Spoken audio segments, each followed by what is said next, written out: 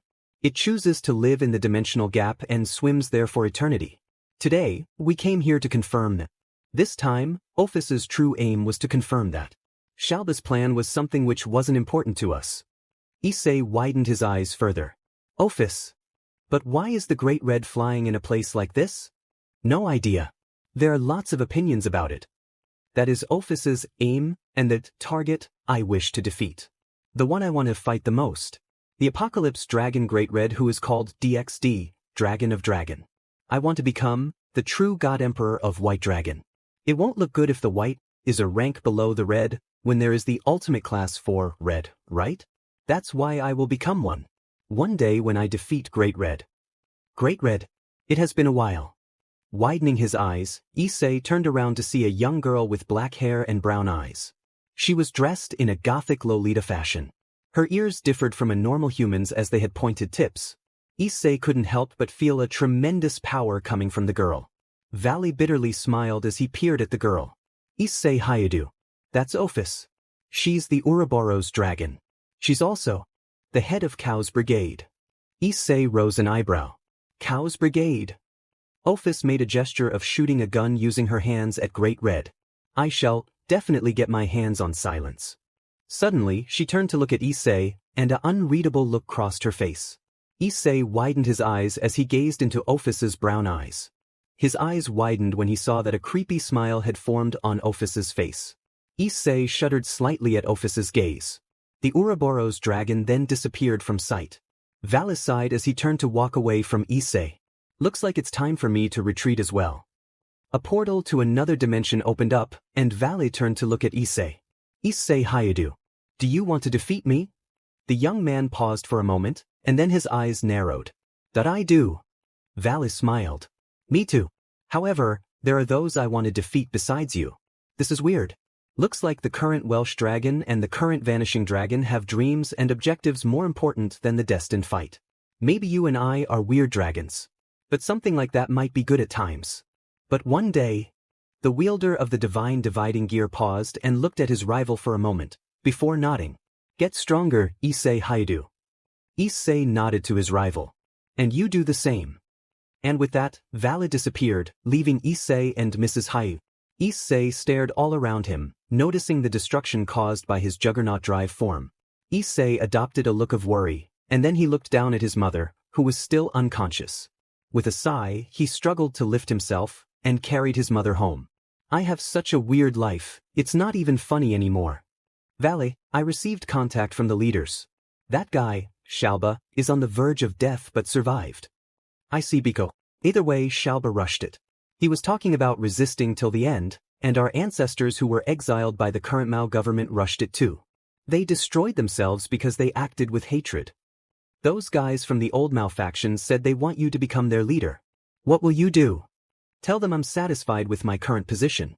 I don't want to increase my duty as the descendant of the former Mao any more than this. Looks like the old Mao faction is basically done for. Looks like the other factions will start to rise up now. Katlia, Cruzuri and Shalba. You guys had too much envy. If you chose to live as the prideful descendant of the former Mao, then you should have lived with pride like one. So, what was the reason for saving the Welsh dragon's mother? It didn't seem like you at all. Just boredom. That's the only reason. Near Issei's house. Ria sighed as she walked towards her destination, which was Issei's house. My precious Kohai. She had to admit it to herself, that she was a bit saddened that Issei couldn't stay to watch the rating game between her and Sona. It didn't help that Sona had informed her that Saji kept asking questions about Issei specifically. Flashback. So you're telling me that he's not a devil? Sona narrowed her violet eyes, and fixed her glasses. Saji, please concentrate on preparing for the rating game. I already told you that Haigun was not a devil. I am preparing, Kaicho. I'm just so confused. If he's not a devil, how can Issei be so strong? I mean, how's it possible? Sona sighed and crossed her arms. If it puzzles you so much, then ask Hyoudou-kun as soon as we are finished with the game. Oh, believe me, I will. There's no way a human can be that strong. The president of the student council just sighed and rolled her eyes. She looked over to see Tsubaki glowering slightly at Saji. Sona rose an eyebrow, before shaking her head and closing her eyes. End of flashback. Rias shook her head. She had not spent a lot of time with her kohai lately, and that only motivated her to get closer to Issei. She smiled as she found his house and went to knock on the door. Seconds later, the door opened, revealing a woman with brown hair and soft brown eyes. The woman blinked in confusion. "Can I help you?" Rias smiled. "This must be Issei-kun's mother. My name is Rias Gremery. I'm a third-year student at Kuoh Academy. Is Issei here?" Mrs. Hyoudou widened her eyes for a moment, and then she smiled. "You must be one of my son's new friends. Sure, come on in, he should be in his room. Make sure to knock gently, he's been a little jumpy recently." Rias widened her eyes, but she nodded to Mrs. Hyoudou. Walking into the house, the crimson-haired devil looked at it approvingly, before walking upstairs to Issei's room. She knocked on the door, and waited for a few seconds. He must be asleep. She opened the door gently, and a smile grew on her face. "My cute kohai, that it's time to wake dash." Her eyes widened in shock as she witnessed something horrible, in her eyes anyway. There were two women with black hair sleeping next to Issei. The two women possessed black crow-like wings, wings that covered Issei entirely, as though the wings were used to entrap him. Fallen angels. Rias's blue-green eyes narrowed dangerously, and she began to charge a crimson-colored sphere of demonic energy. One of the women rubbed her eyes, and the first thing she saw was Rias emitting a crimson aura. The woman widened her brown eyes and she held up her hands in defense. "What are you doing?" Rias narrowed her eyes darkly, and she put more energy into her blast. The second woman immediately woke up with a start, and her violet eyes widened at Rias. "The daughter of the Gremery clan? What are you doing here?" Rias gritted her teeth. "Rainer, what are you and this filthy fallen angel doing in my Issei-kun's house?" The woman with brown eyes rose an eyebrow. "Filthy? We live here." Rias widened her eyes. The answer she received was so shocking to her, it caused the demonic energy she was emitting to fade away entirely. The crimson-haired devil pointed at the two fallen angels. "What do you mean you live here?" The woman crossed her arms. "Issei-sama has given us a home." Rias widened his eyes further. "What?" Rainer, in the form of Yuma Amano, looked at Rias in fright. "What is she doing here? How does she know where Issei lives?" Rias walked closer to Rainer and the other fallen angel, and narrowed her blue-green eyes at them. "What do you mean, Issei gave you a home?" Rainer stuttered, and she looked down at Issei to see that he was still sleeping. She looked up at Rias once more to see the crimson-haired devil glowering at her. The fallen angel with brown eyes glared at the devil. "Just as I said, Issei-sama has given us a home.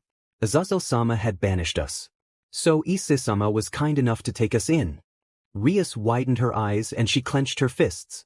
"Well then, you're going to have to move out of here." "Why?" Rainer turned to look at her comrade. "Calawarner." Rias narrowed her eyes. "What do you mean why?" "Because I said so, that's why." Calawarner rolled her eyes. "You don't live here. So, that being said, you don't have the right to dictate what we can or cannot do." Rias clenched her fists tighter. "I will not tolerate you going anywhere near my Issei-kun. I can't allow him to get tainted from the likes of you fallen angels." Calawarner rose an eyebrow, and then she said something that puzzled Rias. "Seems kind of hypocritical." Rias widened her eyes. "What do you mean? You, preventing a fallen angel from tainting an innocent being, when the devils have done it countless times before." For the first time, Rias stuttered in her speech. "I thought you're wrong. I wouldn't taint my kohai like that. He's much too innocent." Calawarner rolled her eyes. "Exactly. And it's Issei-sama's innocence that only fuels your motivation to corrupt him." Rias narrowed her eyes darkly. Here she was, arguing with a fallen angel. She loved her kohai greatly, and while she admitted to herself that she wanted to cuddle and hold on to him, she never had the desire to corrupt him. "You're wrong. I wouldn't do something like that." Calawarner narrowed her eyes. "And neither would I. Like you said, Issei-sama is much too innocent. And I have no desire to deprave him of his innocence." The crimson-haired devil crossed her arms. "Why were you near my Issei in the first place?" Calawarner turned to glare at Rainer and she pointed to her. Because stupid over here wouldn't stop mumbling in her sleep, and Issei-sama is much quieter in his sleep. Rainier glared at her comrade. I can't help it. It's not my fault. Rias, Rainier, and Calawarner widened their eyes to see Issei moving slightly and rubbing his eyes. He moved his head and groaned a bit, before settling himself to go back to sleep. Rias tilted her head and her eyes softened.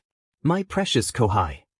Calawarner softened her eyes, and she lifted her wings to cover Issei's body and slide him towards her. Rainier widened her eyes. She sprung her wings out and attempted to edge Issei near her. Calawarner narrowed her eyes and glared at Rainier. What do you think you're doing? A blush slowly formed on Rainier's face. I'm cold. Then get a blanket. Issei's warmer. You tried to kill him.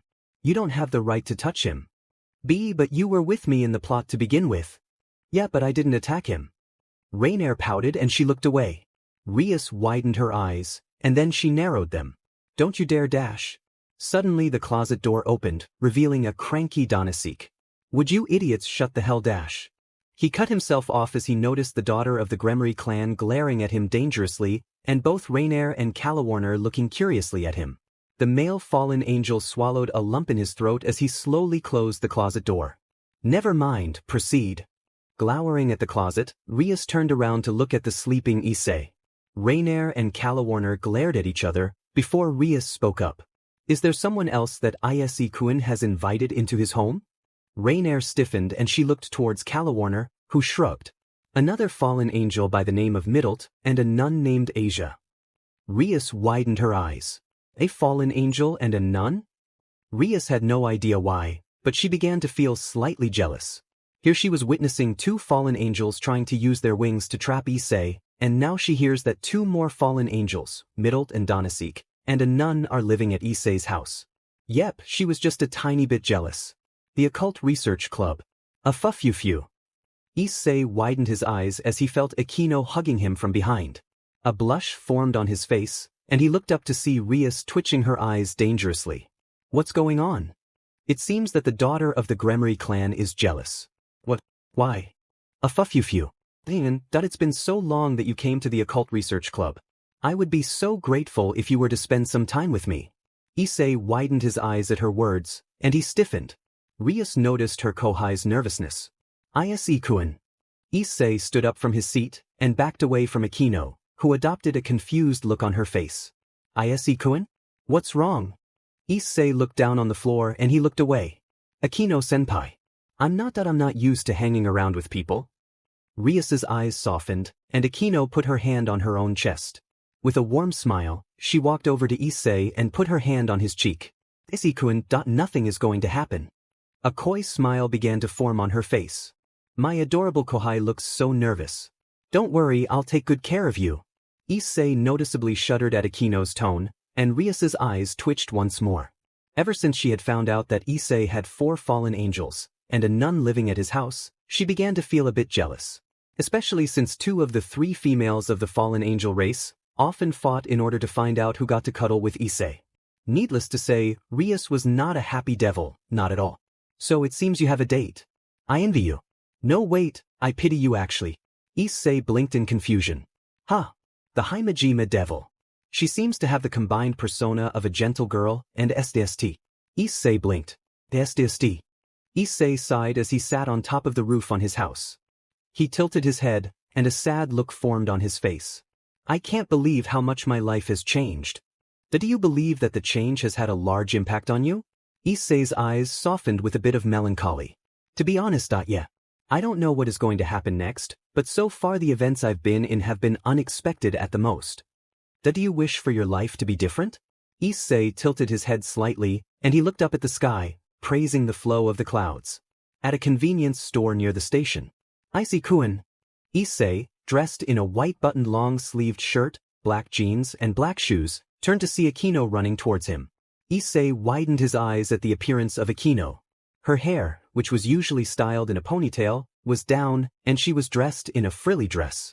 Akino giggled as she noticed Issei's expression, and she grabbed his hand. Issei widened his eyes further. Issei-chan will be my boyfriend for the whole day. The young man stiffened at the claim, and he only had one thought. I hope Ria-senpai is all right with this. Achoo! Issei turned around to see a crimson-haired girl wearing a brown hat and sunglasses, rubbing her nose as a result from her sneeze. The girl was behind the telephone pole. Issei tilted his head. What's Ria-senpai doing here? Achoo! A minute. Akino giggled. Bucho's checking on her little kohai. It sure is a shame that you're mine for today. Issei stiffened at her words, backing away just slightly. Issei slowly turned around to see that Rias had made a dent on the telephone pole. His eyes widened at the sight. Man, Ria-senpai looks madder than ever. Achoo! Oh, goddammit. Never would have assumed her to be the jealous type. 3 hours later, Akino giggled as she pulled Issei towards the aquarium, wanting to see all the different types of fish. Issei looked on in amazement as he peered at the numerous amount of fish. Smiling at her kohai's face, Akino went to reach for Issei's cheek before she saw Rias nearby. With a mischievous look in her eyes, Akino pulled Issei by the hand, ready to shake off Rias. Hey Akino-senpai. Let's shake off Rias, my adorable kohai. The two eventually evaded Rias's sight, and they ended up stopping near a restaurant. As they caught their breaths, Akino smirked and suddenly backed Issei against the wall. Hey Akino-senpai. A fuffy-few. So cute. Humph trying to stuck the Welsh dragon, huh? Issei and Akino turned around to see an elderly man and a beautiful young woman with long, silver hair and light blue eyes. The man appeared to have long, gray hair and a matching beard, and wore an eye patch over his left eye. Issei tilted his head. Who are these two? The man chuckled. Allow me to introduce myself, kid. My name is Odin, the chief god of the north. Issei widened his eyes. God of the north? Akino blinked. What are you doing here? The silver-haired woman glared over at Odin. Odin-sama, I would be troubled if you wander in a place like this. You are a G-god, so please act proper. Let me be, Rossweiss. You are a Valkyrie who has to take care of heroes, so you need to learn about these kind of places. I am a Valkyrie who has no appeal after all. Rossweiss looked over towards Issei and Akino. Her eyes widened at the young man. What is this feeling coming from? I sense a great power within him. Issei blinked in confusion and he turned just in time to see a middle-aged, gruff-looking man with black hair, matching beard and a muscular body. He went over to grab Akino, who narrowed her eyes. Akino, what is the meaning of this? Akino's eyes darkened. It's none of your business. Why are you here? Issei widened his eyes in shock. Akino-senpai? I've never seen her like this before. Glaring at the man with sharp narrowed eyes, Akino attempted to free herself from his grasp, until she was suddenly trapped within a silver sphere of energy. The man gasped in shock, and he looked over to see Issei closing his eyes in concentration. The young man opened his eyes, and a confused look formed on his face. I don't understand. How do you know Akino-senpai? And why does she hate you so much? The man narrowed his eyes at Issei, and he crossed his arms. I'm here as Odin Dano's escort today. I am one of the leaders of Grigori, Barakiel. I am also the father of Akino Himejima. Ho ho ho, indeed I have come to visit. Issei looked around nervously as he had just realized that the North god Odin was in his house. He looked around frantically to see that the members of the Occult Research Club was in his house as well, including Azazel, the leader of the fallen angels. Issei couldn't help but ponder. How did these people know where I live? This was the first time the club and or other people had ever been in his house, so Issei was understandably hesitant. He looked over to see Akino with a rare scowl on her face. Issei looked to see Barakiel. From Azazel's explanation, Barakiel was a warrior-type man, and was the strongest within the race of the fallen angels. Here's your tea. Ria smiled and served Odin tea. You don't have to worry about me. But it seriously is huge. That one is also huge. Issei tilted his head. What's he talking about? That you're so naive, partner. Mao. Odin-sama, you can't look at them with such a perverted gaze. She is the sister of the Mao Lucifer-sama. Rossweiss hit Odin on the head with a fan. Geez, you are so hard-headed. Surzex's sister is famous for being a beauty with a glamorous body, so it can't be helped if I end up wanting to stare at her BRSS. Oh, this one here is my escort Valkyrie. Her name is Dash. My name is Rossweiss. I will be under your care during our stay in Japan. Nice to meet you all. Odin looked over to Issei and smirked. Hey, Welsh dragon. Issei blinked in confusion and looked over to the North god.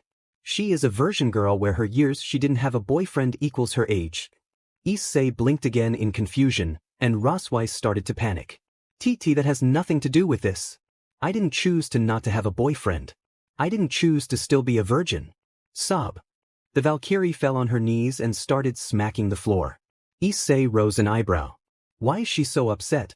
Does she want a boyfriend that badly? Beats me. In Issei's kitchen. Akino, I would like to talk to you. Don't casually call my name. Issei widened his eyes in surprise at Akino's words.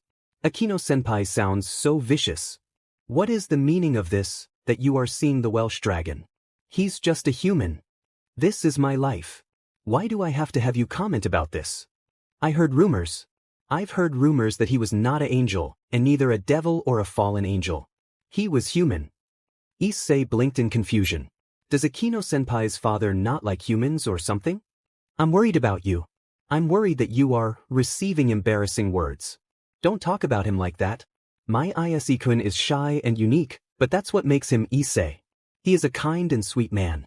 So you judge people by rumors and gossips. I'm saying this as a father dash.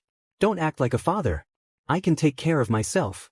Barakiel was silent, and he was about to say something else until he heard a crash near the kitchen. Akino and Barakiel turned to see Issei on the ground rubbing the back of his head. He looked up, and his eyes widened at the look on Barakiel's face. Hold on, Mr. Himejima. His eyes narrowing, Barakiel emitted a holy lightning pool of energy running through his hand. His eyes sharp, the fallen angel shot it towards Issei, who narrowed his eyes and created an energy sphere to absorb the holy lightning. Barakiel widened his eyes in shock, and they widened further when he turned to look at Akino, who was glowering darkly at her father. Don't you dare touch him again. He's someone who is necessary for me. That's why disappear from here. You are not my father. Issei widened his eyes at Akino's harsh words. He looked to see Barakiel with a sad look on his face, and he turned around to leave. Sorry.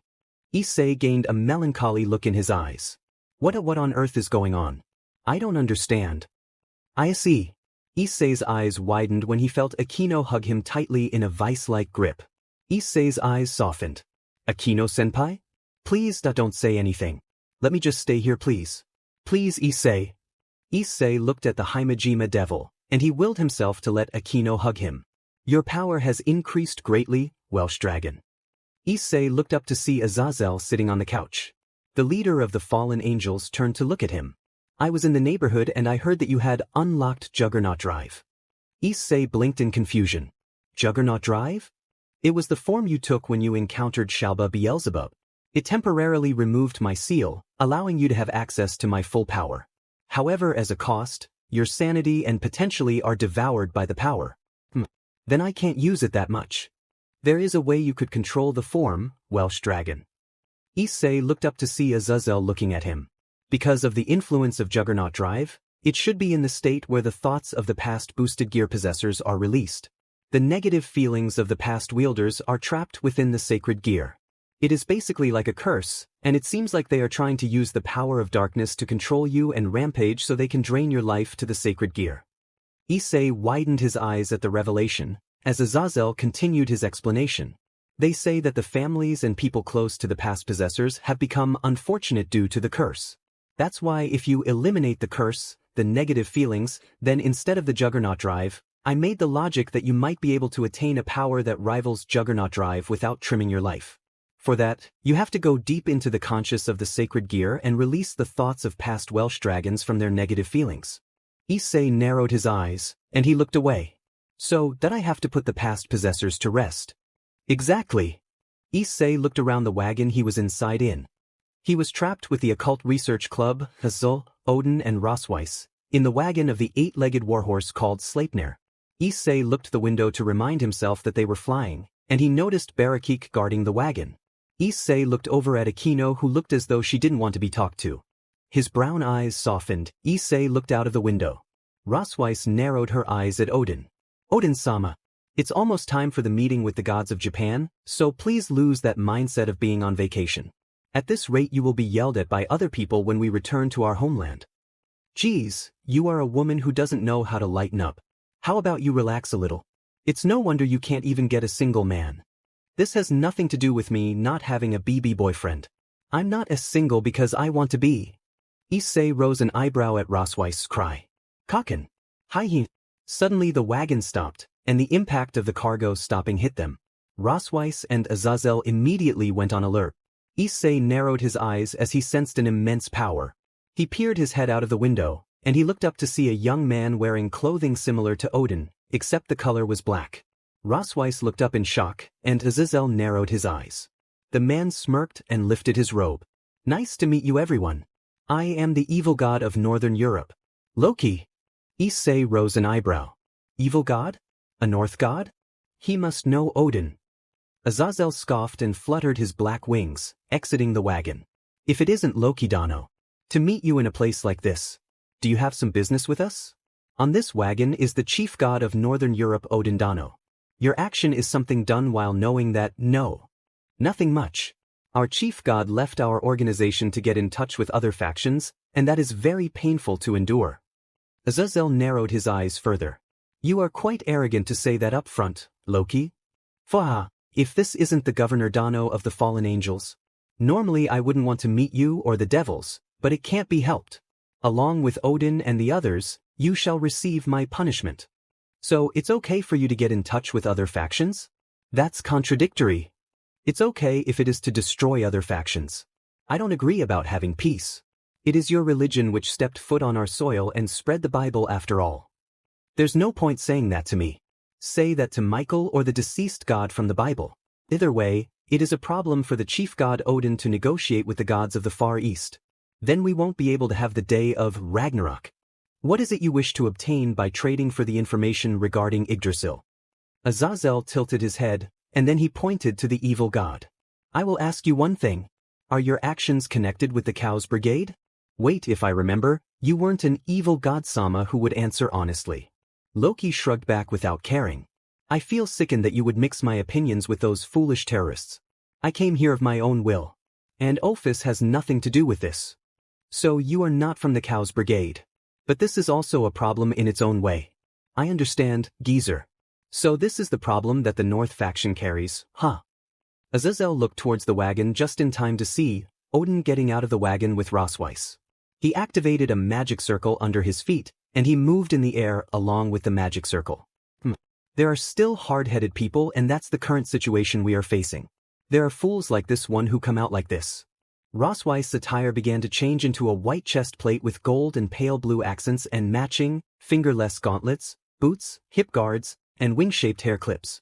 She also wore a black leotard underneath the chest plate, black thigh-high stockings, and a pale blue cloth wrapped underneath her hip guards, all of which were clad with pink lacing along with her hair clips. Loki-sama, your actions exceed your authority. Doing something like pointing your fangs towards the chief god. This is unforgivable. You should make an argument at the official meeting. Loki chuckled. A mere battle maiden shouldn't get in my way. I'm asking Odin. Are you still planning to continue doing something which is outside our Norse world?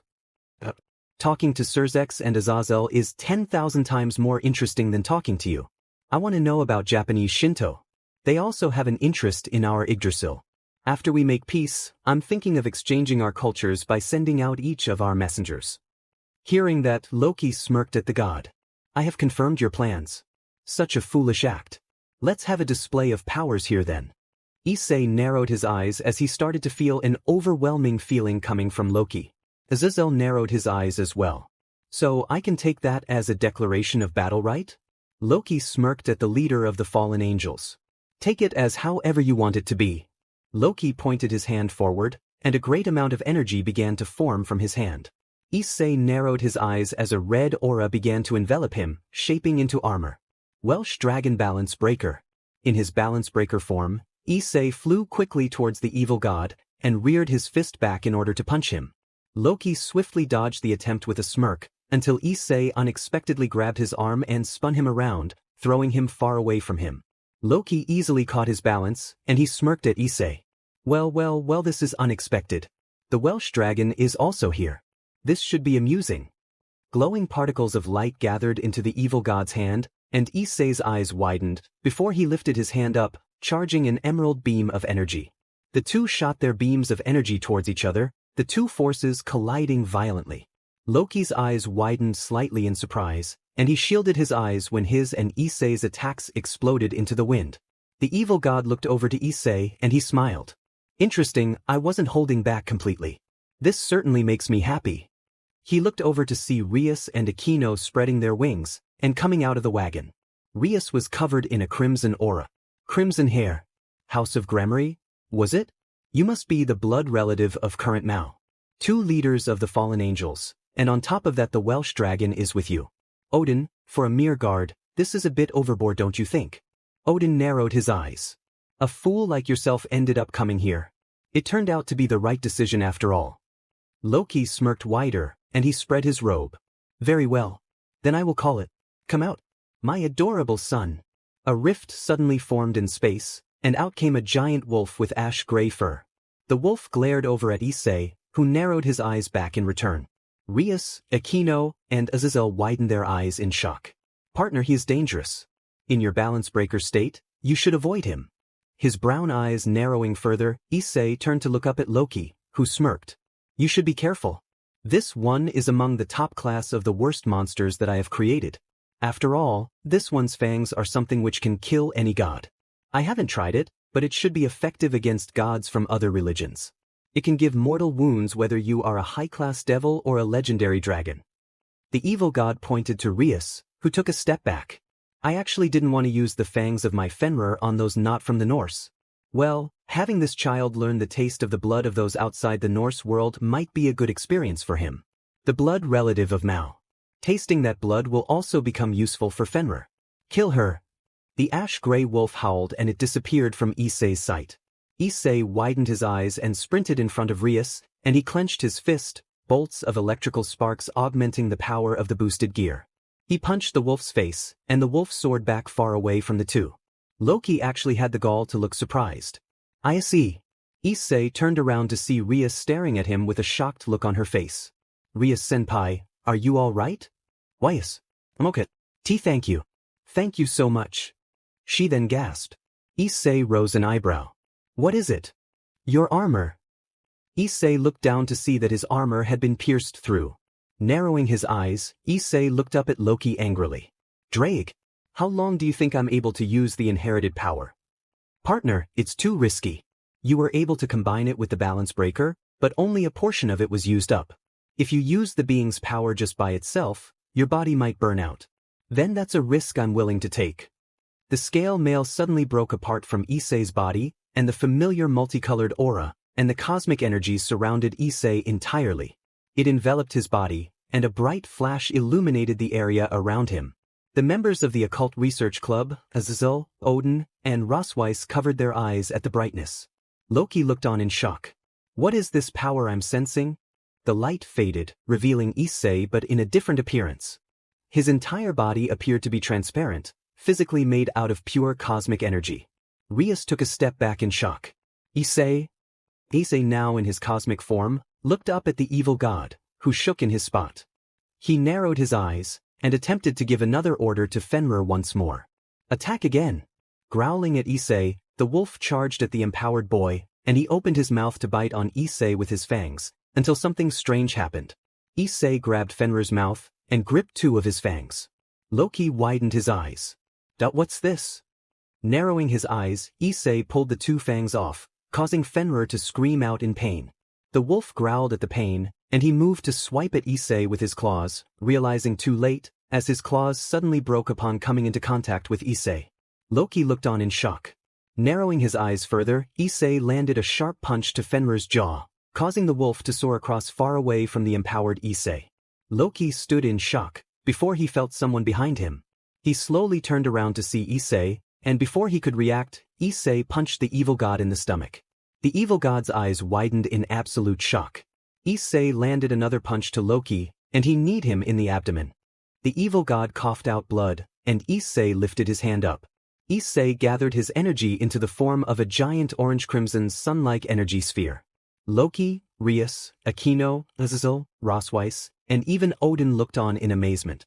Loki narrowed his eyes and flew away from Issei, before charging a massive pool of energy. Issei narrowed his eyes, and he charged towards the evil god, who quickly shot the great amount of massive energy. Seeing the energy blast coming closer, Issei moved his hand forward and collided his supernova bomb into Loki's energy blast.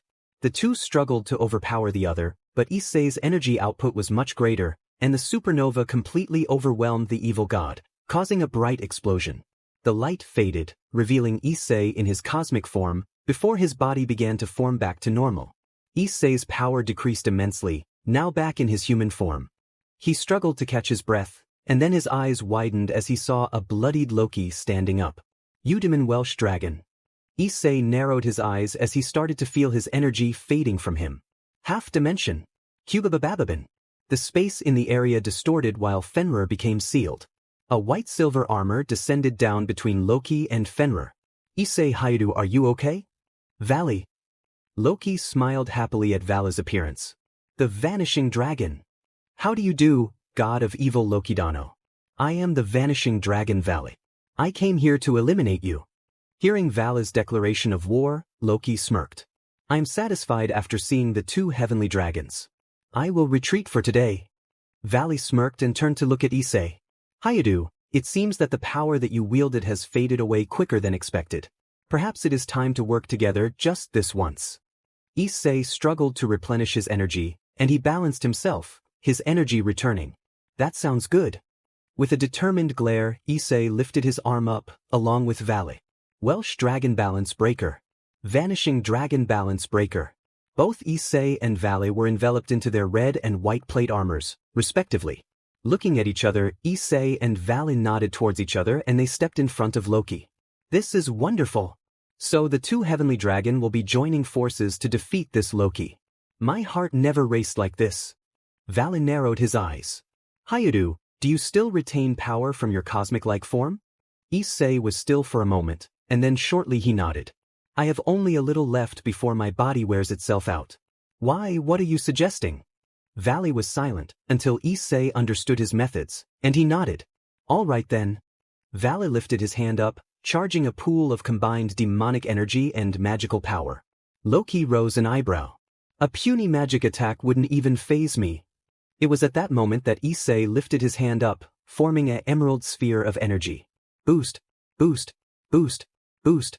The energy sphere grew larger, its surface bursting with colossal energy. At that moment, Valley shot his energy beam, along with Issei firing his bursting Nova Bomb simultaneously.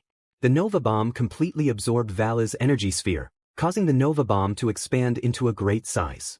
Loki looked on in shock. What in the hell is that? Boom! The evil god was enveloped by the magic Nova Bomb entirely, causing a vast explosion twice the size of Cosmic Issei's supernova. The impact caused a bright light, and the light quickly faded, revealing Loki, his body steaming with many tendrils of smoke. His body was crumbling, and the evil god fell onto the ground. The reason why the god recorded in the Bible left a phenomenon called balance breaker, and a weapon called Longinus which can kill God without getting rid of them. Did he know something like this would have happened? Why did he leave humans a method to kill a god? And with that the evil god lost consciousness. Loki's power was sealed by Rosweiss, thanks to the large amount of Norse magic seals placed on him. Valley seemed to have disappeared from sight, and Issei looked on as his scale mail started to fade away. Issei Hyoudou. Issei turned around to see Barakiel being held up by his daughter. Issei walked over to them. Barakiel gave him a smile. It seems that I was wrong about you. Yes, you are a human. But, for a human to possess so much power to rival or surpass a god. Issei blinked as he listened to Barakiel praise him. Akino's father looked right into the young man's eyes. My daughter seems to care a lot about you. Issei widened his eyes in surprise, as he turned to look at Akino who was giving him a warm smile. Barakiel placed a hand on Issei's shoulder. The Welsh dragon, huh? You really are something else, Issei Hyoudou. Akino walked over to Issei, and she wrapped her arms around his neck.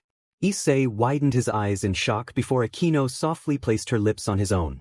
Issei's eyes widened further, and his face flushed a deep tomato red.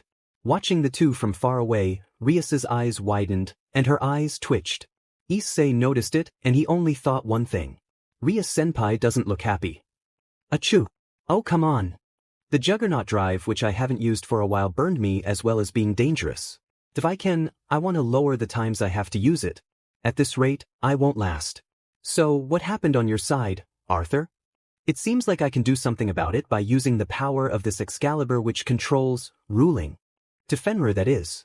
It has restrictions so Fenrir's power will decrease quite a lot though. But even if you had your eyes on its fangs, you sure have weird taste for taking in such a dangerous monster to our team. Vale, we received a call from Chow Chow. Biko, what did he say? To make it short, we will act on our own. Just don't get in our way. That's what he said. Chow Chow, let's hope that nothing happens to both of us. Though we won't hold back if you were to come at us. Issei Hyoudou, he sure is someone I can't predict and he sure does entertain me.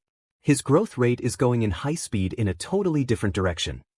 Issei Hyoudou. He's unique, being my rival and all. He's like an existence which is like a naive being, but he seems to be becoming something which won't be a joke. Get stronger, Hyoudou. At Issei's house. Issei sighed as he walked into the house, only to get attacked by two small figures. He looked down to see Middlet and Asia hugging him. Issei widened his eyes. Asia-san, Middlet-san? Asia looked up at the young man with her green eyes. Where have you been? We've been worried about you. Middlet put in her 2 cents. Yeah, and so have Rainier and Calawarner. And even Donasik. Issei rose an eyebrow. Even Donasik? Somewhat convinced, Issei walked upstairs and opened his room door to see Calawarner and Rainier sleeping on his bed. He looked over to hear the sound of snoring coming from the closet. Donasik. Sighing tiredly, Issei went to go into his bed, making sure not to wake the other 2 fallen angels up. Narrowing his eyes, Issei put his hands behind his head. When I entered that other form, I felt like my body was burning entirely. I'm going to have to start training it. The power of the inherited being, once mastered, should be a great advantage to you, partner. Make sure you use it wisely. I know. Issei looked up at the ceiling, and his eyes widened slightly when Rainier and Calawarner's wings began to cover him, only allowing him to see their feathers. The young man rose an eyebrow and sighed. I feel like I'm under a dark feathery tent. Kukukuku. Issei looked all around him, enjoying the scenery in front of him. He closed his eyes, sucked in some air, and let out a deep breath. The ground started to shake as a multicolored aura, along with the energies of the cosmos, surrounded his body. With a flash of light, Issei stood motionless, now in his cosmic form. Opening his eyes, Issei sighed, letting out another breath. He widened his eyes as he sensed numerous amounts of energy signals. Issei silently lifted his hand up, and an emerald sphere of energy expanded from his hand. The sphere grew to a colossal size. Issei narrowed his eyes, putting more energy into the sphere. His eyes narrowing further, Issei closed his eyes, and the sphere began to decrease in size, allowing itself to be absorbed back into Issei's body. Issei put his hand under his chin, as he tried to remember what Drake had said. Flashback. The being wielded intense cosmic energy, allowing him to manipulate matter and aspects of reality, including himself. And flashback. Reality manipulation? Issei tilted his head. Reality? So if I think of something, will it appear? The young man in his cosmic form tilted his head again. He put his hand forward, and suddenly a sword formed into his grasp. Issei widened his eyes as he looked at the design. He looked closer to see a button on the sword, and he pressed it. The sword emitted a brightly lit green-colored blade. Issei widened his eyes further, and he smiled happily. Cool! Is that a laser sword? Smiling in excitement, Issei swung the sword around, listening to the buzzing sounds it made. He then tilted his head in interest. I wonder if I can change the color. As he thought this, the laser sword's colors changed continuously, to blue, black, gold, orange, and purple. Widening his eyes, Issei chose the color of green. He smiled cheerfully. Alright, I think I've got it so far. My energy's not decreasing at all, so that's a start. I wonder what else I can do. The student council room. So you're saying that you're not a devil? Issei rose an eyebrow at the question Saji had just asked him. After remembering that he had spent a day with the Occult Research Club a couple of days ago already, Issei had decided to spend some time with the members of the student council. He regretted nothing until Saji had come up to him. You would think that after how many times the Citri girl had told him that you weren't a devil, he would have let the suspicion go. I'm just wondering why he's so set on trying to find out if I was a devil to begin with. Saji. Sona said in irritation. Both Issei and Saji turned around to see Sona rubbing her forehead. It was obvious that she was getting a headache at Saji's constant questioning. Hell, her pawn wouldn't stop asking her questions concerning Issei. It was getting to the point that she would have let Tsubaki knock Saji unconscious, just to make her pawn keep quiet. All in all, Sona couldn't fathom on how Issei was able to maintain his patience in front of her pawn. Saji, I've told you once that I've told you over 100 times. Gensure Saji, for the last time, Issei Hyoudou is not a devil. The president of the student council seemed to be losing her patience, revealed by her forceful tone on the last word. Saji looked at his master blankly, before crossing his arms. I don't believe you. And with that, Sona's pawn turned around to face the surprised-looking Issei, who noticed the irritated look on Sona's face, slowly growing into a full-blown scowl. Well, he's dead. Issei rose an eyebrow, and looked back over to Saji, who was fixing him a suspicious glare. Prove to me you're not a devil, and I'll dismiss the matter. Oh yeah, like that's gonna happen. Saji turned to scowl at Tsubasa, who scowled back at him, crossing her arms. What's that supposed to mean? Tsubasa narrowed her eyes. You haven't stopped talking about Hyoudou-kun since the day Kaicho had introduced us to him. You keep asking why he's so powerful, why he's so strong, and more importantly, whether or not he is a devil. You've really gotten a bit distracted. No, I have not. I was just... Saji. Saji turned to look at Tsubaki, who was clutching her forehead in annoyance. She was glad that Issei had come to the student council room to visit, but that happiness soon vanished as soon as Saji had walked up to the young man. She was actually hoping that she could spend some time with Issei, but that hope was slowly dwindling the longer Saji interrogated him. What is the point of asking Hyoudou-kun if he is a devil or not, when Kaicho has already said, not once, nor twice, and not even 3 times, but many times, that Hyoudou-kun is not a devil? It was completely silent in the student council. Sona had actually smiled a little at Tsubaki's interruption. Perhaps Saji would finally give up his interrogation. I'm just curious. Sona slammed her head on the desk in exhaustion. Both Tsubaki and Tsubasa rolled their eyes, and palmed their faces. Issei tilted his head at the scene in front of him. Should I tell him? This is actually amusing to watch. That you're such a troll, Drake. I try my best. His eyes narrowing slightly, Issei charged a pool of cosmic energy, the multicolored aura surrounding his body. The members of the student council widened their eyes as the aura enveloped Issei completely, causing a flash to illuminate within the room. Then the light faded, revealing Issei in his recently attained cosmic form. Sona, Tsubasa, Tsubaki, and Saji looked on in shock. So, took a step back. What the? Sona's eyes widened in surprise. What is this overwhelming power? It's still soaring up. Tsubaki and Tsubasa shook. What is this? Hyoudou-kun. How much power does he possess? With a sigh, Issei closed his eyes, intentionally decreasing his power in order to return to his original form. Kukukuku. They all look frightened. Issei opened his eyes and sighed as he looked at the members of the student council looking at him in shock. The young man rubbed the back of his head. I'm still in the works of trying to train this form. I'm still not used to it. Sona widened her eyes further. He hasn't mastered it yet? This power. Narrowing her eyes slightly, Sona looked over to Saji, who was still shaking. Well, Saji, are you satisfied? You got your answer. Saji continued to shake, until his eyes rolled over and he fainted, collapsing on the floor. Issei widened his eyes at the scene. That I find it puzzling that the women in the room did not faint, but yet the boy did. Near some shopping centers. Where did you want to go, Asia-san? Asia smiled as she walked with Issei near some shops. She had convinced Issei to take her out in order to learn how to be more social. Problem was, Issei wasn't exactly social either, but thanks to Drake, he had become a bit more smarter. Her green eyes widening in excitement, Asia went over to a skill crane toy machine, finding a dragon plush toy inside. She turned to look at Issei with a smile on her face. Issei-san? Can you teach me how to play? Issei widened his eyes at the question, and he walked over to the girl. He peered at the crane toy machine, and tilted his head. 25 cents? He reached into his pockets, and his eyes widened, and then they softened. I must have left my wallet at home. Issei's house.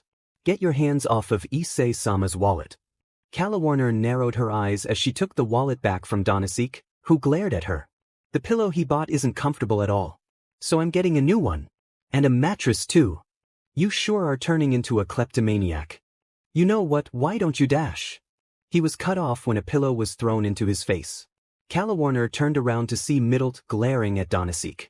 You can't steal Issei-san's money. That's wrong. Donasek removed the pillow from his face and glowered at the tiny fallen angel. Rainer helped me dash. His eyes widened as he looked around Issei's room. Hey, where's Rainer at? Near the store. Issei frowned slightly and he crossed his arms. As he concentrated, a quarter suddenly appeared in his hand. Widening his eyes, Issei smiled when Asia happily took the coin from Issei. Arigato, Leikin. Asia smiled as she deposited the coin into the toy machine, placing her hand on the joystick. Winner! The crane machine emitted a beeping sound, indicating that Asia had won. Smiling happily, Asia showed the dragon plushie to Issei. Issei-san, look. I won. Issei blinked and he smiled. Huh, good job, Asia-san. 1 hour later, Asia pulled Issei near the waters near the park, and she smiled. Issei-san, thank you so much. I really enjoyed spending time with you.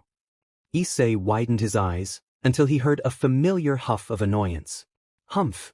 Issei and Asia turned around to see Rainer, in her fallen angel form, floating above the water. Issei widened his eyes in surprise. Rainer? What are you doing here? I thought you were back at the house. Rainer crossed her arms, and a faint blush formed on her face. Issei-sama didn't tell us where he had gone to. Issei tilted his head and rose an eyebrow. Asia had asked me to show her around town. Rainer looked over to Asia, and her blush seemed to brighten. After a few moments, her body glowed, decreasing in size in order to transform back into Yuma Amano. In her human form, Rainer put her hands behind her back, looking away. Issei-sama? Issei blinked in confusion. Rainer scrunched her face cutely, and she seemed to tremble in nervousness. Why is she so nervous? I'm not even going to comment, partner. Issei-sama? Issei looked up at Rainer, who looked at him with her now innocent violet eyes. May I join you? She quickly covered her mouth, completely embarrassed with herself. Issei widened his eyes. Join me. Ever get that feeling of déjà vu? In the game center. Issei smiled as he watched Asia play a racing game. The nun seemed to be doing well in driving during the game. Sipping his cup of lemonade, Issei looked around the game center. There sure is a lot of people here. Indeed, he was right. Numerous citizens were present in the game center, participating on many rides, playing game consoles, and predominantly mingling with each other. Next to Issei was Rainer, who looked over at the young man. Issei-sama. Rainer didn't know how to comprehend her situation. Here she was a fallen angel, living with the one she had tried to kill. She had no idea why Issei had took her in. She knew why Issei had took the other fallen angels in, and even the nun. But why her included? What's wrong, Rainer? Rainer jumped a little, and turned to look at Issei, who gave her a concerned look. The disguised fallen angel looked away, her face a bit flushed. I have to ask you something. Issei blinked and he nodded to her. Rainer hesitated, and then she took a deep breath. Why did you take me in? Issei blinked again. What? Rainer tried to explain herself. Why do you allow me to live in your house? After everything I did to you? I tried to kill you, why would you allow me to live? Issei widened his eyes at Rainer's question. He then frowned, his eyes taking on a serious look. He closed his eyes and said only these words. You live and you learn. You have the choice to forgive, but never the choice to forget. Once you forgive, but never forget, you are able to move on. Rainer widened her eyes in shock at Issei's words. Issei opened his eyes and looked over at Rainer. Everyone has the choice to forgive, Rainer. But he got up from his seat and crossed his arms. No one has the ability to forget. Rainer blinked in amazement.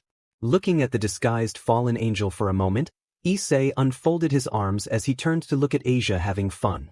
Rainer kept her gaze on Issei before she looked away, lost in her thoughts. The Occult Research Club. Issei opened his mouth as he was fed a piece of bento meat by Rias. Rias smiled, happy that her kohai had come to visit.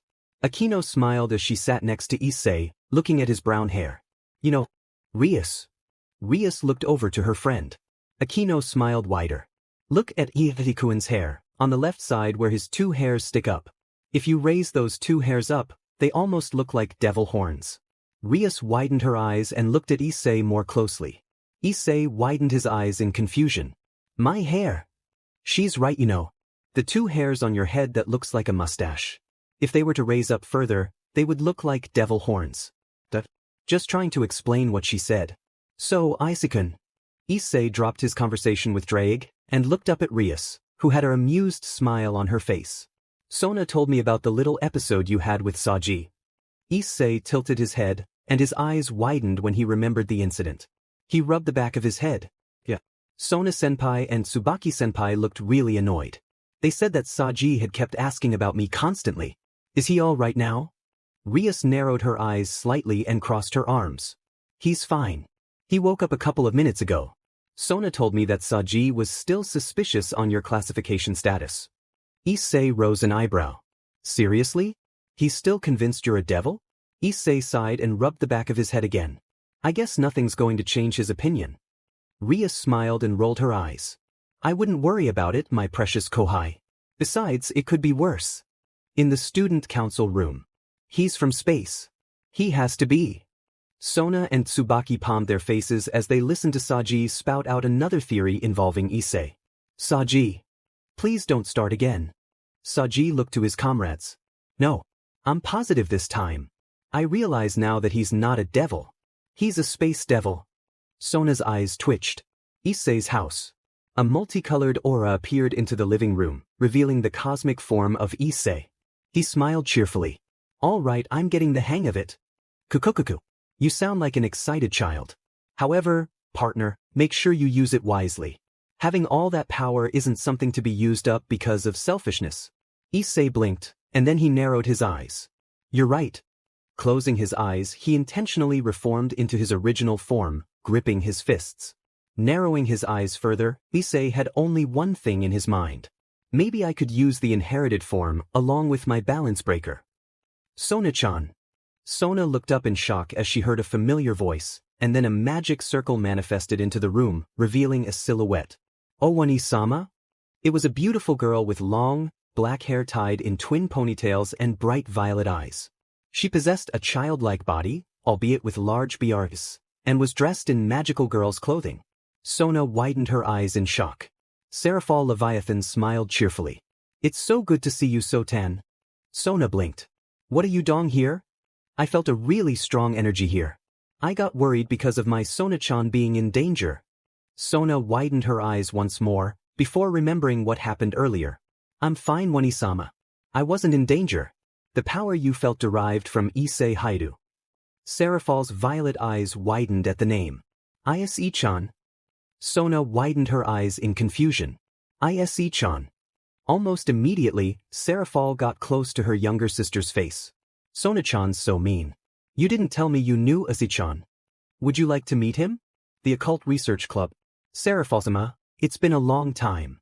Rias-chan. Long time. Have you been doing well? Wait. Thanks to you. If you don't mind me asking, why are you visiting the Occult Research Club? Seraphal smiled as she pointed to Sona, whose face reddened in embarrassment. So Ten offered to let me meet Issei-chan. Rias widened her eyes and she looked over to Sona, who looked away quickly. Why does Seraphal-sama want to meet Ian? 25 minutes later. Issei widened his eyes and looked at the new figure in front of him.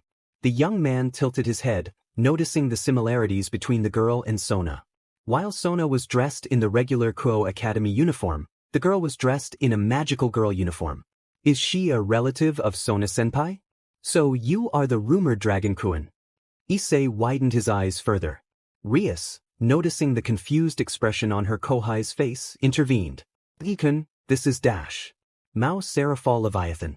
It's nice to meet you, Ichan. Call me Levi Tan. The young man blinked and rubbed the back of his head. She's strong. Very strong.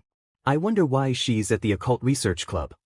Remembering what Seraphal's status of power was, Issei lowered his head in respect. And nice to meet you too, Seraphal-sama. Seconds later, Seraphal bonked Issei on the head with her magic wand, and the young man rubbed his head tenderly. He looked up at the Mao and widened his eyes in confusion. Did I say something wrong? I said you could call me Levi Tan Issei-chan. No need to be so formal. Issei blinked in confusion. I think it's best to just call her Levi Tan, lest you want another bonk on the head from that stick of hers. Seraphal turned to look at Sona, who was really hesitating on whether or not she should leave Issei alone with her sister. Wanikain, why didn't you tell me that Issei-chan was such a adorable little chipmunk? Rias, Sona and Issei rose eyebrows, and the latter blinked in confusion once more. Chipmunk. Fwahaha. Si chipmunk moi. It's not funny. Sona's eyes twitched. It's better than being called a space devil, dimenu, see. Wani-sama, Issei Hyoudou is a kohai of mine, and no matter how cute you believe Hyoudou is, I can't approve of you comparing him to a chipmunk. I already have one pawn calling him a space devil. At this statement, Rias rose another eyebrow, while Issei sighed. So much for him letting it go. I just thought of something. A space chipmunk devil. No way, Sona-chan. If I am told that by Sona-chan, your Wani-chan will be sad. Sona-chan doesn't know that her Wani-chan is admired as the magical girl. I'll just take Issei-chan home with me, if Sona-chan says anything further. Issei widened his eyes and backed away from the magical girl. He stiffened when Serafal pointed her magic wand towards him. Take me home? So, Mao Leviathan-sama seems to hold a liking to you. Why does she want to take me home with her? Sona sighed. Wani-sama, taking Hyoudou with you is not necessary. It's strange, weird even, but it's not necessary. It's creepy as hell. Issei desperately tried to ignore Draig's comment, as he noticed Serafal giving him a very cheerful smile. Ayi-chan, won't you let me take you home? Issei wanted to be polite, he really did, but the fact that a beautiful girl, who also happened to be a pure-blooded Satan with the title of Leviathan, wanted to take him home with her, really unsettled him. Issei looked over to see Sona looking at him like a frightened hawk. Hyoudou, please say yes. If you refuse to allow my Wani-sama, the Mao, to take you home, then this small country would be destroyed many times over. Issei gulped, and he turned to look back at the bright shining violet eyes of Serafal Leviathan. The young man gathered his options. He was coming up with a blank. Looks like she's taking you home, partner. I'm scared, Draig. I know, Issei. I must admit, partner, I was expecting you to give up and just escape from the Leviathan as soon as you came to the underworld. It's not like I could, considering what she did to me as soon as I touched the club door. Kukukuku. You know you could have gotten out of the ice trap pretty easily. Yeah, I know. But I didn't want to cause Sona-senpai trouble. Plus, I didn't want to anger Serafal-sama, considering what Sona-senpai mentioned. Hell hath no fury like a woman angered. I thought it was, hell hath no fury like a woman scorned. I know what I said. Issei-chan. Issei looked to see Serafal smiling at him. Why Serafal-sama? He was bonked on the head once again by her magic wand. How many times do I have to tell you? Call me Levi-tan. Issei rubbed the back of his head. Gomen nasai. It's just that I don't really know you that well. Serafal widened her violet eyes, and then she smiled. Well, it's a good thing you're Wani-chan's servant, so we can spend some time together. Issei widened his eyes. She thinks I'm part of Sona-senpai's peerage? Oh boy. Issei rubbed the back of his head, as he struggled with his words. Serafal-sam dash. He cut himself off when Serafal raised her magic wand threateningly. Levi-tan. Serafal smiled and lowered her weapon. I'm not part of Sona-senpai's peerage. Serafal widened her eyes in curiosity, and she smiled again. Well then you must be part of Rias-chan's group. Technically you are, seeing as the Occult Research Club is the location you usually visit. Issei gulped down a nervous lump in his throat. I'm not in Rias-senpai's group either. Serafal's eyes seemed to brighten, and her smile widened. Really? That's wonderful. Issei blinked in confusion. He was unprepared as Serafal trapped him into a hug. Since Issei-chan isn't in Wani-chan or Rias-chan's peerage, that means you can be in mine. I still have some spare evil pieces with me. Issei kept silent. How was he going to explain to a Mao that he couldn't be reincarnated into a devil? That you're on your own, partner. Issei started to sweat, and he gulped down another lump in his throat. Levi-tan? Yes, Issei-chan? Issei really hated to disappoint her, but he had to let it out eventually. I can't be reincarnated into a devil. Issei widened his eyes at the tense silence. Serafal-sama? Serafal let go of Issei, and her smile remained, although Issei could tell that the smile was very forced. Her smile widening, Serafal clutched her magic wand.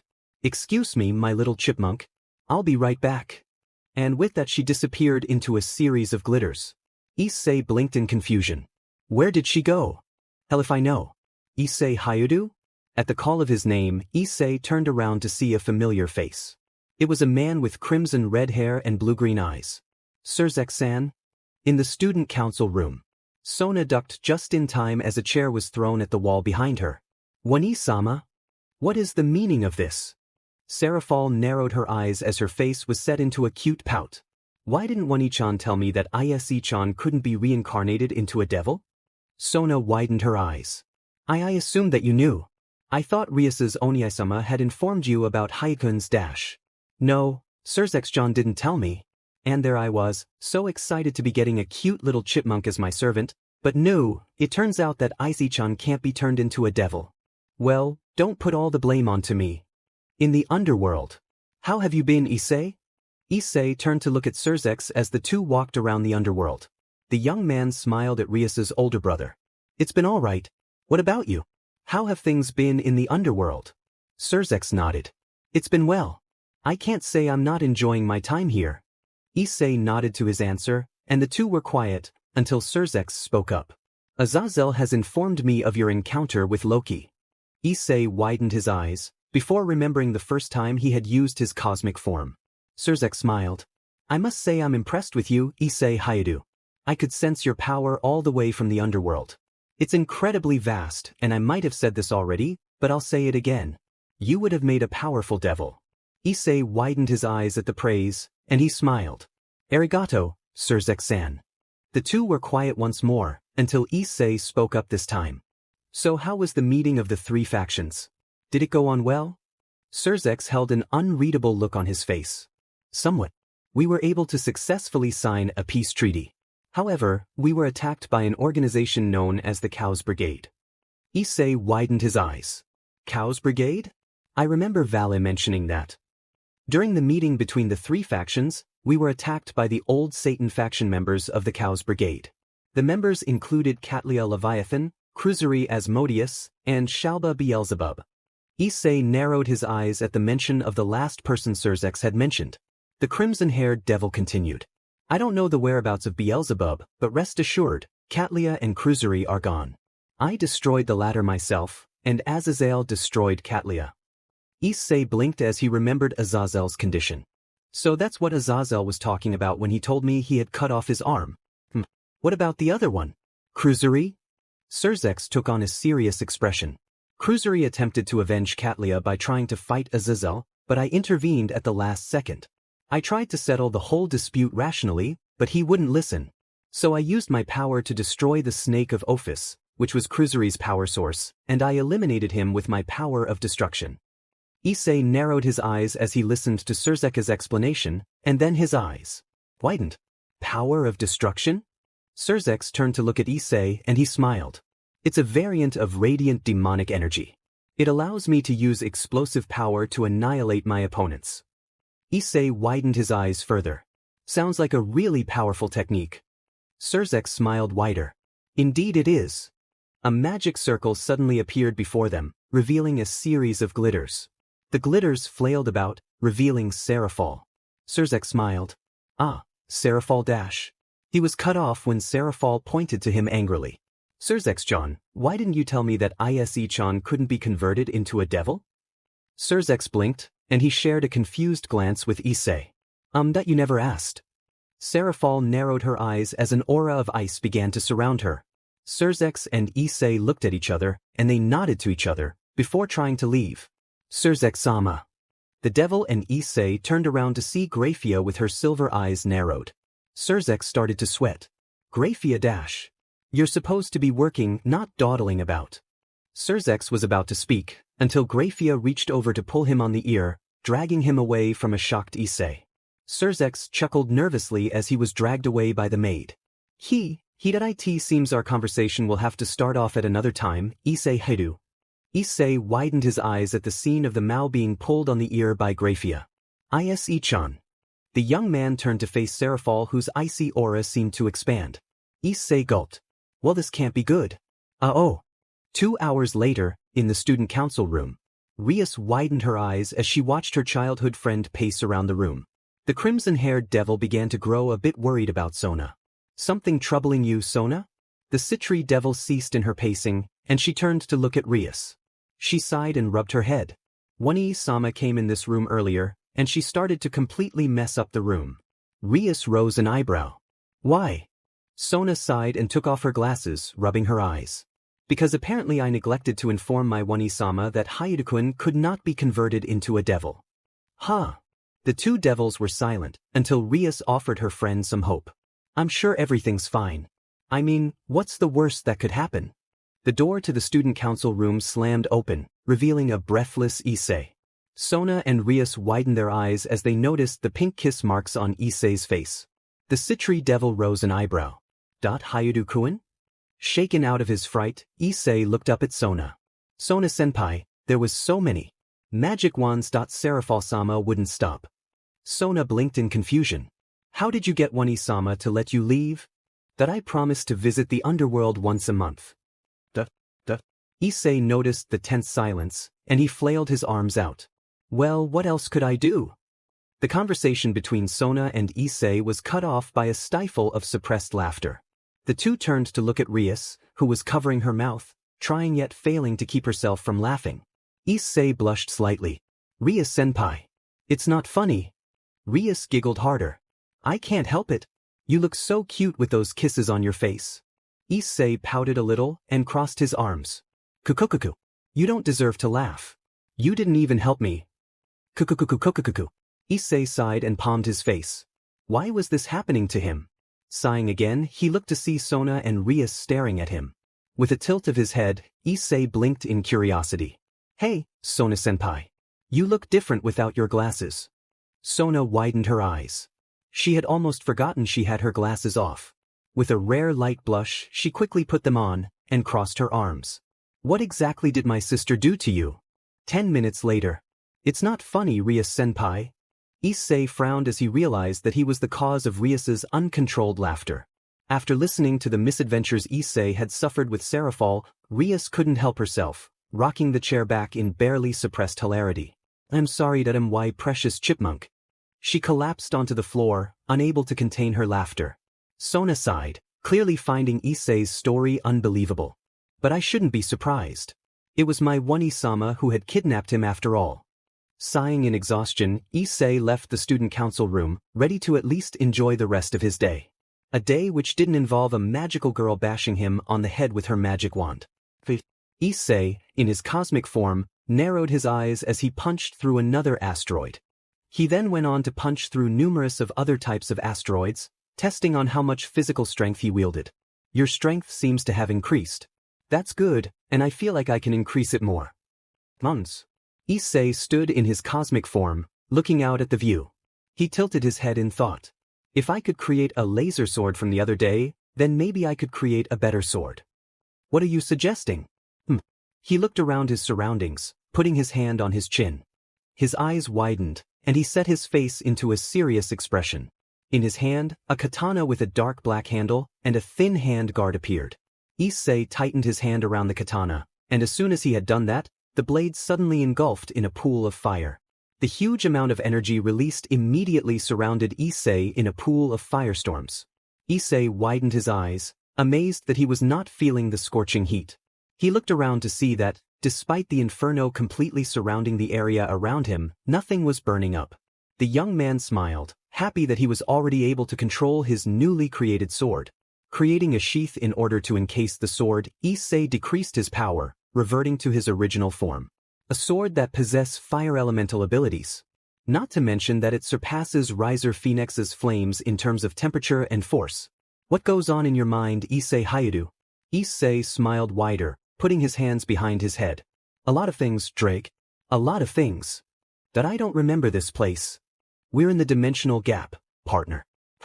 I must have teleported instinctively to the first energy signal I sensed. Cosmic teleportation is a chore, isn't it? Once I get control of the technique, I should be pretty good at using it. Reforming into his original form, Issei looked around the area of the dimensional gap, his eyes widening at the appearance. It's like looking through a kaleidoscope. It's an endless void. In every direction, the area is surrounded by iridescent colors. It's a really beautiful place. He looked around more. Really quiet though. As he floated around the dimensional gap, Issei widened his eyes when he suddenly felt an immense surge of power nearby, and he managed to evade just in time to avoid a massive red western dragon soaring across the dimensional gap. Great Red! The Apocalypse Dragon seemingly ignored Issei, proceeding to perform crazy moves up into the air. Issei rose an eyebrow. He's doing tricks like he's in a biker gang or something. His eyes gained a serious look. His power is tremendous. Although it takes a sting in my pride to say this, Great Red admittedly is far more powerful than Albion and I combined. He's powerful enough to ignore an assault from a Dragon King, or even an ultimate class devil. Issei tilted his head as he peered at the colossal dragon. No wonder Vale wanted to fight him. He has a long way to go though. Great Red suddenly stopped in his soaring, and he slowly turned around to look at Issei. Issei blinked in confusion and tilted his head. The two beings stared at each other in silence. That I believe that now is the time to tell you that he gets annoyed when people stare at him. Issei widened his eyes, but Great Red was still in his sights, and Great Red stared at Issei with an unreadable look on his face. Suddenly, Great Red huffed and continued his soaring around the gap, leaving a surprised Issei and a puzzled Drake. Wow! Well, I'll be d'med. Blinking in confusion, Issei turned around to float somewhere else, until he came face to face with a young girl with black hair and brown eyes, dressed in a gothic Lolita fashion. Issei jumped back in surprise. Ophis! Ophis, the Ouroboros dragon, stared at Issei with an inexpressive gaze on her face. Issei widened his eyes. Her eyes, that they look so empty. The Ouroboros dragon was born from nothingness, so the empty look in its eyes you see now is pretty much its default expression. The infinite dragon god is genderless. Why it took on the form of a young female is beyond me. Issei blinked in confusion as he saw Ophis's blank stare upon him. He could sense a massive amount of destructive power within her. She's really powerful. Ophis tilted her head, and she floated closer to Issei, making the young man a bit uncomfortable. You help me. Issei widened his eyes. Help you? Help you with what? He could see Ophis's eyes getting more emptier as she answered Issei's question. Kill Great Red. The young man widened his eyes further. Kill Great Red?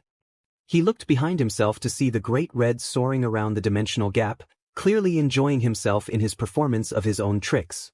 Issei's eyes gained a confused look, and the young man turned to look back at Ophis. Ouroboros-san, that I can't do that. I don't want to do it either. The Great Red doesn't really seem like a bad guy. Ophis kept her neutral expression, and Issei stiffened slightly as he began to feel an eerie power surge from the infinite dragon god, and it made him start to feel a bit uneasy as Ophis maintained her unfeeling gaze. Gulping down a nervous lump in his throat, Issei thought about his next question. Ouroboros-san, why do you want to kill Great Red? Did he do something to make you mad? The Ouroboros dragon was silent for a moment, and she slowly looked up at Great Red. She lifted her hand up, pointing to the Apocalypse dragon as though she was about to shoot him. He took my silence away from me. Issei widened his eyes. Silence? He took my home. He stole my silence. Ophis moved her hand, pointing at Issei. She moved closer, putting her finger directly on his forehead. Issei blinked at the touch. I love silence. Issei widened his eyes in surprise. The Ouroboros dragon was born in the dimensional gap. The fact that another being currently resides in its home irritates it greatly. Issei's eyes softened in melancholy. So that's why she wants to get rid of Great Red. Ophis moved her finger down onto Issei's nose and pecked it on the tip. Suddenly, a series of snakes began to manifest from Ophis. Issei blinked in puzzlement as the snakes surrounded the infinite dragon god. With a twitch of her finger, the snakes gathered around and sped towards Issei. The young man widened his eyes in surprise as the snakes now surrounded him, and then suddenly, they glowed brightly, absorbing themselves into his body. Issei blinked repeatedly, and he looked up at Ophis, who stared at him with her empty eyes. Ouroboros-san. You are mine. Issei widened his brown eyes in shock, and then the infinite dragon god faded out of the dimensional gap. The young man looked at himself, blinking once, then twice, and then 3 times. What just happened? It seems you have acquired the interest of the Ouroboros dragon. Interest? In the student council. Well, if it isn't the space devil. Saji, I swear to Satan. Issei rubbed the back of his head, wincing at Sona's tone towards Saji. After that relatively strange encounter with Great Red and Ophis, Issei had decided to relax. And what better way to relax than to visit his two senpais in the student council? Tsubaki narrowed her eyes as she listened to Saji's ramblings involving Issei. She crossed her arms as she sat across Issei, glancing at her kohai's confused expression. "See, you have got to let this go." "No, I'm absolutely sure this time. Issei Hyoudou is a space devil." Issei widened his eyes, and he turned to look at Tsubaki. "Tsubaki-senpai? Why does he keep calling me a space devil?" Tsubaki sighed and looked over to her kohai. "When you unveiled your cosmic-like form to us, Saji believed you were from space, hence him giving you the title, Space Devil." Issei rose an eyebrow at Tsubaki's explanation and he turned to look back at Saji. Sona rubbed her forehead at her pawn. It was bad enough that Serafal had trashed her room a day ago, because apparently she was supposed to tell her One-sama that Issei couldn't be reincarnated into a devil. But now, Saji had gotten this idiotic idea that Issei was some sort of space demon. And to be quite honest, Sona was greatly losing her patience. "Saji, I've had enough of your theories. Stop this right now, or suffer the consequences." Saji curled his lips into a frown. "No, I refuse to believe that he is not a space devil." Sona narrowed her eyes, and she angrily summoned a blue magic circle in her hand. Saji's eyes widened, finally remembering what position he was in Sona's peerage. Issei widened his eyes, not understanding what was about to happen. 100. But Kaicho, I'm positive that he's a space dash. 200. But dash. Don't make me add another 100. Saji shut his mouth quickly, wisely choosing to shut up. It's about time he shut his mouth. 15 minutes later. Sona rubbed his bottom tenderly as he pouted at Sona, who glared at him. "Now, what do you say to Hyoudou-kun?" Saji turned to look at a shocked Issei. The young man blinked at what he had just witnessed. She spanked him 200 times. Kukukuku, it was amusing to watch. Saji pouted further, and he crossed his arms. "I'm sorry that I accused you of being a space devil." "And?" Saji sighed at Sona's order. "I'm sorry that I accused you of being a devil to begin with." Now in a better mood, Sona smiled and sat down in her desk chair. Issei's eyes remained wide open, and he rubbed the back of his head. "Well, at least that's over. For the part. You've gotten stronger, partner." Sitting on the bench, Issei widened his eyes. "Huh. Not in your inherited form, nor in the form of your balance breaker, but in your human form. Originally in your human form you didn't have any significant power. But now, you seem much more powerful." Issei blinked. "Is it because of the snakes from Ophis?" Perhaps." Flashback to Vis's dialogue.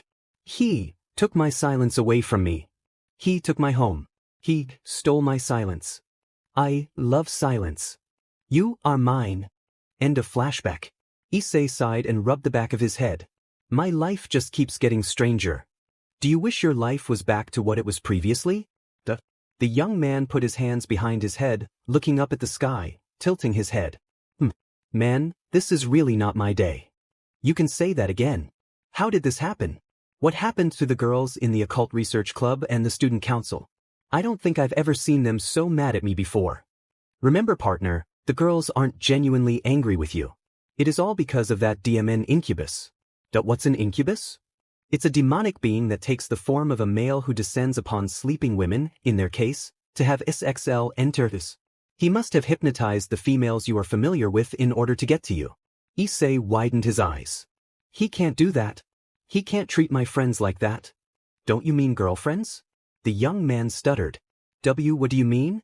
"Well, Gremory, Himejima, Shinra, and probably Citri seem to harbor a great amount of affection for you. Especially the first three I mentioned." Issei sighed and rubbed the back of his head. Apparently, a incubus had managed to obtain access into the school of Kuoh Academy. He hypnotized the four main beauties of the Occult Research Club and the Student Council. Needless to say, Issei was surprised to see the unusual glares he was receiving from Rias, Akino, Tsubaki, and Sona. And so, Issei hightailed it out of their sights, suppressing his energy. "Partnered, you do know that potentially you're far more powerful than these females combined. Hell, your power far surpasses that of the three factions. Why are you hiding from them?" Issei sighed. "It's not that, Drake. I know I'm stronger, I just don't want to fight the girls. There has to be a better way to solve this. Isn't there some way I can free the girls from the incubus and stop the incubus altogether?" "Well, obviously, one way you can free a woman from an incubus's hypnosis is to just destroy the incubus itself. Another way, which might make someone like you uncomfortable, is to kiss the woman. Now if you are the woman's true love, then she will be free from the incubus's control. Issei widened his eyes further. What? Or they might have to kiss you. I don't know. What? In the occult research club. The incubus smiled as he tapped his fingers. Issei Hyoudou, the Welsh dragon. I had heard that you were a powerful being, possessing power that far exceeds even that of the three factions. I've heard of your power and your personality. Even I know that you won't hurt your precious friends. However, if you manage to kiss any of the devils in the occult research club, you might succeed. Perhaps I'll send out the females of the student council. Outside of the occult research club building stood Sona Citri and Tsubaki Shinra, each holding serious looks on their faces. In the closet, Issei sighed and collapsed onto the floor. What am I going to do? I don't want to put them in danger. Space devil? Issei widened his eyes and he turned to look at a young man with short blonde hair and gray eyes. Saji. So it is you. What are you doing in the closet? I was trying to escape from the girls. They seem to be under the control of that incubus creature. What I'm trying to figure out is how it got into the school in the first place. Saji narrowed his eyes, putting his hand under his chin. I too wonder that. Issei looked at his apparent teammate for a moment, before he felt a familiar energy signal. His brown eyes widened. Tsubaki-senpai. Outside of the closet, Tsubaki Shinra searched around the locations of the school as she tried to look for Issei, due to the incubus's order. She narrowed her eyes as she tried to detect his energy. She ended up in a hallway with a series of doors. Narrowing her eyes further, she proceeded to check every door. Inside the closet. We should work together, Space Devil. He's still calling you that? It's better than being called a chipmunk by Sarafal-sama. Kokoku chipmunk. I don't know, Saji. Come on man, you don't stand a chance out there. At least by yourself anyway. Issei rose an eyebrow. Well did I dash? Both Issei and Saji widened their eyes and quickly shut their mouths. Tsubaki-senpai's near us. Just transform, partner. No I can't. They'll immediately sense my presence. I can't risk that. Well then what do you suggest? Issei was about to reply telepathically until Saji made his biggest mistake. We're gonna die. Issei widened his eyes further and reached over to cover Saji's mouth. They both looked at the door, waiting for something to happen. They tensed when they heard footsteps approaching the closet door. There was complete silence until the boys heard the footsteps continue their pace. Silently letting out a relieved breath, Issei removed his hand from Saji's mouth. Saji sighed and whispered to Issei. That was close. Ah. Both Issei and Saji screamed as the closet door was broken in half. The closet door broke apart, revealing Tsubaki. Issei and Saji widened their. Tsubaki? Tsubaki-senpai. In the occult research club, the incubus smiled as he looked over at the emotionless Rias, Akino and Sona. Soon, my precious ladies. Soon everything will come into plan. The door to the club room opened, revealing Tsubaki carrying a motionless Issei and Saji. Well done, Shinra. I knew that these fools would have hesitated to attack you. The incubus congratulated Tsubaki as she carried the unconscious Issei and Saji. The demon created a magic cell. Put Hyoudou and the other boy in there. I have plans for them. Tsubaki obeyed and threw Issei and Saji into the cell. Watching his opponents being trapped, the incubus smiled. Now my plan can begin. Shinra, would you be a dear and search Duichi? He was painfully cut off when Tsubaki suddenly pierced the incubus with a sword. What the hell? Tsubaki narrowed her eyes. How dare you make me betray my Haikyun? You shouldn't have underestimated him. The incubus snarled and looked over to the cell. His eyes widened when he saw that Issei was out of the magic cell, dusting himself off, smiling cheerfully. I thought ahead, Incubus-san. What the hell did you do? Flashback. Issei and Saji backed away as Tsubaki mechanically approached the two. Saji started to sweat, and he looked over to Issei, who was looking really a bit uneasy. The pawn of Sona Citri only had one thought in his mind to ensure his survival. Here, take the Space Devil. Saji pushed the surprised Issei forward, causing him to collide into Tsubaki. The two fell onto the floor, completely still. Issei groaned and slowly opened his eyes, before his eyes widened. That he was kissing Tsubaki.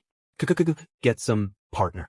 At that moment, the emotionless look Tsubaki previously held began to soften as her light brown eyes started to flutter. Suddenly a pair of black bat wings protruded from her back, and they completely hovered above Issei and covered him, trapping him within her grasp. Saji looked on in shock. What the hell is happening? End of flashback. The incubus looked on in shock, as Issei chuckled in modesty and rubbed the back of his head. Tsubaki held a light blush on her face at the memory. She was going to kill Saji when she got the chance. Issei smiled wider as he put his hands behind his head. It wasn't really that much of a good plan, but it was enough. I knew Tsubaki-senpai was going to take me back to the occult research club anyway, so after she returned to normal, she pretended to still be under your control and brought us here. The incubus narrowed his eyes, and he shot towards Tsubaki. Issei narrowed his eyes and he lifted his hand up, as a pool of black energy emitted out from it. Narrowing his eyes further, Issei fired the energy blast, completely eradicating the incubus to pieces. The young man widened his eyes as he looked at his hands. I don't remember being able to shoot energy blasts in my normal form. Perhaps it is due to Ophus's snakes. My precious Kohai. Issei looked up just in time to be tackled by Rias Gremory and Akino Himejima, with the girls repeatedly giving him kisses on the cheeks. Issei widened his eyes as he struggled to breathe. Tsubaki narrowed her eyes slightly, until she heard a groan from Sona. The Citri devil rubbed her head. Are you all right, Kaicho? Yes, I'm fine. Thanks to Hyoudou-kun. The two devils looked on as they watched Issei being attacked by the two devils of the Occult Research Club. 10 minutes later, Issei remained the only one in the Occult Research Club, his hand under his chin. What a strange day. Hyoudou-kun. Issei looked up to see Tsubaki standing near the club door with her arms crossed. Her face showed a cool and uncaring look. Issei widened his eyes, and he rubbed the back of his head, walking over to the club door to talk to Tsubaki. Gomen nasai, for kissing you, Tsubaki-senpai. I didn't expect Saji to push him dash. He was cut off when Tsubaki suddenly locked her lips onto his cheek. Issei widened his eyes as Tsubaki's bat wings began to cover him, edging him towards her. His brown eyes widened further as Tsubaki placed her hand on Issei's cheek. Don't apologize, Hyoudou-kun. Despite it starting as an act of cowardice from Saji, the kiss was very pleasant. I enjoyed it. Issei's face reddened. Why you did? Tsubaki allowed a warm smile to form on her face. Yes, I did. Petting Issei's cheek, Tsubaki gently locked her lips with Issei's own, causing Issei's face to redden like a cherry tomato. Kukukuku, you sure are lucky, partner. Tsubaki widened her eyes as she slightly removed her wings from Issei, and she looked over to the side to see a sleepy Saji. She narrowed her eyes, with Issei noticing this. Tsubaki-senpai. Tsubaki glared and walked over to Saji, who rubbed his eyes tiredly. What happened? He looked up and his eyes widened. The first sight he saw was an angered Tsubaki glowering down at him. Tsubaki? Since you are a part of Kaisha's peerage, I will allow you to have a 5-second head start. For what? 1. Wait a minute. 2. Hold on. 3. Ah crap. Saji got up and sprinted across the room, running out of the Occult Research Club. Issei widened his eyes and tilted his head. His sight of the club door was suddenly obscured by a pair of black wings. Issei widened his eyes further. 2 energy beams exploded on contact as they collided. The collision caused a bright flash to emit onto the field. The light slowly faded, revealing Issei and Valet in their balance breaker forms. Their armors glistened, shining throughout. Settling themselves into battle positions, the Welsh Dragon and Vanishing Dragon shot towards each other, clenching their fists. Increasing the intensity of their auras, Issei and Valet brought their fists forward, punching each other in the face. They both remained in the air, grunting at the forces of their punches. Narrowing their eyes, the two warriors backed away from each other, each charging a sphere of energy. Enhancing his energy with his magic, Valet reared his arm back. Using only a portion of his inherited power to enhance his emerald-colored energy sphere, Issei reared his arm back. They both shot their energy attacks each other, and the Welsh Dragon and Vanishing Dragon were locked into a beam struggle. The two warriors attempted to overpower the other, each putting their all into their energy blasts. As they got ready to increase their power, Issei and Valet's beam struggle was interrupted when suddenly a large beam of crimson energy appeared in front of the two. Energy blasts, canceling out the energy struggle. Issei and Valet widened their eyes. They looked at each other in confusion. Draic? Do you know what happened? Someone interfered in the battle. A very strong being. You might actually have trouble, partner. What do you mean? Valley narrowed his eyes and looked towards Issei. Hyoudou. What's going on? I don't dash. Issei cut himself off when he suddenly sensed a massive surge of power, and he saw a shadow appear behind Valley. Valley, look out. Valley widened his eyes and turned around, but he was too late to move as he was suddenly pierced by a single arrow, with the tip covered in blood. Valley widened his eyes in sudden pain as he started to fall onto the ground. Issei's eyes widened in shock, and he quickly flew to capture his rival. He was almost near Valley, until the same shadow appeared in front of him. Issei widened his eyes. It's you! It was the man dressed in light armor with a cape. Issei narrowed his eyes darkly. Shalba Beelzebub. Shalba smirked, but his smirk disappeared due to Issei quickly punching in the face. Shalba clutched his face, which was covered with blood. He narrowed his eyes darkly. A mere rotten dragon. To Harmamau. You stupid bratuf. He was sharply punched in the abdomen, and was sent up into the air due to an uppercut from Issei. Shalba growled darkly as he regained his balance. You dare to touch me, scum? Summoning a magic circle, another single arrow appeared. Issei narrowed his eyes and tightened his fists. That's the same arrow that weakened Valley. Shalba smirked and rushed forward, piercing Issei with the arrow. Issei widened his eyes at the unexpected attack, and he grunted as he shed off the boosted gear and transformed into his cosmic form. Shalba's smirk widened, and he reached for Issei's neck. Issei was about to teleport, but his eyes widened as he suddenly felt his cosmic energy being drained from him. What's going on?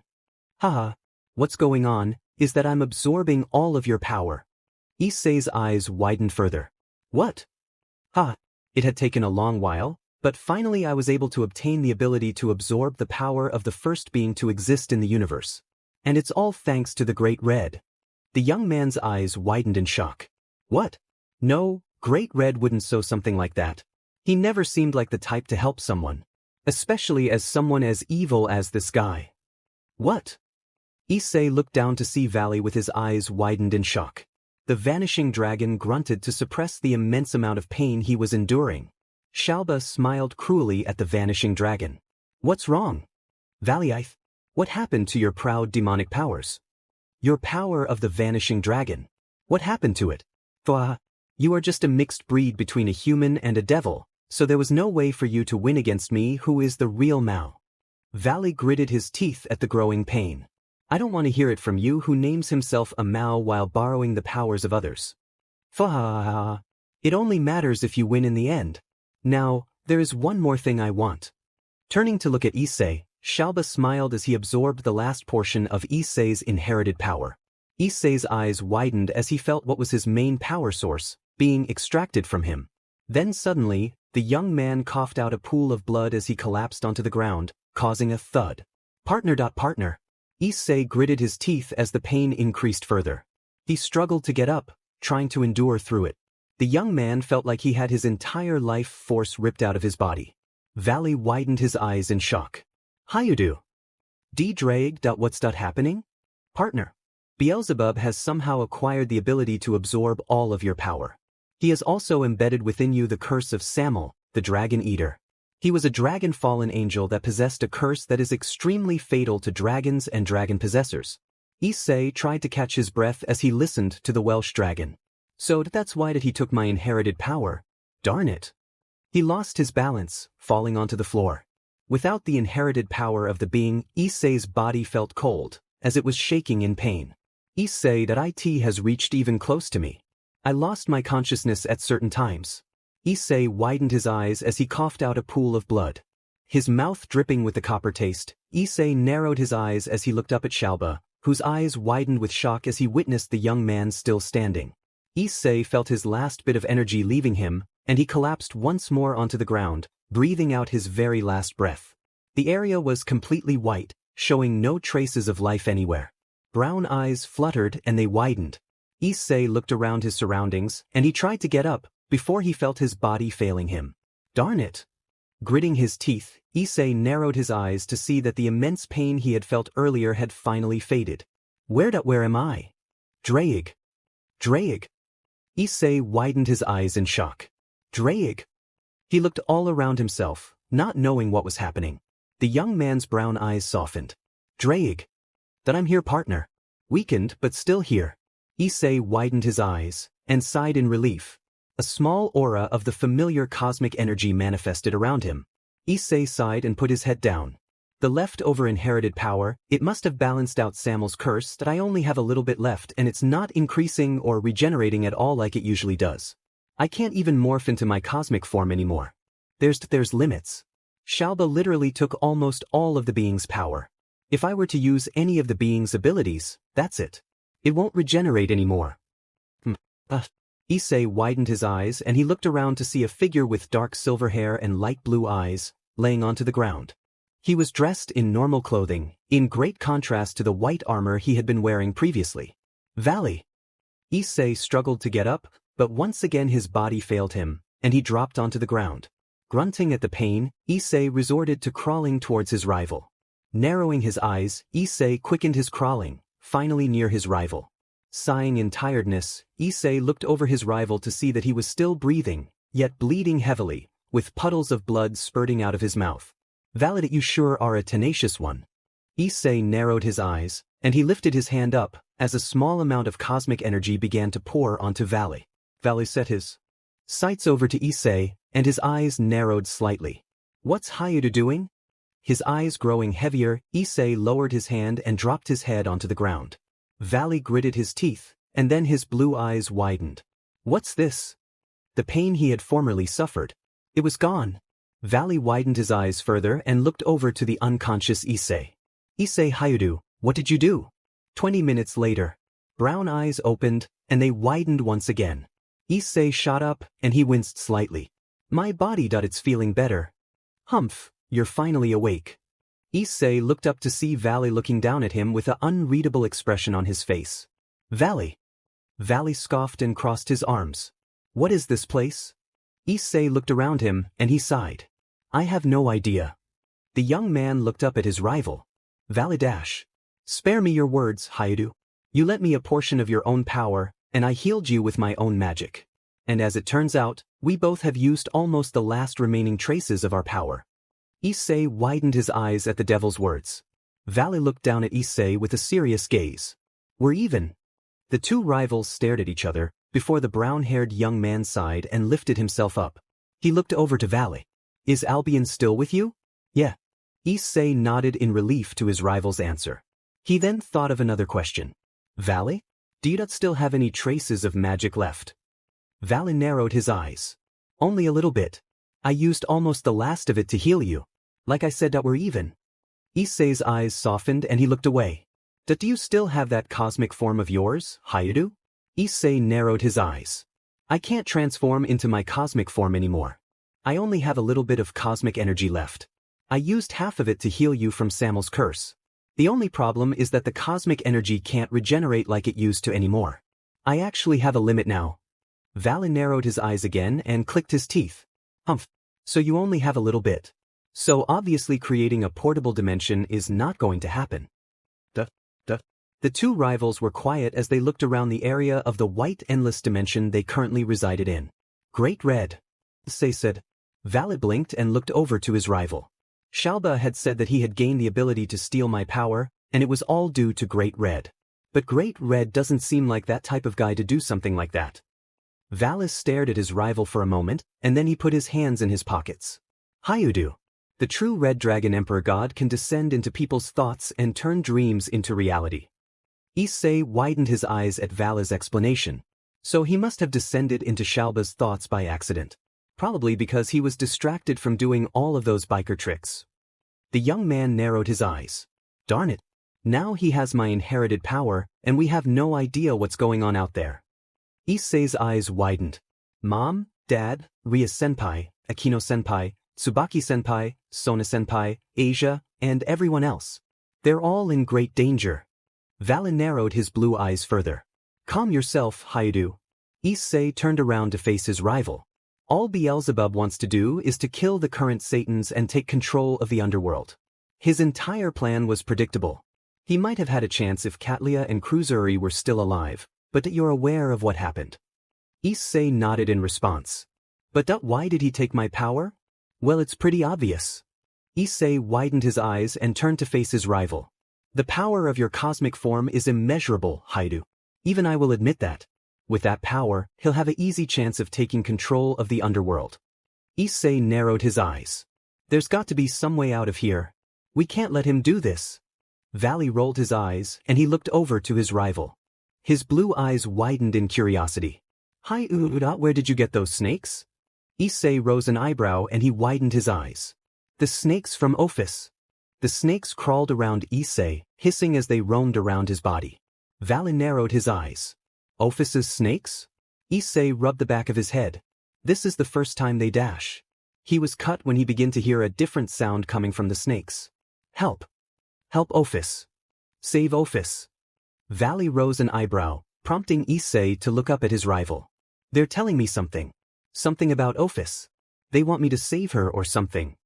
Well, we can't do that if we're trapped in here, can we? He looked at the snakes more closely. Wait, hold on. Hyoudou, Office has the ability to manifest her powers in the form of snakes. If you were to consume them, your power would increase. Issei looked up at his rival. What about you? Valley narrowed his eyes. I refuse to use any source of power other than my own. Issei's eyes softened, and Valley crossed his arms. Perhaps your cosmic power might regenerate if you consume these snakes. I'm afraid he's wrong, partner. The inherited power you possess now is extremely limited, and as a result a bit unstable. The snakes will have no effect on the power, as they will disintegrate at the contact. Issei sighed. I can't. My inherited power will just shatter the snakes into nothingness. Valley narrowed his eyes and scoffed. There's always a hitch. The two rivals remained quiet, staring out into the white spaceless boundary. Valley then widened his eyes. Perhaps a combination would work. Issei widened his eyes. Combination? Valley nodded. We can use your remaining cosmic energy and my remaining magic reserves to create a dimensional portal. Issei shook his head. I don't think so. By the time we create the portal, we could immediately collapse from the strain. Valley clicked his tongue in annoyance. But the descendant of Lucifer set his blue eyes up to his rival. Issei had a thoughtful look on his face, and he looked away for a moment, before widening his eyes. I have an idea. Valley rose an eyebrow. Fusion. The descendant of Lucifer crossed his arms. Fusion? Issei smiled. That's right. That way, when we create the portal, we should still have enough energy and find out what's going on out there. Valley stared at his rival for a moment, before closing his eyes. And how, pray tell, are we supposed to perform this fusion? Issei was ready to explain, until he hesitated. But first, promise me you'll hear me out. Valley rose a cool eyebrow. Just promise me. Staring at his rival for a moment, Valley scoffed and shrugged. I'll hear you out. Now hurry up and explain. Smiling, nodded and got ready to explain his idea to his rival. Do you know a series by the name of Dragon Ball? Vaguely. Okay, good. Now do you remember the 12th Dragon Ball Z movie? Fusion Reborn. Oracle. Now do you remember who Son Goku and Vegeta had to face in the MO Dash? For Lucifer's sake, Hyoudou. Yes, I remember the DMN movie. How could I not remember it? Azazel wouldn't stop showing me the DMN movie countless times a long time ago. The main thing I remember is that the fusion of Son Goku and Vegeta only appeared in the ending of the movie for like 5.10 minutes at the most. Issei widened his eyes at his rival's outburst. But it was a good movie overall, right? It was tolerable. Alright. Do you remember how they were able to perform fusion in the first place? Valley stared at his rival coolly. Then his blue eyes started to lift up, and then they widened entirely. You can't be serious. I am Valley. No, absolutely not. Why not? Valley narrowed his eyes and grabbed Issei by the collar. I may not care about the trivial aspects of the world we live in, but I do have a reputation to maintain, Hyoudou. I wouldn't be caught dead doing that stupid dance. Issei narrowed his eyes, and removed his rival's hand from his collar. Valley, relax. It's not like there's anyone out here to see us. That's not the point. Then what is the point? It's demeaning. No one's going to see us, Valley. We would have to be the same race. You're half human. We have to sync our power levels. Well then I'll lower mine to match yours. What's that supposed to mean, Hyoudou? Hey, I didn't mean it like that. Fine, then I guess you can raise your power level to match mine. Duh. Val sighed and narrowed his eyes, rubbing his head. I know I'm going to regret this severely.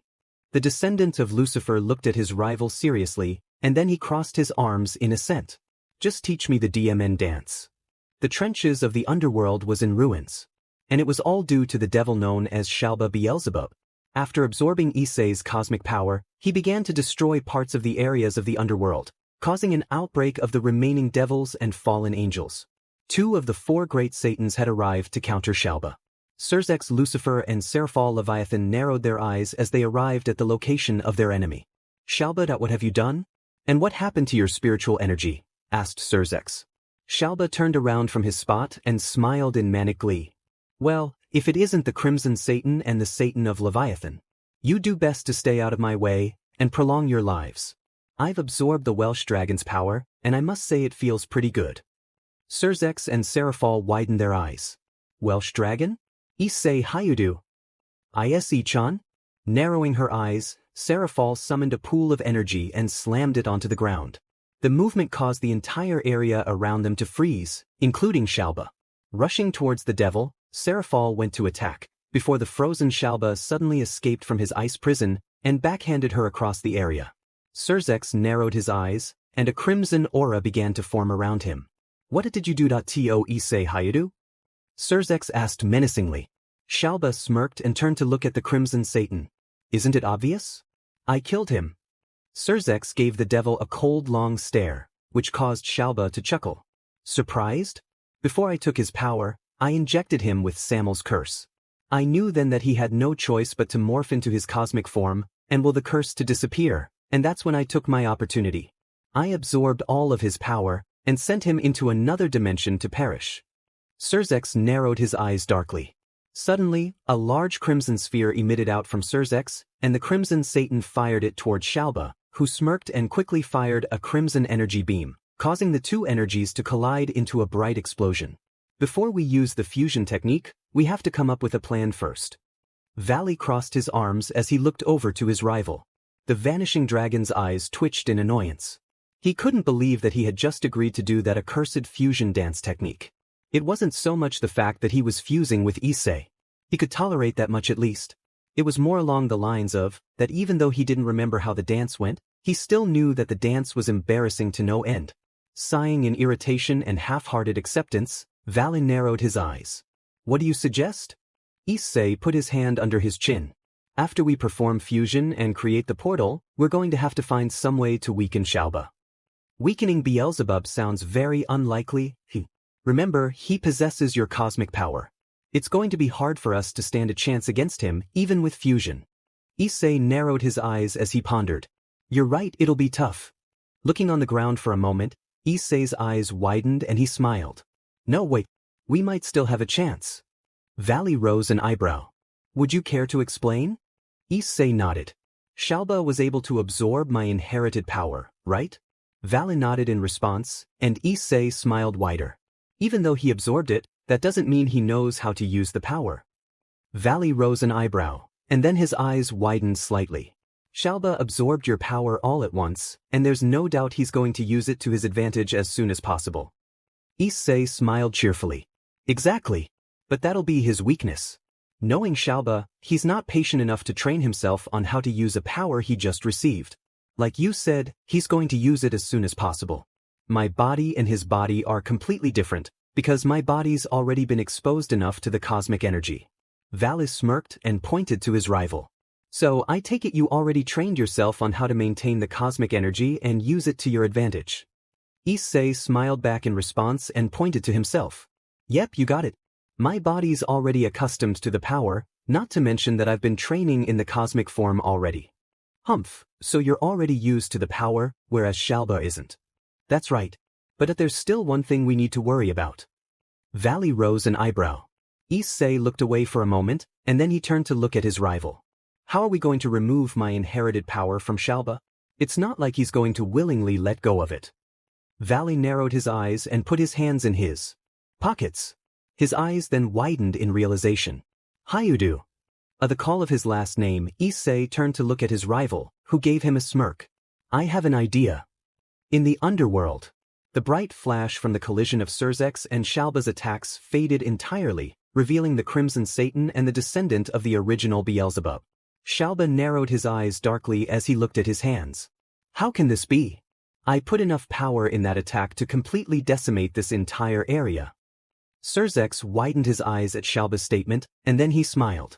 Issei, it's simple that power doesn't belong to you. Shalba grunted and glared at Surzek. That means nothing. I am still far superior to you. Maybe so, but that's only true if you know how to wield Issei Hyoudou's power. Shalba growled and lifted his hand up, charging a large-sized crimson sun-like sphere of colossal energy. Surzek narrowed his eyes slightly, but as he looked closely he smiled. Shalba widened his eyes as he suddenly felt a searing pain in his hand, and he looked at it, finding that it was burning. His eyes widening further, Shalba cancelled his attack and gritted his teeth. This can't be. The descendant of Beelzebub narrowed his eyes as he glared to Surzek. What? Surzek smiled. Your body's deteriorating because of the strain. Issei Hyoudou took it upon himself to train the power you stole from him. Due to the training and fighting he had endured, along with the long exposure of cosmic energy, Issei had managed to prime his body in order to accustom itself to the cosmic power. Shalba gritted his teeth as Surzek continued on with his explanation and praise towards Issei. Unlike Issei, you have no experience at all. You stole his power, yet you don't know how to control it. Shut your mouth. The descendant of Beelzebub lifted his hand up and summoned an assortment of large-sized bees. He winced as he felt his hand burning in intensity. Sheet. There has to be a way to control this power. Shalba's eyes widened, and then he sent Surzek an evil smirk. Forcing the bees to attack Surzek, Shalba quickly created a dimensional portal and jumped into it, disappearing from the underworld. Surzek narrowed his eyes as he summoned his power, focusing a crimson pool of energy into numerous highly mobile small spheres. Firing the spheres toward the bees, Surzek smiled as the spheres effortlessly destroyed them. The Crimson Satan narrowed his eyes as he saw that Shalba was nowhere to be seen. Widening his eyes, Surzek looked over to see Seraphal lying on the ground. Sprinting over to her, Surzek knelt down beside the Satan Leviathan and picked her up. Surzek-chan. Surzek looked down. Issei-chan, he can't be dead, he can't be. Her violet eyes closed, falling into a state of unconsciousness. Surzek narrowed his eyes as he walked forward, making sure to be careful. I hope you're right, Sarah. That actually does sound like a good plan, but will it work? Valley narrowed his eyes as he crossed his arms. It has to. Since the fusion is going to be the result, that means our sacred gears are going to change as well. Issei frowned softly. But will Drake and Albion combine as well? That I'm not sure of. The two rivals stared off into space, considering the pros and cons of their situation. Valley had suggested a plan which could work in order to weaken Shalba. If it worked, then Issei would be able to obtain his inherited power back. Narrowing his eyes, Valley turned to look at his rival. All right then. Let's hurry up and do this stupid fusion technique. Might as well get it over with. Looking at his rival in silence, Issei sighed and nodded. He walked in front of Valley and stood straight. Are you ready? Valley nodded, and Issei nodded in response. All right. Issei spread his feet apart and held his arms out with his palms open. The dance starts like this. We each hold our arms out so we point away from each other. Issei then shuffled his feet sideways, taking 3 steps, also swinging his arms over his head. For that then we shuffle towards each other, swinging our arms towards each other. Make sure to take 3 steps towards your fusee. He then swung his arms across his body, turning them so his palms faced the floor. Closing his fist, Issei brought his outer leg up into a right angle. Shound that then we swing our arms across and close our fists, also we bring our leg up into a right angle. Issei then leaned his torso in a slanted position, bringing his arms over his head, pointing his index finger out, and extending his outer leg. Lastly, we lean down our torsos, bring our arms over our heads, leave our index fingers out, and extend our outer legs. After doing that, we touch our index fingers together, and if we do it right, then the fusion will be successful. Sighing, Issei relaxed and stood up straight. We better get started, Valley. Are you re-dash? He cut himself off when he noticed Valley shooting him an annoyed glare. Issei blinked in confusion. What's wrong? I was half reluctant to do this stupid fusion technique because I had forgotten most of the steps. But now that you have shown and reminded me of the steps, I am definitely not going to perform the fusion dance with you. Issei widened his eyes and frowned at his rival. Valley, we're all alone out here in this dimension. No one's going to see us. Valley scoffed and crossed his arms. What you just showed me looked like a cross between fighting poses and ballet. Issei blinked and waited for Valley to finish his sentence. We're dragons, Hyoudou, not ballerinas. Issei sighed and rubbed the back of his head. So what if it looks a little strange? It's the end result of the technique that we're supposed to be concerned with. Valley narrowed his eyes and looked off to the side. Narrowing his eyes further, he glowered at Issei. This is the first and only time we do this and that's it. No more. Issei sighed and nodded. All right. I'll never ask again, promise. Scowling in annoyance, Valley stiffly nodded, and the two rivals set into positions in order to begin the fusion technique. Standing 6 paces from each other, Issei and Valley held their arms out. They shuffled their feet towards each other. Fu! Issei and Valley looked up in shock to see the apocalypse dragon himself, crashing through the dimension. The two rivals blinked their eyes. Issei widened his eyes. Great Red! The massive red western dragon soared throughout the dimension, about to pass through another one. Valley narrowed his eyes. Hyoudou! Quit gawking in amazement and let's grab onto him. Maybe he can take us to another dimension. Issei widened his eyes further and smiled. You're right. Maybe he can take us back to the dimensional gap so we can save Ophis. In mutual agreement, the Welsh dragon and the vanishing dragon latched onto Great Red, all of them traveling into another dimension. In the dimensional gap, Ophis tilted her head as she floated around in her former home. Her eyes widened slightly as she felt a powerful source of energy.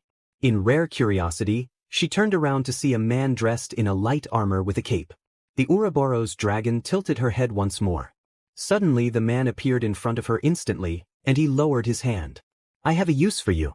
Give me your snakes and I will leave this place. The Ouroboros dragon stared up at Shalba for a moment, until she turned around and floated away from him. Shalba widened his eyes. Did she just ignore me? Me? In his rage, he summoned a large pool of cosmic energy. Ophis stopped in her pace, and her brown eyes widened. The power that Shalba had just summoned. It was strangely familiar, but now it was malevolent and corrupt. When she had felt it previously from that young boy a long time ago, it felt pleasurable to her. But now this man seemed to possess the same power as that boy, and yet the power felt poisonous, almost evil. Shalba narrowed his eyes darkly. I don't think you heard me, Ouroboros dragon. I said give me your snakes. If you do that. He hesitated in his words, and then he gave Ophis a dark smirk. I will kill Great Red for you. At this, Ophis's eyes widened slightly. Great Red? Shalba looked up to see the Great Red himself crashing down towards him. The descendant of Beelzebub evaded the dragon just in time, and he floated above from him. His eyes widened in shock to see who was on top of the dragon. No, it can't be. The Welsh and vanishing dragons. Issei and Valley narrowed their eyes as they got off of Great Red, staring down at Beelzebub. My Welsh dragon. Issei widened his eyes and he looked over to see brown empty eyes staring at him. Ouroboros-san. Valley narrowed his eyes as he glared at Shalba. Hyoudou, don't lose your focus. You can let Ophis keep calling you her Welsh dragon after we're done. Issei shook his head, ready to get back to the situation. Right. Shalba stared in shock at the two for a moment, before letting out a full-blown laughter. Fwahaha. This is very amusing. The Welsh dragon and the vanishing dragon working together. I never thought I would see the day. He laughed again as Issei and Valley glowered at the devil. Welsh dragon. I am now the most powerful being in the entire universe. With your cosmic power coursing through my veins, along with my own powers, there is absolutely no chance of you fools winning. Issei narrowed his eyes and looked over to his rival. Valley. Valley smirked in response. Issei. Issei floated across from Valley, and the two rivals set in position to perform their technique. Standing across from each other from 6 paces, side to side, Issei and Valley held their arms out. Fu! They shuffled their feet 3 steps towards each other, swinging their arms around. Shaun!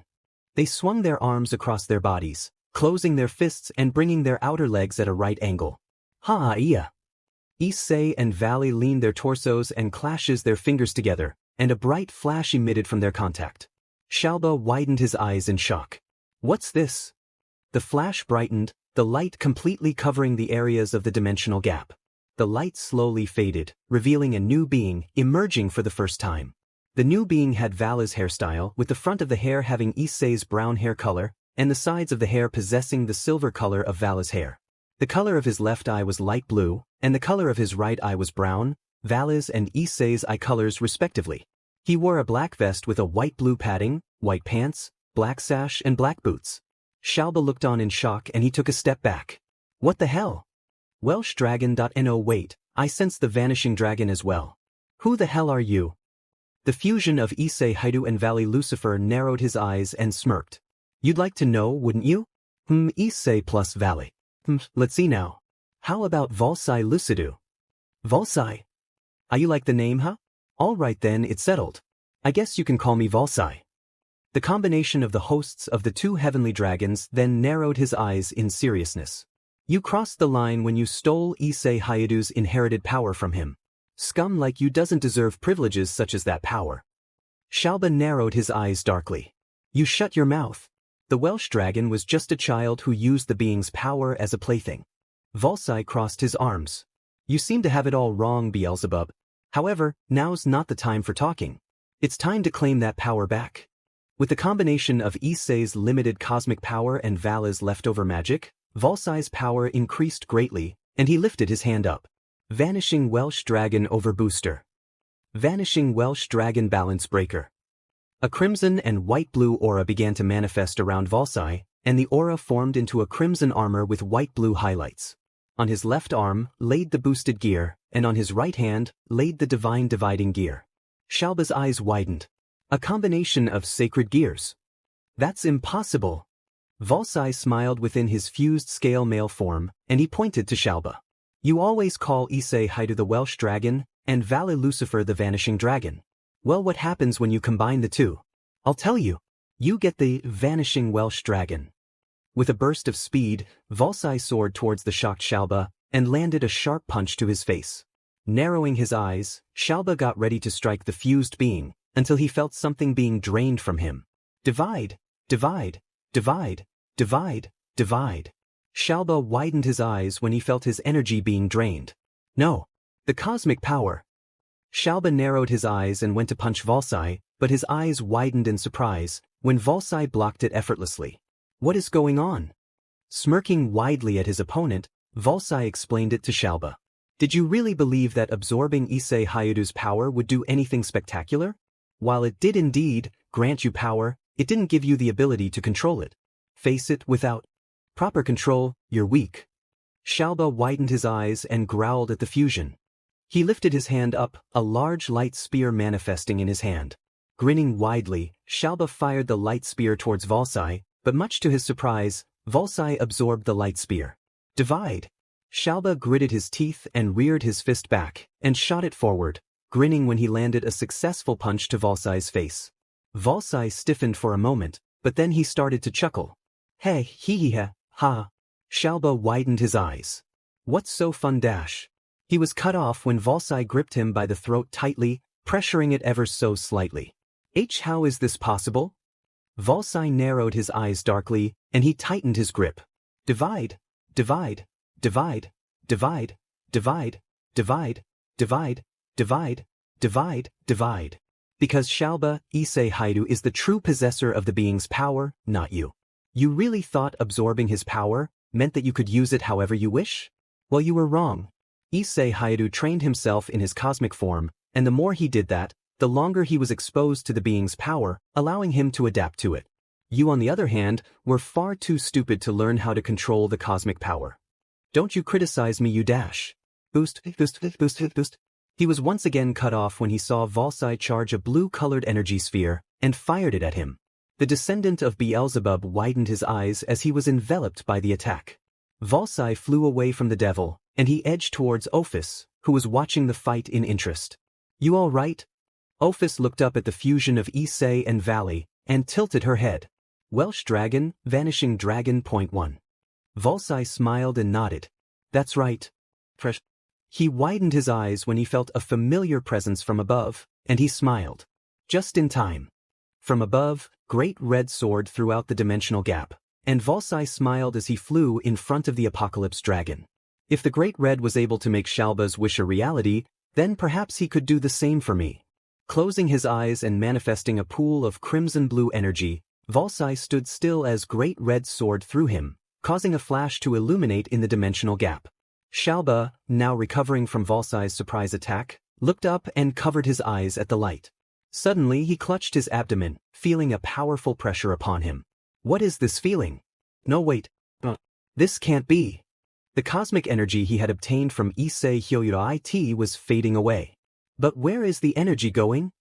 His pupils constricted widely. No, not to that fused brat.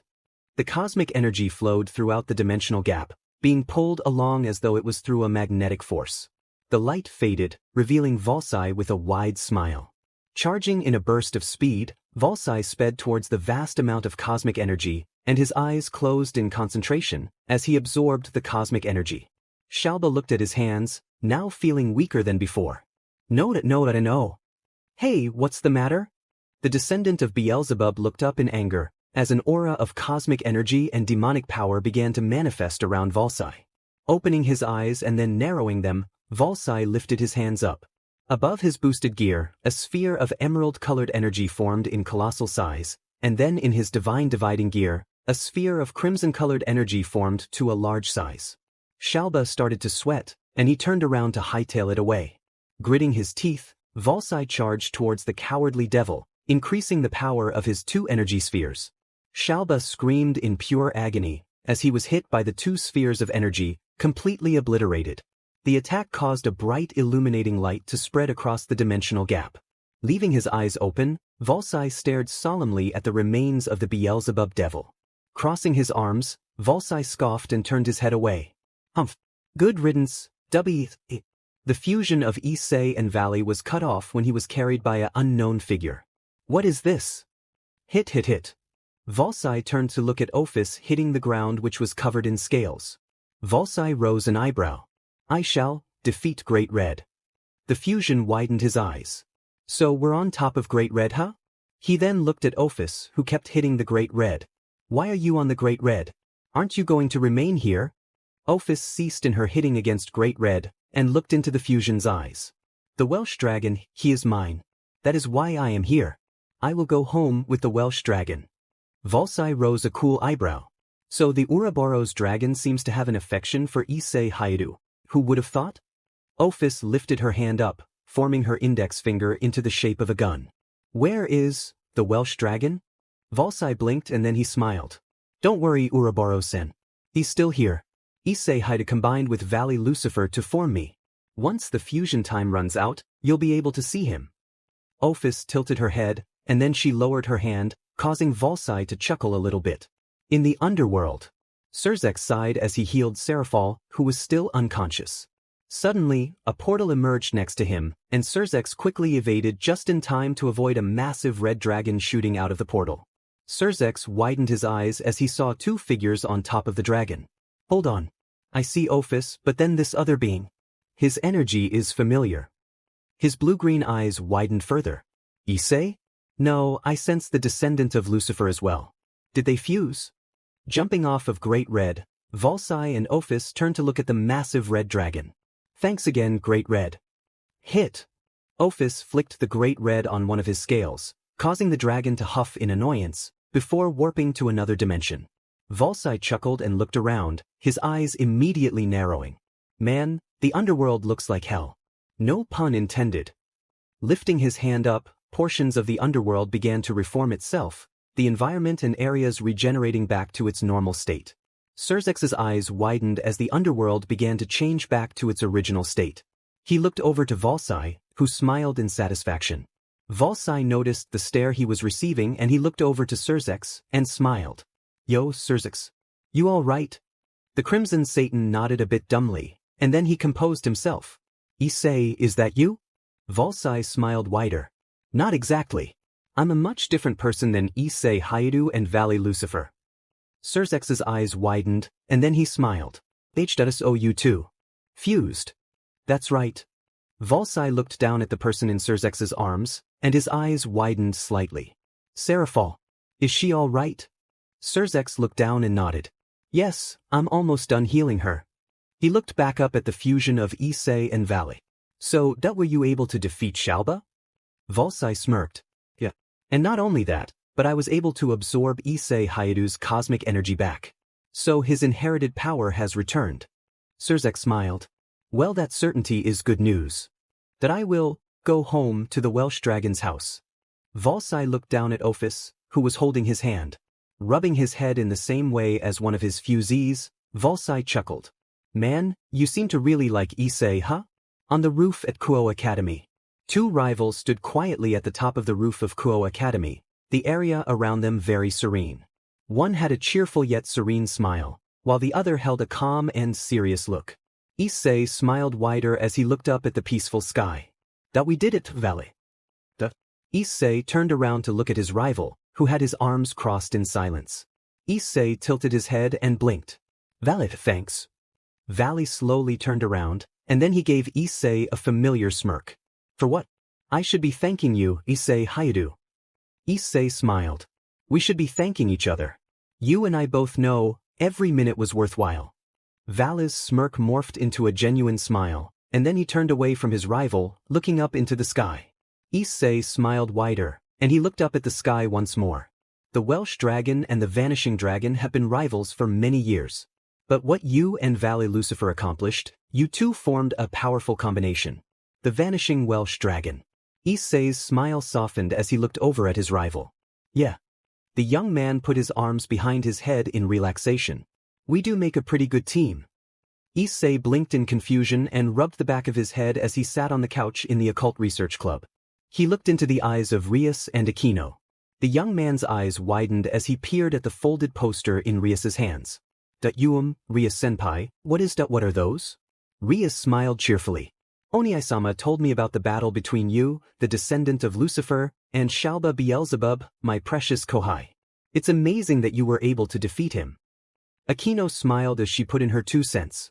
After you two saved the Ouroboros dragon, Surzex-sama went on to make a series of drawings, which eventually adapted into posters. He said that they've been selling well in the underworld, Issei-kun. Issei widened his eyes further. They have? Well, what do the posters look like? Rias and Aquino smiled wider, and then the former unfolded the poster, revealing the image to Issei, who widened his brown eyes in shock. I didn't know Surzex-san knew about the Dragon Ball manga. Well, Val is not going to like this. Not one bit. It was a picture of Issei and Val performing the last step of the fusion dance, with their torsos down and their fingers clashed together. In front of them stood the result of their performance of the fusion dance. Volsai Lucidu. Issei blinked and tilted his head. So that's what me and Val look like when we're fused together. Yep, Val is definitely not going to be happy about this. Rias giggled at her Kohai's expression. The posters have been selling really well, Issei-kun. Aquino giggled in amusement. There's another poster of you and Val as well. Issei widened his eyes. I can only wonder how Albion is feeling right now.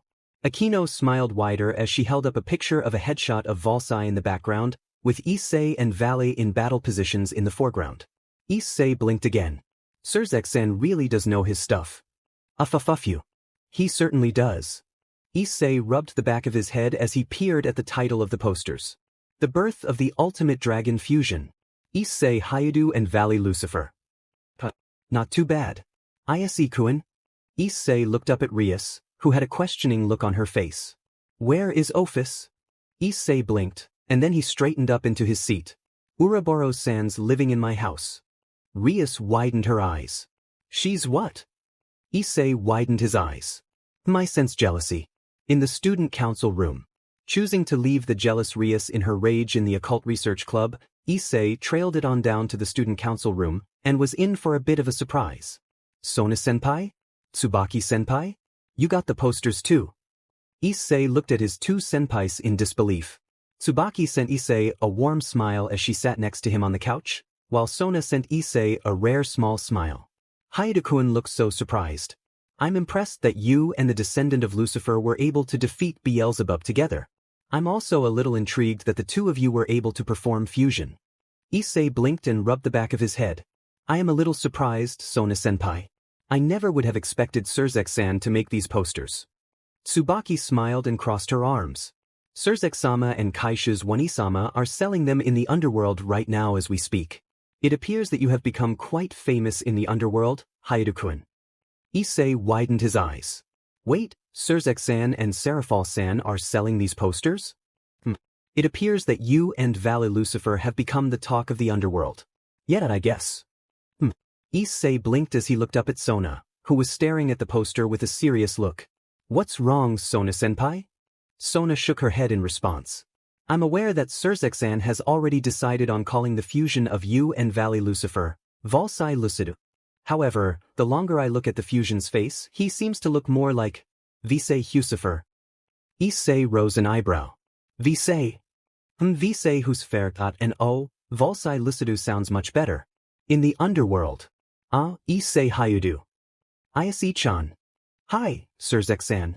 Hi. Levi-tan. Issei looked all around him as he watched Surzek and Serafal handing out posters to the citizens of the underworld. Issei couldn't even count how many devils, fallen angels, and even some angels were in the line to buy the posters of him and Valley. The young man tilted his head and turned to look at Rias's older brother. You two sure are selling a lot of posters. Serafal smiled. Of course we are. It was Surzek-chan's idea. And what a great idea it was. Issei blinked in disbelief at the amount of buyers. This is so bizarre. You know, partner, you should travel to another place other than the underworld.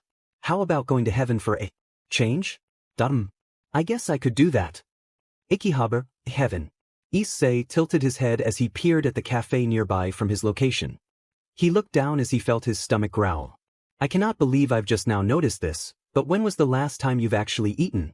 Issei widened his eyes. I can't even remember anymore. I am kind of hungry. I guess I can go to this cafe. His decision made, Issei walked up to the cafe of Akihabara and he looked around it. Sitting at a table was an extremely beautiful woman with curly blonde hair and a voluptuous figure. The woman tilted her head at the young man with brown hair and innocent soft brown eyes. Smiling warmly, she got up from her seat and walked towards Issei, who was looking around nervously. Hello there. Issei widened his eyes and turned around to see a beautiful blonde woman with pure-colored white wings. His brown eyes widened further. Hi. The woman giggled, putting her hand over her mouth. Don't be shy. Would you like to come sit with me? Issei blinked and rubbed the back of his head, nodding silently.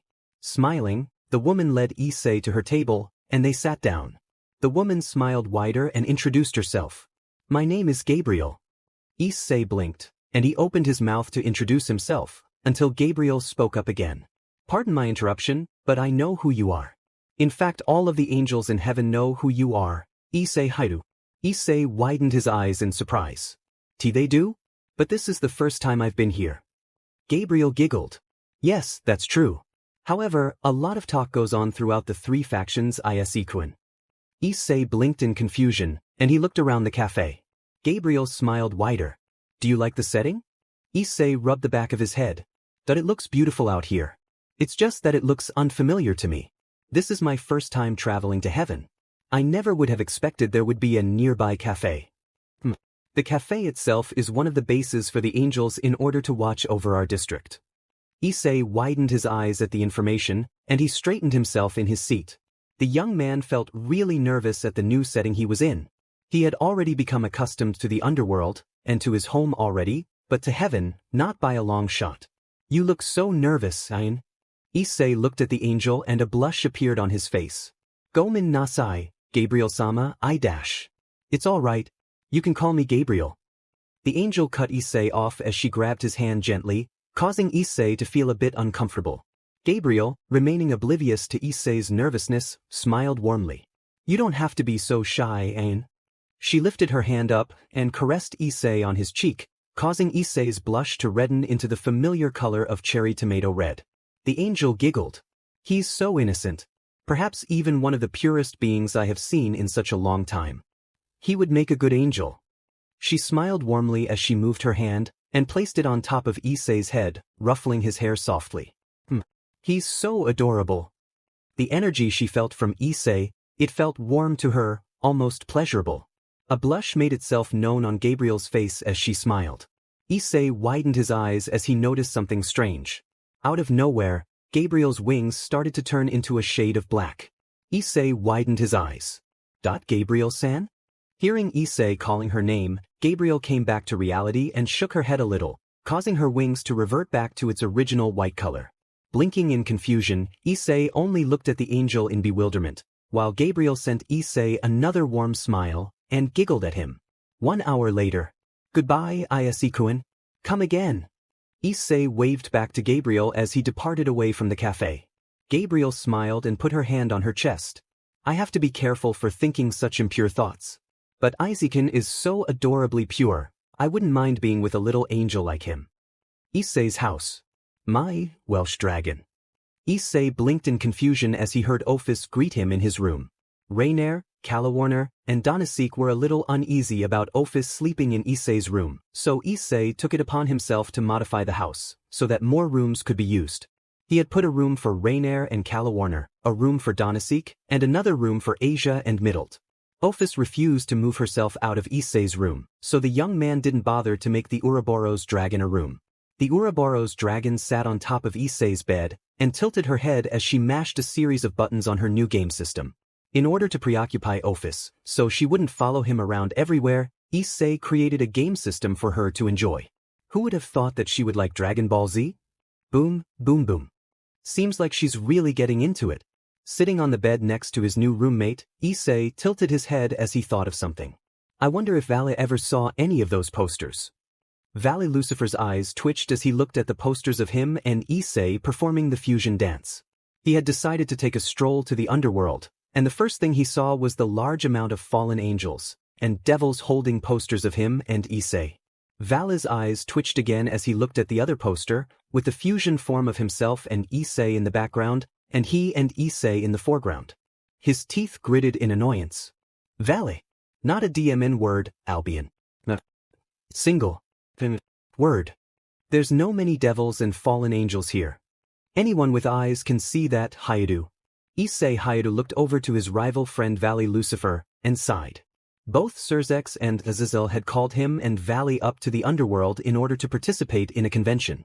After Surzex and Seraphal had sold numerous posters of Issei and Valet, the Crimson Satan had decided to host an event in the underworld, in which fans would be able to have discussions with the two rivals. Needless to say, Issei was hesitant about the whole thing, and Valet. Well, you can guess how Valet felt about the whole situation. This is degrading, Valet said. Issei turned to his rival, and he rose an eyebrow. Well, at least they're not asking us to do fusion. Don't jinx it, Hyoudou. The two rivals settled themselves in their chairs as they looked out into the crowd of devils and fallen angels. Remember, partner, there's another convention you and Valet Lucifer have to attend to as well. In heaven. Yeah. I know. Seconds later, the leader of the four great Satans appeared and sat in the chair, next to Issei. Then, the former governor of the fallen angels appeared, sitting in the chair next to Valet. Surzex smiled as he looked over to Issei. Are you ready, Issei Hyoudou? Issei blinked and looked at the crowd. He slowly nodded, and looked over to his irritated rival. We might as well get a move on, Issei said in attempted reassurance. Valet's expression didn't even flinch, and the vanishing dragon crossed his arms. Issei sighed and folded his hands on the table. Surzex and Azazel smiled wider, and the fallen angel of the duo lifted his hand. Let the panel begin. Beginning of panel. Immediately the crowds of the underworld began to chatter about, raising their hands so Issei and Valet would answer their questions. Issei sighed and rubbed the back of his head. Looks like we're going to be stuck here for a while. It could be worse. Issei's house. All right, I believe you all know why I've arranged this meeting at my Kohai's house. A few, don't you mean our Kohai? You seem to be mistaken. Hyoudou-kun is my Kohai as well. As much as I do not want to admit it, Hyoudou-kun is a person I've come to value. No, he's my cute little chipmunk. My Welsh dragon. All right, I get the point. Rias Gremory pouted as she looked at the crowd of people in front of her. Next to her was Akino Himejima, who smiled in amusement. In front of the crimson-haired devil was Tsubaki Shinra, Sona Citri, Seraphal Leviathan, and lastly, the Ouroboros dragon, also known as Ophis. Rias composed herself shortly after, and crossed her arms. The reason I've called all of you down here today was because I wanted to discuss a topic in which we are all aware of. She paused in her words, looking at the faces of her comrades. Issei Hyoudou. She looked at them again, with the girls showing no expression of facial reactions. The crimson-haired devil looked over to Ophis, staring into her brown empty eyes. Now Ophis-san doesn't count in this meeting, seeing as she already lives here. The Welsh dragon is mine. Rias gave the Ouroboros dragon a blank stare, and then she looked over to see a game system. Picking it up, she gave the system to Ophis, who slowly grabbed it and floated away upstairs. Sighing, Rias sat on the couch and rubbed her forehead. All right, now I've come up with a plan to make sure we can all divide our time with Issei. If we all manage to contribute our time, I think it should work. Sona rose an eyebrow. And what is this plan of yours, Rias? Rias smiled, and in her hand, a crimson magic circle manifested from above, showing a glowing calendar. Now all we have to do is decide on which days Issei-kun can spend time with either of us. For Monday, I will have him, Akino will have him on Tuesday, Sona will have him on Wednesday, Tsubaki will have him on Thursday, and lastly, Serafal-sama will have him on Friday. So, what do you think? It was quiet in Issei's living room. Rias only received a couple of blank stares in response, until Sona spoke up. Why are you the first to have him? Rias rose an eyebrow. Because I saw him first. Phew, that's not true, Rias. That day when Issei-kun first came to Kuoh Academy, I saw him first. You simply asked about him. Rias stuttered. I thought well that I kissed him first. Tsubaki rose an eyebrow as she crossed her arms. Stealing Hyoudou-kun's first kiss doesn't mean you get to have him first. I didn't steal his first kiss. Who made the initial contact? What? Who started the kiss? Did you move your lips onto Hyoudou-kun's own? Yes. Did he blush profusely? Yes. Was he so shocked that he didn't think to return the kiss? I rest my case. Rias narrowed her eyes and suppressed the urge to stomp her feet on the floor. Sona let a smug smile pass on her face at the scene of her friend pouting. So from what my queen has said, I think it's appropriate that I spend time with Hyoudou-kun on Monday, while Tsubaki has him on Tuesday, and so on. Rias widened her eyes. That's not fair. Remember Rias, I kissed our adorable Kohai as well. Akino said. As did I. Offered Tsubaki. The crimson-haired devil widened her eyes further. I know that Akino has kissed him already, but you Tsubaki. When on earth did this happen? Tsubaki's face reddened into a blush at the memory. She had been under the control of that demon incubus, ordered to find Issei and bring him to the creature. After finding Issei and Saji, she was about to capture them, until Saji had gotten the bright idea of pushing Issei towards her, causing them to fall onto the floor. With their lips touching, Tsubaki's blush brightened, and she quickly shook her head, and composed herself. When we were under the control of the incubus, Hyoudou-kun had saved us after he destroyed it. I kissed him afterwards. She didn't dare tell the other devils that her first kiss was sealed as a result of Saji's cowardice. The only good thing that had come out of the whole situation was that she had gotten her first kiss from Issei. Rias scowled and crossed her arms, looking over to Sona, whose smile was bordering on complete smugness. Have you kissed Issei yet? Not yet. What do you mean yet? One-ichan, I want to kiss my little chipmunk too, you know. Sona widened her eyes and looked over to her older sister. Why do you keep calling Hyoudou-kun a chipmunk? His hair's the same color of a chipmunk. Rias sighed and palmed her face. We're going to be here all day at this rate.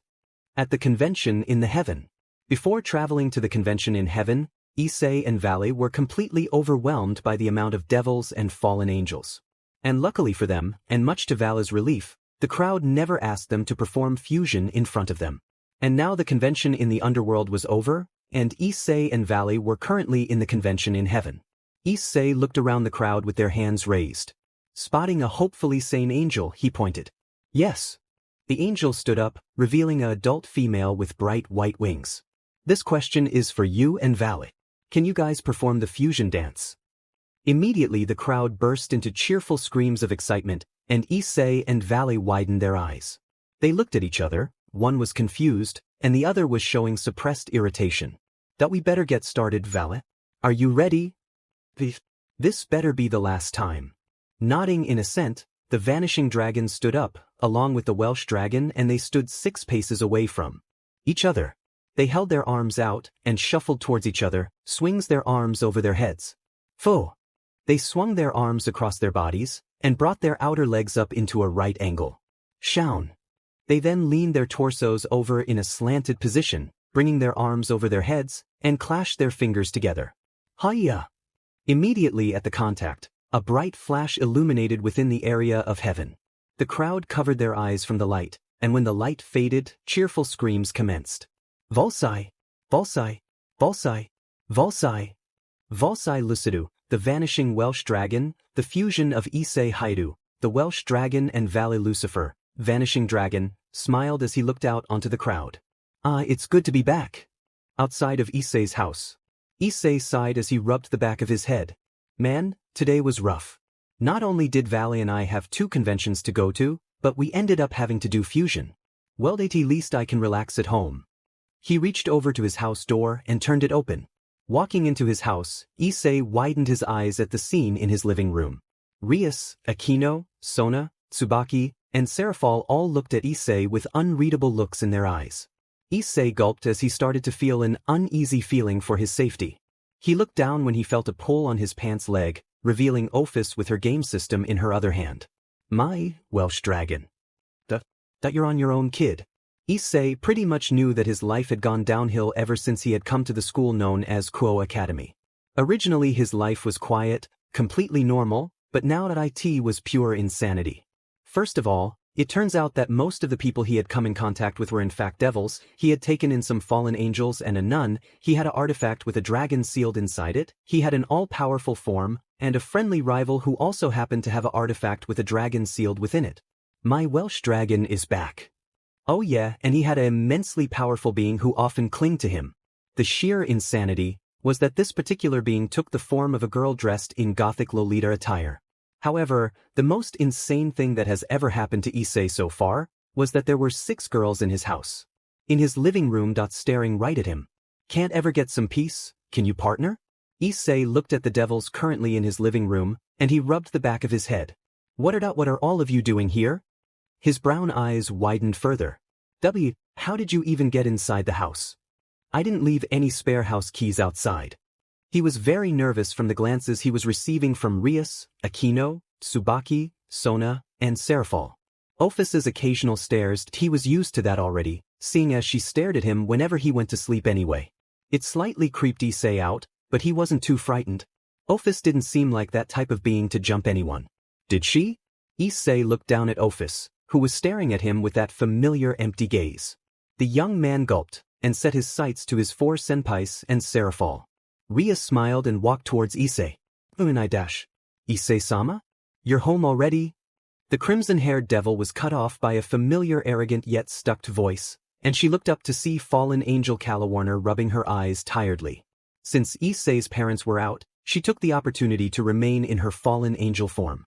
Rias narrowed her eyes, while Calawarner looked to the side to see the 4 other devils in the living room. Her eyes widened slightly as she noticed the glowing crimson calendar floating from above the floor. Is that a calendar? Rias's eyes widened and she quickly sprinted over to the calendar to hide it from Calawarner's sight. Yes, but you don't need to look at it. Calawarner rose an eyebrow. And why not?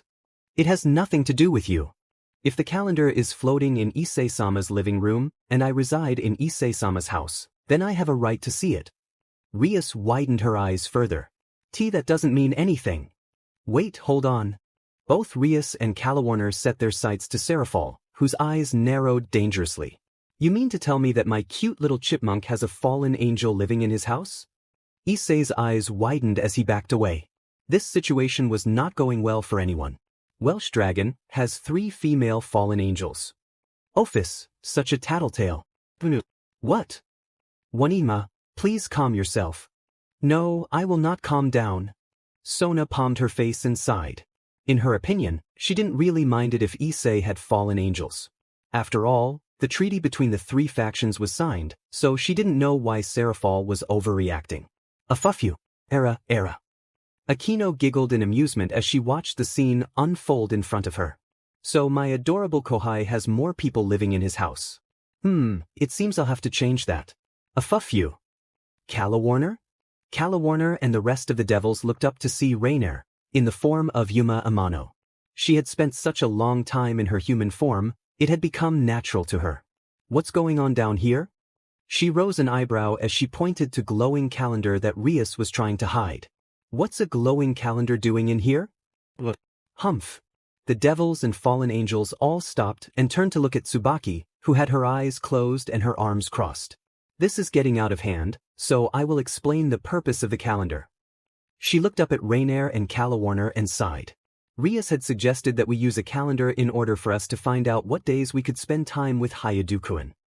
Rias narrowed her eyes slightly. You didn't have to tell them. Why? Because they already live in Issei-kun's house.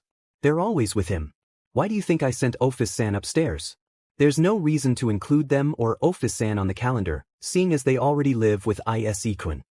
She took a breath as she explained her reasoning, and she received blank stares in response. What? That's not fair. Rias widened her eyes as she looked over to our annoyed Calawarner. What's not fair? You won't include Rainier and I in the calendar, while you neglect to consider that perhaps we want to spend time with Issei-sama. You already live in the house with him. You can spend time with him whenever you want. But it's still not fair. Issei's eyes widened in absolute disbelief at the scene before him. I don't understand what's going on. Kukukuku. The way this is amusing. Knock knock. Issei widened and turned around to open the door, revealing two girls. One girl had light brown hair and violet eyes, with her hair styled into twin side ponytails. The other girl was strangely familiar, with short blue hair with a green fringe and brown eyes. They were both dressed in black, skin-tight unitards with short sleeves and pauldrons, matching fingerless gloves, and thigh-high boots. Issei widened his eyes further and backed away. Who are these people? And how do they keep finding my house? Rias widened her eyes as she noticed the two girls. Irina? Zenobia? What are you two doing here? Issei turned around to face Rias. She knows them. Zenobia crossed her arms. I felt the Welsh dragon's energy far away while we were at the convention. So Irina and I followed him. Issei gulped and backed away. They followed me here? But how? I would have sensed them. What is going on? Irina giggled as she approached Issei and smiled at him. I knew it was you when I saw you at the cafe in Akihabara. After you left, Gabriel-sama told me all about you. She was right, you sure are a cutie. Irina giggled again, while Issei widened his eyes as he backed away again. Why oh why are there so many people in my house? He gulped when Zenobia and Irina began to walk towards him. Backing away, Issei was blocked when he felt several bodies pressed against him. Slowly turning around, Issei stiffened when he saw that Rias, Akino, and Tsubaki were behind him. He looked to the side to see Sona and Serafal to his left side, and Rainier and Calawarner to his right side. Issei gulped, trying to find some way to escape out of this situation. Oh, my precious Kohai. Fufu, my darling little Kohai. Hyoudou-kun. Don't be so resistant, Hyoudou-kun. Chipmunk. Issei-sama. Issei-sama. Dragon-kun. Cute-say. My Wells dash. Knock knock. Ophis paused in her speech as she turned to look at the door. With a wave of her hand, the door burst open from its hinges, revealing Valley Lucifer. Issei widened his eyes at the unexpected arrival and appearance of his rival. There were numerous amounts of kisses on the vanishing dragon's face. Valley. Valley narrowed his eyes and gritted his teeth. Demon those fangirls. Issei Hyoudou, do you want to live? Issei looked at the numerous girls surrounding him, and he gulped at the strange looks he was receiving. He quickly nodded gratefully to his rival, whose expression hardened. This is the only time I'm going to suggest this, Hyoudou. We're going to have to use fuss dash. My Welsh dragon. Issei and Valley, and as well as the girls, turned to look at a slightly annoyed Ophis with numerous snakes surrounding her. With a point of her finger, Ophis sent the snakes crawling towards the girls who quickly shook themselves off of Issei. Valley rose an eyebrow. I guess Ophis can do what she just did. Issei took the opportunity to escape from the girl's grasp and sprinted out of his house, with Valley running after him. Watching her snakes attack the girls, Ophis floated over to the red glowing calendar and placed her finger on it. Immediately after that, her name appeared in the columns on the calendar. A strange smile appeared on Ophis's face, and she lifted her finger in the shape of a gun. Issei Hyoudou, the Welsh dragon, you are mine. At Kuoh Academy. Both Issei and Valley sighed as they made it to the rooftop of the school. The Welsh dragon turned to look at the vanishing dragon. That was a close one. Don't need you to tell me that, Hyoudou. Cuckoo, did your host have trouble as well, Albion? Shut the hell up, Draig. Issei sighed as he laid onto his bed. That fiasco with Rias, Aquino, Tsubaki, Sona, Serfal, Rainier, Calawarner, Irina, Zenobia, and Ophis was finally over. It only took about 2 hours for the situation to stop, but Issei's house was finally quiet. Whoa. It seems your life has changed. The only question is, has it changed for the better or for the worst? Issei sighed again and sat up on his bed. His life had changed, no doubt about that. He had 4 senpais, a Satan, an angel, a devil, 2 fallen angels, and a powerful dragon god after him. He was just lucky that the 2 fallen angels and the dragon god lived with him, and not the rest of them. Issei widened his eyes when he felt a huge and immense surge of energy. He looked around his room, enhancing his senses in order to sense the presence. For some reason it felt familiar to him. What is this? Reincarnation. How interesting. Issei widened his eyes. Who was that? The voice didn't sound anything like Draig. It sure as heck didn't sound like Albion either. Issei looked around searchingly. Who's there? So you cannot see me? Very well, allow me to clear the air. The area around Issei began to dissolve entirely, revealing a series of stars. Issei widened his eyes in astonishment as he looked around his surroundings. What is this place? So you are the one who inherited my power. How amusing. Issei stopped in his pace and he looked up, his eyes widening further.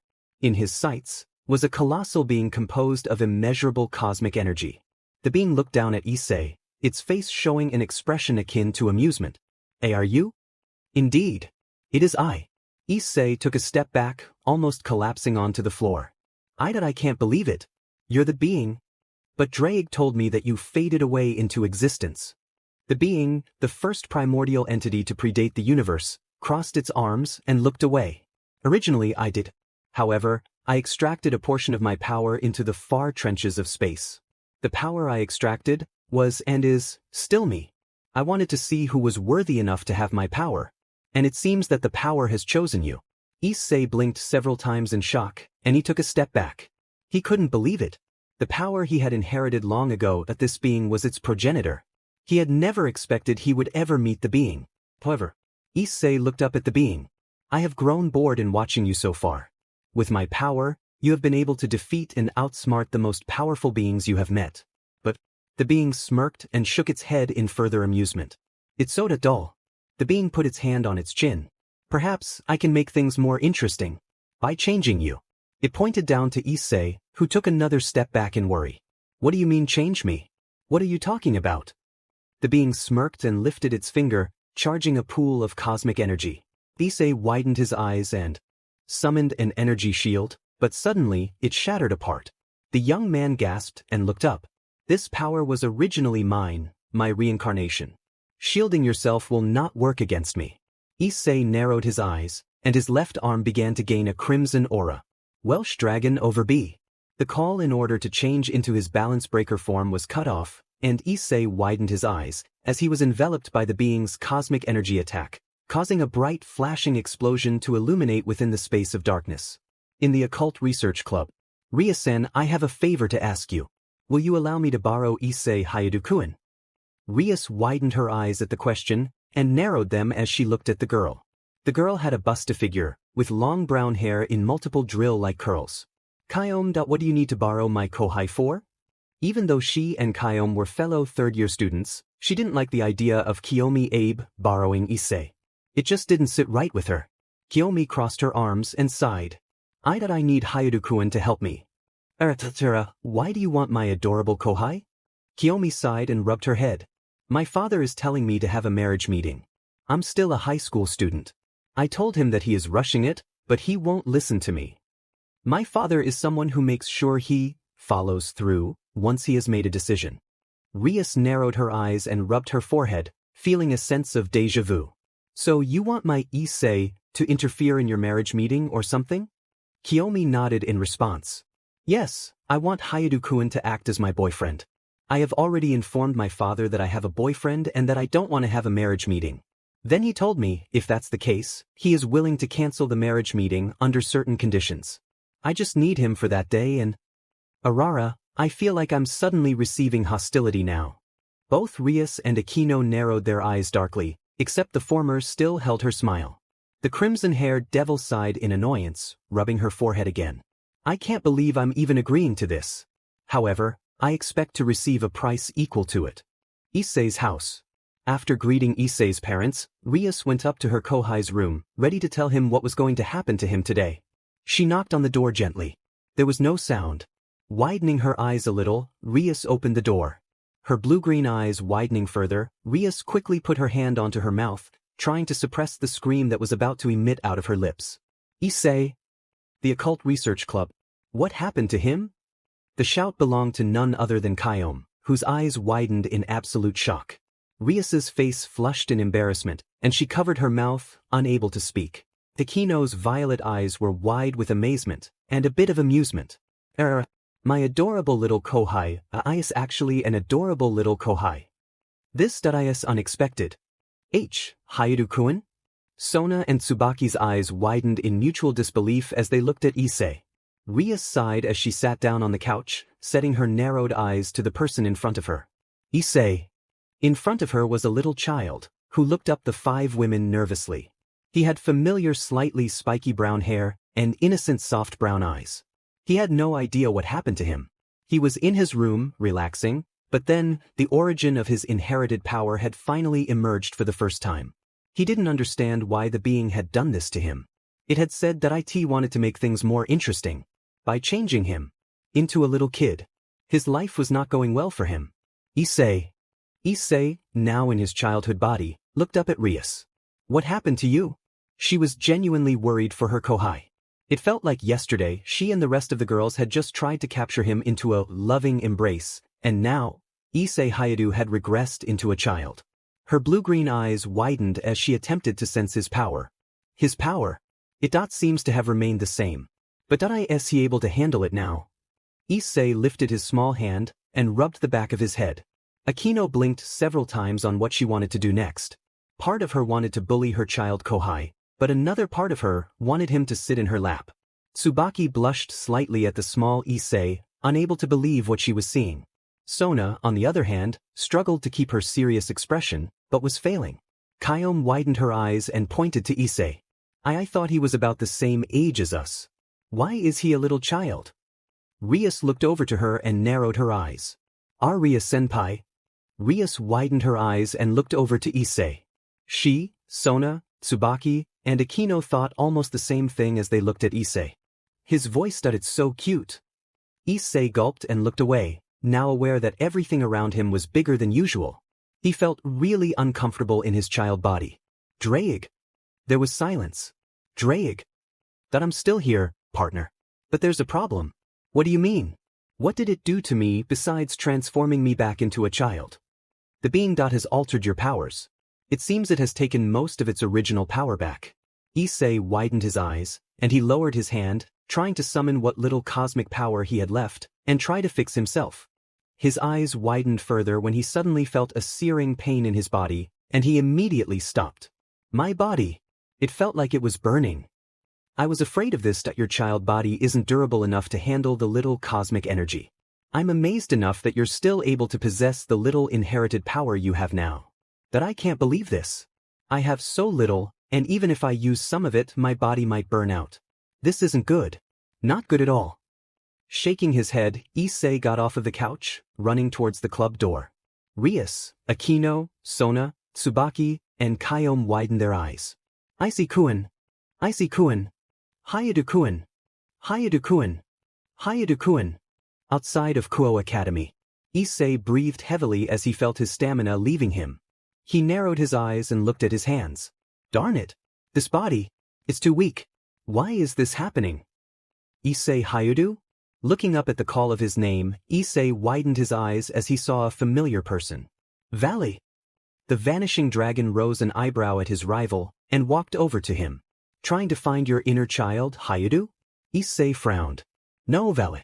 Something's gone ro-dash. He cut himself off when the area around them began to dissolve once more. Both Issei and Valley looked around their surroundings, and their eyes widened when they looked up to see a colossal figure composed entirely of cosmic energy. Issei narrowed his eyes, while Valley rose an eyebrow. The being smirked as he looked down at his reincarnation, and the descendant of Lucifer. So this is the Vanishing Dragon. Well, my reincarnation, do you like how I've changed you? Issei tightened his fists and took a step back. Valley's eyes gained a serious look as he felt the immense pool of energy surrounding the colossal being. Hyoudou this. Issei narrowed his eyes as he looked over to Valley. Yeah. He's the source of my inherited power. Now that the introductions are out of the way, I think it's time to make things a little more interesting. Issei narrowed his eyes as he thought about his current situation. He was so shocked. Why did the being regress him into a child?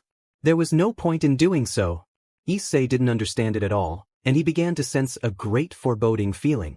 As the being looked down at his reincarnation and Valley, he lifted his hand up, summoning a great amount of cosmic energy. Issei widened his eyes and set into a battle position, while Valley did the same. What's he planning? As the pool of cosmic energy increased, the being suddenly shook, his entire cosmic body moving around as though he was suppressing himself. Issei rose an eyebrow in confusion and straightened himself up. What's he doing? The being suddenly clutched its stomach, his expression one of extreme and unrestrained mirth. His body shook as laughs escaped from his mouth, and he struggled to catch his breath. Issei and Valley widened their eyes and shared a confused glance with each other. Did I think we missed the joke? Then what the hell's so funny? The being laughed even harder, and he shot the pool of cosmic energy down towards Issei, who widened his eyes in surprise. Closing his eyes and awaiting for the attack upon him, Issei was surprised to find that he felt no pain at all. Hyoudou. Opening his eyes, Issei looked down at himself, and he gasped. I'm back in my old body. Issei looked up at the being, who had considerably calmed down somewhat. So amusing. You didn't actually believe I would keep you as a pitiful child, did you? Issei stood still for a moment, and then he took a deep breath, and screamed at the top of his lungs. What is going on? Valley narrowed his eyes and covered his ears, not expecting Issei's outburst. Who knew the host of Drag had such powerful lungs? Valley didn't bother to respond to Albion, and he looked over to see a very confused and slightly enraged Issei glaring up at the being, who looked like he was about to chuckle once more. Why? Why on earth would you turn me back into a child, only to turn to be back to normal? Why would you do that? The being then did something that greatly surprised both Issei and Valley. He shrugged and crossed his arms. No particular reason. I thought it'd be funny. Funny? Kukukuku. Drag. Kukukuku. I couldn't help it, partner. It was so amusing. Wait, you mean you were in on this? Are you really that surprised? Issei's eyes twitched, and then he lifted his arms up, screaming in pure irritation. Drag, you troll. Valley rose an eyebrow and backed away from his uncharacteristically enraged rival. Issei narrowed his eyes and lifted a fist up at the being, who smirked in amusement. Both you and Drag were in on this? Well, of course, I have been dormant within your body for some time now. And as I've said before, I was getting bored. So the Welsh dragon offered to bring me some entertainment. As soon as the being finished his sentence, Issei immediately lost it again. By turning me into a kid? You know. Both Issei and the being looked towards Valley, who crossed his arms in puzzlement. As the source of Hyoudou's ultimate power, I was expecting you to be I don't know boring? But stoic. The being scoffed in response. Well, experiencing boredom changes someone than expected. Issei's eyes twitched and then he just palmed his face. Kukukuku. You mad, bro? After calming himself so to make sure he wouldn't lose his newfound temper, Issei took a deep breath as he regained his thoughts. Was trolling me the only reason for you coming out in the first place? It wasn't the only thing, my reincarnation. There is something I must inform you before I retreat into your body once more. Issei narrowed his eyes at the being, but then widened them as he noticed that the being now had a serious look on its face. That I assume that the Welsh dragon has told you about my history. Feeling a serious tension, Valley kept quiet, watching his rival talk with the other source of his powers. Issei nodded in response to the being's statement. Seeing his reincarnation nod, the being closed his eyes.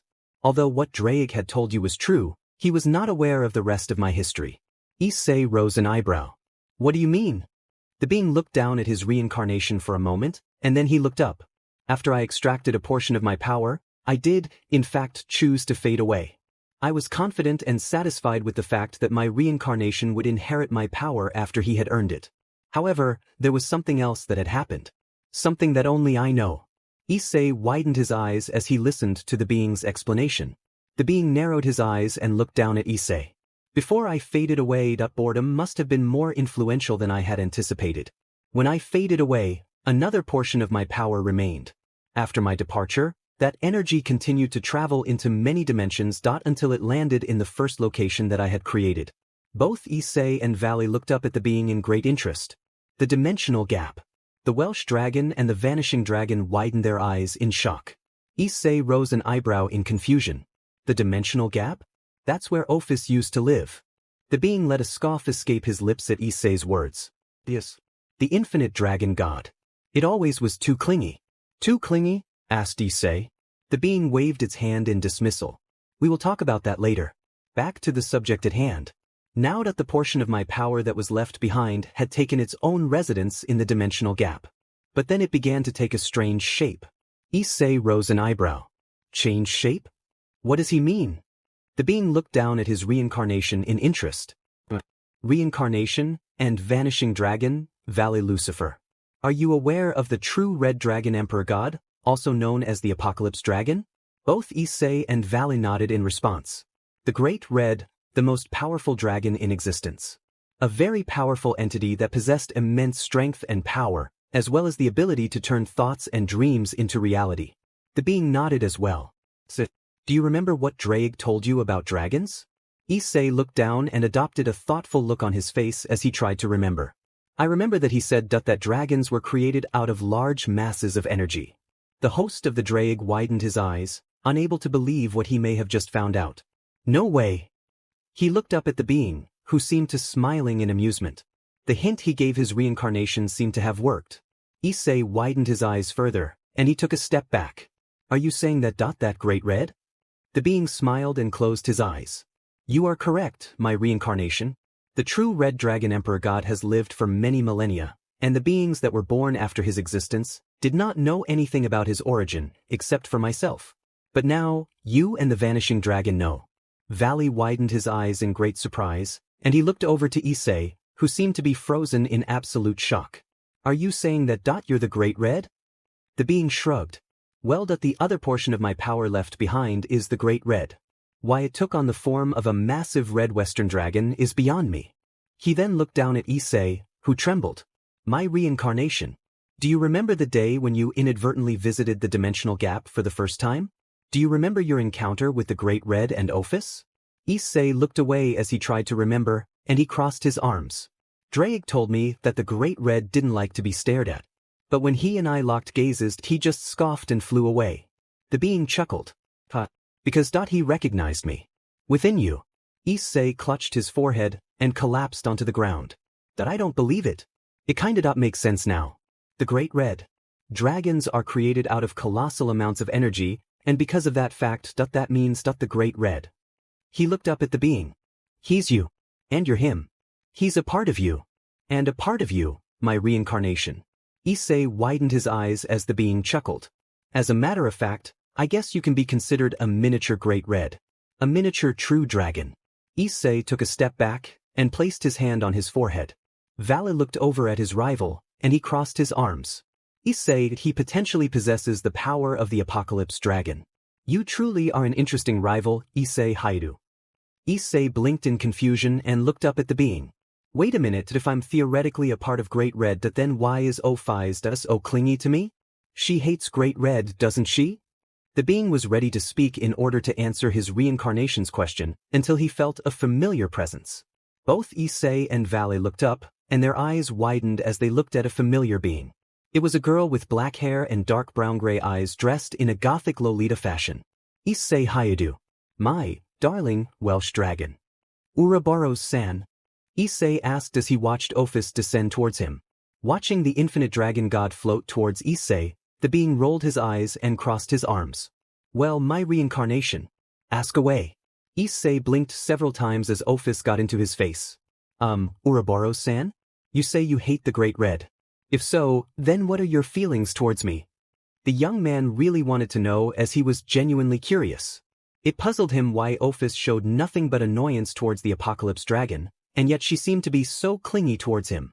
Ophis tilted her head as she lifted her finger and placed it on Issei's forehead. A reminiscent gesture from her first meeting with the Welsh dragon. The entity and Baccared are one and the same, Ophis began as she tilted her head. However, you are different. Your power fills my nothingness. Issei widened his eyes at Ophis' declaration, while Valis stood with his arms crossed. Interesting.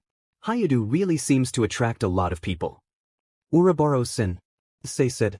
Ophis puckered out her lips and gave Issei a kiss on his forehead. My Welsh dragon. The being chuckled as he stared at his reincarnation. Looking around his surroundings, the being nodded to Issei. I believe our conversation should end here. I shall speak to you another time. The young man widened his eyes. Wait, you're leaving so soon? Not to worry. I'll be back soon enough. Expect another troll session, my reincarnation. Kukuku. Please don't make a habit of that. No promises. The being countered as he waved his hand. Immediately after the being made his gesture, the scene around Issei and Vale began to change. The surroundings began to morph into a bright light, and then it faded, revealing Issei's room. Issei widened his eyes as he looked around his room. Hey, I'm back. And so am I. Issei turned to see Vale looking around his rival's room. So this is where you live, huh, Hyoudou? Meh, I've seen better. Ignoring his rival's quip, Issei tried to contact Drake. Why are we back in my room? I thought he would have sent me back to Kuoh Academy. It appears that we have been sent back in time, partner. So chances are, the Gremory Devil is going to show up any minute. You should probably send the descendant of Lucifer back. Hey Hyoudou. At the call of his last name, Issei turned to see Vale looking at him with a serious gaze. That cosmic being stated that he and Great Red were one and the same. He also stated that you were his reincarnation. So that would make you... Issei sighed as he rubbed his head. I'm the reincarnation of the Great Red. It's all so confusing to me. I never would have guessed it. All this time, the cosmic power I've been using belonged to the Great Red. The two rivals stood silently, trying to figure out what to say next. Vale then spoke as he pointed to his rival. Hyoudou, my dream has changed. There's something I want to do other than planning on fighting the Dragon of Dragons. Issei rose an eyebrow. And what's that, Vale? I want to defeat you. Issei stared at his rival in shock. He already knew Vale wanted to fight him, as the two heavenly dragons were now on better terms than they used to be. But now Vale wanted to defeat him? Issei then smiled as he nodded. Then I'll be waiting for a one-on-one match. Vale smirked as he held out his fist. Then you'd better be prepared, Hyoudou. Issei smiled wider as he held out his fist. You do the same, Vale. The two rivals bumped fists. They may not have been the best of friends, but goddammit, they were the best of rivals. Knock knock. Issei turned his attention to the door. Come in. The door opened, revealing Rias Gremory. Her blue-green eyes widened in surprise to see the vanishing dragon. Rias-senpai. Did you need anything? Issei asked. He crossed his arms. Blinking several times, Rias regained her composure and smiled at her kohai. As a matter of fact, yes. Someone wants to meet you, Ian. Already knowing who the person was, Issei sighed. He then turned to look at Vale. Did you want to come with? Vale looked at his rival for a moment, and then he shrugged before crossing his arms. What the hell? I've got nothing better to do. Rias rose an eyebrow at Vale coming with Issei to the Occult Research Club, but she beckoned the hosts of the two Heaven Dragons to follow her. The Occult Research Club. Issei placed his hands in his pockets as he looked at the people in the Occult Research Club room. Rias, Aquino, and the new girl with brown hair in multiple drill-like curls looked at Issei as they all smiled. Vale stood off to the side as he looked at the Occult Research Club members. This was his first time coming here, but he didn't let himself show that. After all, the only member of the Occult Research Club he was actually close to was Issei. Aiden, Rias began as she pointed to the brown-haired girl. This is Kyome Abe. She's the captain of the school's tennis club. We have a tennis club? Who would have thought? She's also a beast tamer. Aquino added in her 2 cents. Issei nodded as he looked to Kyome. So I guess you're my 5th senpai. Issei began as he smiled. It's nice to meet you. Kyome smiled at Issei's politeness. It's nice to meet you too, Issei-kun. I have a favor to ask you. Would you please listen to it? Sure. Issei said as he nodded. Well, Kyom began as she tried to put out her words. Can I borrow you? Issei blinked several times in confusion. He glanced over at Vale, who shared his surprised expression. Actually, Kyom said as she tried to restate her question. Can I borrow you and Vale Lucifer? This time both Issei and Vale widened their eyes in surprise. The vanishing dragon slowly but surely regained his composure. Why are you involving me in this, beast tamer? Kyom waved her hands in defense as she chuckled nervously. Well, as it turns out, my father is actually a fan of the vanishing Welsh dragon. At the mention of their fusion, Issei and Vale widened their eyes at each other. You mean Volsai? Issei asked in disbelief. Our combined form that results from that stupid dance? Vale asked as he tried to restrain himself from shouting. That's the one. Kyom smiled as she put her hands behind her back. My father has bought an entire supply of the posters featuring you two and your fusion. There's even a poster featuring a what-if fusion of the two heavenly dragons. What? What? Issei and Vale winced as they heard the displeased cries of their respective dragons. Issei rubbed his head at the situation that had been placed between him and Vale. So, your father wants to see our fusion because dash. No. Vale began as he waved his arm to side. No more fusion. It's bad enough that the Crimson Satan keeps selling those demon posters. There's no point in using fusion. Especially in this situation. Kyom sighed as she turned to look at Issei. Issei-kun, my father is pressuring me into marriage. I'm still in high school, so he's rushing me into accepting his proposition. But he's really rushing it. So, I want Volsai to act as my boyfriend. Since my father's a huge fan of your fusion, then I'm sure he'll be so happy that he'll have no choice but to cancel the marriage meeting. Issei wisely kept his mouth shut as he looked over to Vale, whose eyes twitched every time Kyom mentioned their fusion. Vale dash. Do you really think fusion is going to solve your problem, beast tamer? Vale questioned as he looked over to Kyom. Even if Hyoudou and I do perform fusion, its effects will wear off after 30 minutes. What'll happen then? Vale, I could just will the time limit of the fusion technique to make it last longer. His blue eyes twitching, Vale set his glare towards Issei, who regretted the second he opened his big mouth. Dimmin it Hyoudou. She wasn't supposed to know that. Vale screamed as he lunged at his rival.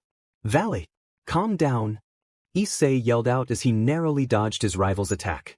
Kyom, elated beyond belief, smiled cheerfully as she hugged both Issei and Vale.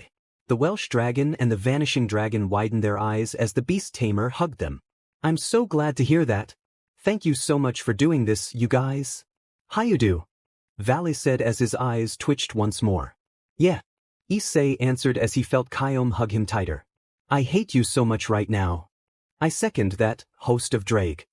Don't insult my host like that, Albion. Why don't you shut the hell up, Drake? Why don't you? Vale grunted as he clenched his fists. Normally, Vale Lucifer was a collected battle maniac. He remained focused and cool at all times. Yet, his rival Issei Hyoudou, also known as the reincarnation of the Great Red, just couldn't go through one day without tormenting him. Hyoudou, I'm going to kill you. You just couldn't keep your big mouth shut, could you? Vale shouted as he glared at Issei. Vale, calm down. It's not like I told her on purpose. Besides, her marriage meeting thing doesn't start till 4 days from now. We don't have to use fusion right now. After he and Issei had agreed to let Volsai become Kyom's boyfriend, Vale, to say the least, was absolutely livid. The vanishing dragon vanished on top of the Kuoh Academy to give the Welsh dragon a piece of his mind. Gah! Vale shouted as he glared harder at Issei.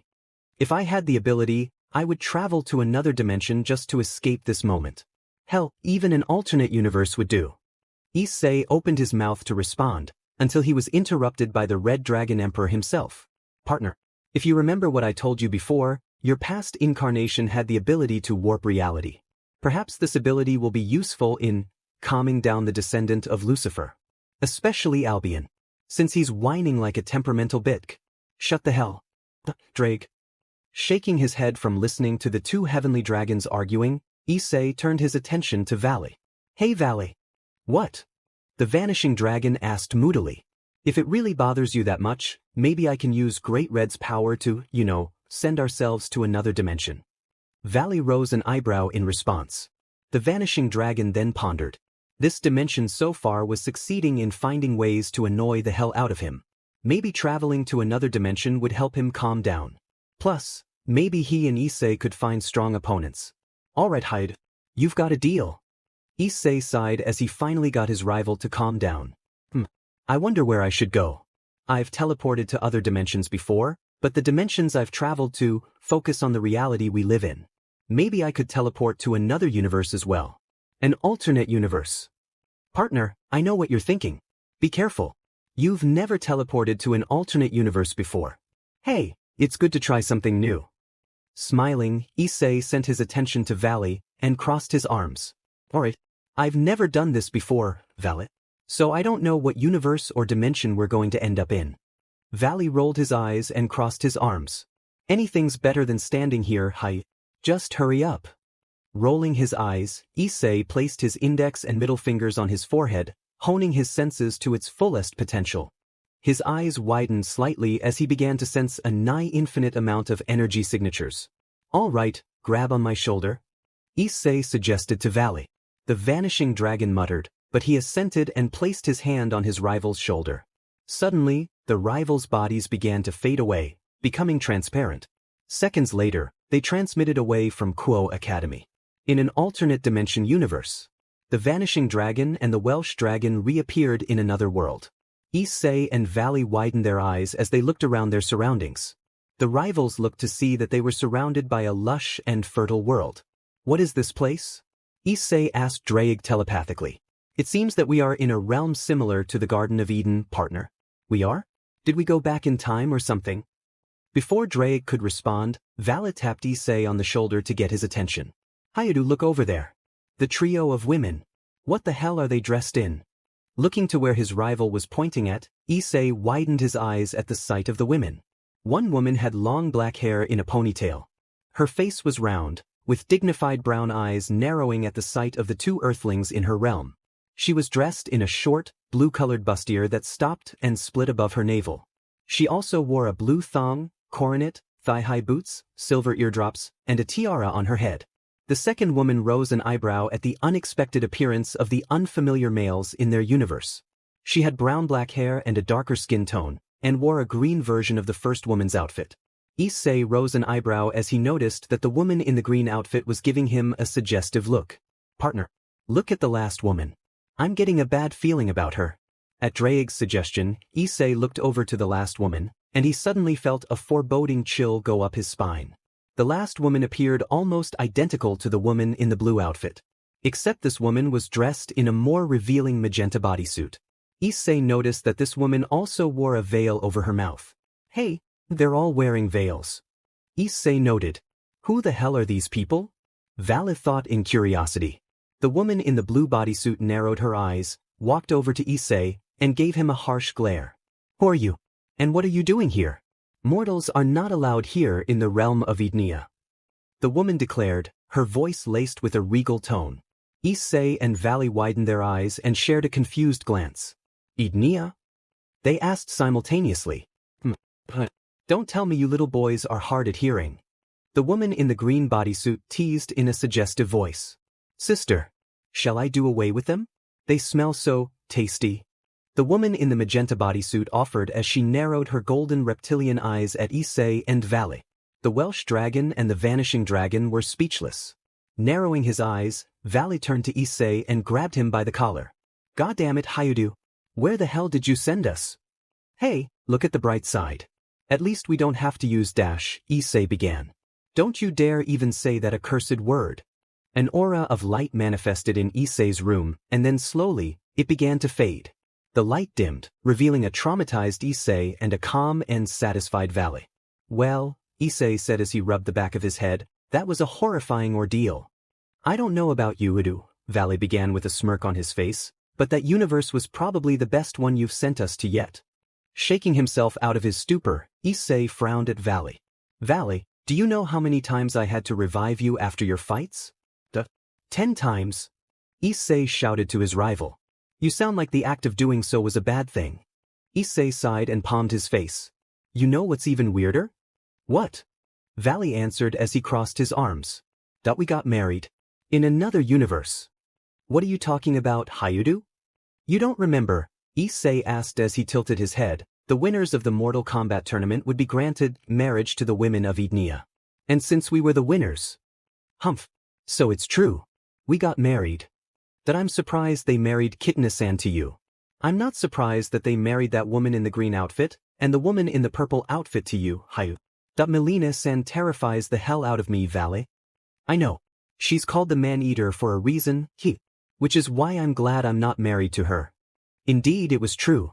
After appearing in the Mortal Kombat universe, the Welsh Dragon and the Vanishing Dragon enrolled in a tournament in their desire to test their own strength. In the end, they had no idea what the winners gained after the tournament was over. So, Issei said as he looked around his room, you want to do something else? Valley gave his rival a look of annoyance, before he shook his head in response. I've had enough dimensional traveling for one day, Valley said as he ejected the wings of the Divine Dividing Gear. We'll see each other in 3 days. And with that Valley flew out of Issei's window, which shattered upon contact. Valley! Issei shouted as his rival broke the glass. With a smirk, Valley shouted back to Issei in a mocking tone. What's wrong, Hyoudou? You can do anything, right? Glaring at his rival, Issei lifted up a finger and pointed to the window. Almost instantaneously, the window reformed. Ha! At the sound of the laugh, Issei turned around to see his closet door closing. Donasik. Rolling his eyes, Issei put his hand on his chin and pondered. All right, so Valley and I have 3 days until Kayom-senpai's marriage meeting. I don't really know what to do next. I could go visit another dimension, but it's not the same without Valley. Sighing in tiredness, Issei sat on his bed. That I guess I could go visit the student council. I haven't talked to Sona-senpai or Tsubaki-senpai for a while. I just hope Saji-san doesn't call me Dash. The student council room. Space Devil. Demon IT Saji. Must you be so adamant about calling Hyoudou that? Issei sighed and shook his head as he looked at Saji in disbelief. The young man sat on the couch as he watched Sona glare at Saji, who covered his mouth. Sitting next to Issei was Tsubaki, who sent Saji a similar expression. Nostalgia. And not a good one either. Removing her attention from Saji, Sona sent Issei a small smile. So you say that Kayom Abe wants the fusion of you and the descendant of Lucifer to act as her. Sona hesitated in her words. Boyfriend. Tsubaki blinked several times in confusion. She wants Valsai to be her boyfriend? Yeah, Issei said as he chuckled nervously. I have to admit I'm a little surprised that she wanted me and Valley to join her. Though I don't really understand why Kayom-senpai can't just talk to her father about her situation. I don't know if you noticed, partner, but the Beast Tamer's situation sounds similar to the Gremory Devils. What do you mean? Remember, partner. Rias Gremory was forced to marry that turkey. You stopped it from happening. Now the Beast Tamer requires the assistance of you and the Vanishing Dragon. Now that you mention it, it does feel kind of similar. Hyoudou-kun. Issei looked over to Tsubaki in response. When is this marriage meeting? Tsubaki asked. It's 3 days from now. That I see. Widening his eyes in confusion, Issei looked back up at Sona, who had a concentrated look on her face. Sona-senpai? What are you thinking about? Sona smiled in response in Issei's question. Perhaps, Tsubaki and I shall accompany Rias and the rest of her group. My Wani-sama will be glad to go as well. No! The members of the student council jumped in surprise at Issei's outburst.